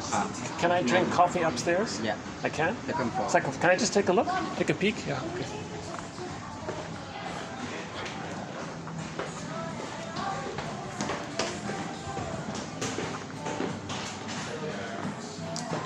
See, I'm always on the lookout for quiet. Oops. I'm always on the lookout for quiet coffee spots. Let's see. This is one.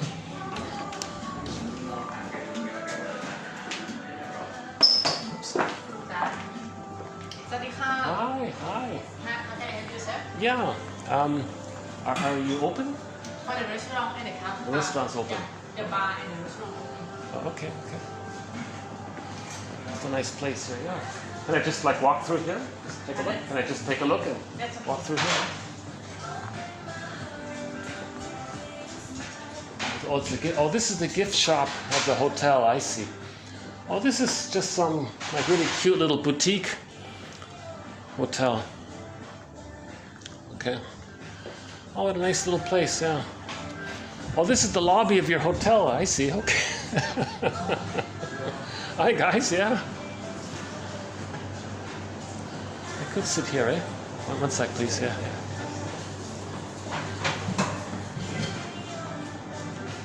So this is a restaurant.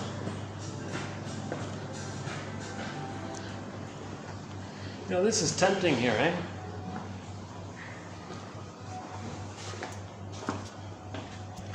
You know, here's a thought. Maybe I can come here to do it. Oops. Oh.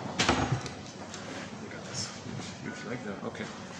Yeah, here's a. It comes to me. Here's a thought. Maybe I can do a video here. It's a nice little place, right?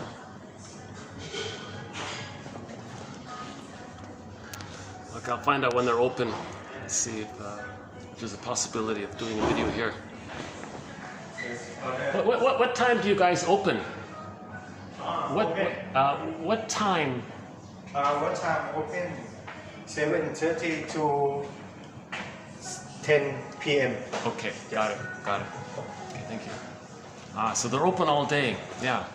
So that's a possibility. If they're open all day, and if I come here like mid-afternoon, there's a good chance I could do a video here. What do you think? Nice place, right? You want to take the order? Oh, okay, I'll just take a look at it. Yeah, thanks. Lunch menu, drink menu, and cocktail beer. Okay, great. Let's see how expensive. Let's see. How expensive is this place? Okay, it's normal. The prices are kind of normalish. Let's see. Oh, it's doable. Yeah. Okay. The menu here is okay. The prices here are good. Okay. As an experiment, let's see if we can do a video here in the future. See how it works out.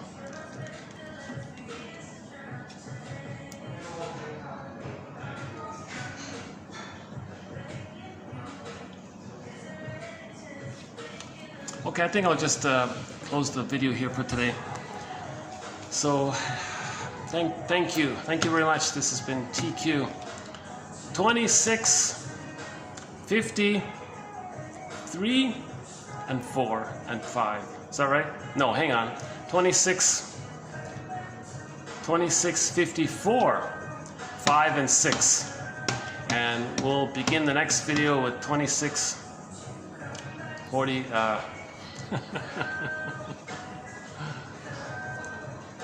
So so we'll begin the next video with that quote from Mr. De Vries. Is that right? De Vries? It's either De Vries or De Vries, something like that. So we'll begin with a very good quote in the next video. And I wish I had some like really good funny joke at the end.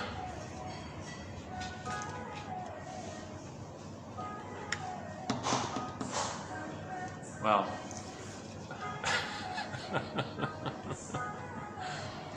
if one comes to me after I hit the stop button, I'll begin the next video with it, something like that.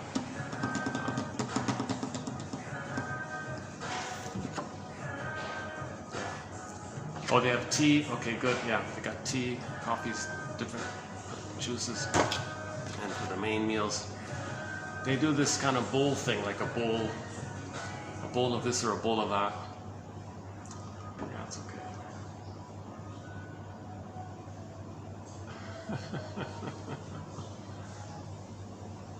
That looks okay.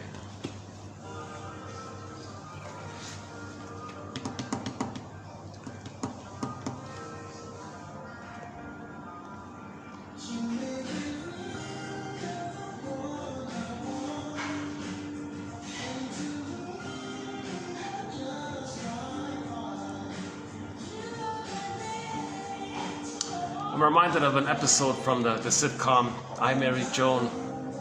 There was one funny episode where some billionaire guy or something passed away and gave everything to his pet monkey. And there was a squabble because some of the family members thought that wasn't fair. So the judge had to mediate. So in the conclusion, the judge took the money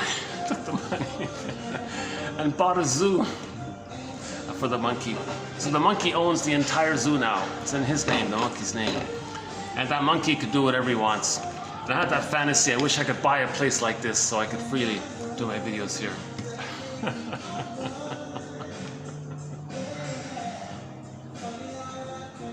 It's a nice place, yeah.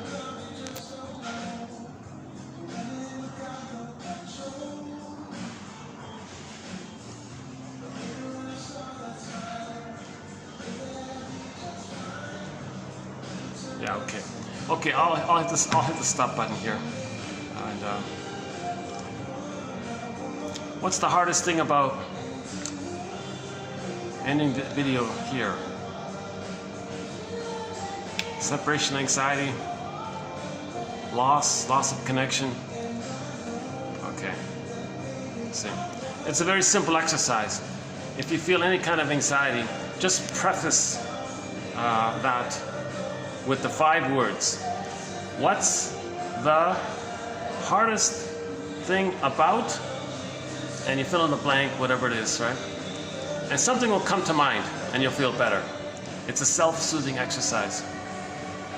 See you next video. Take care.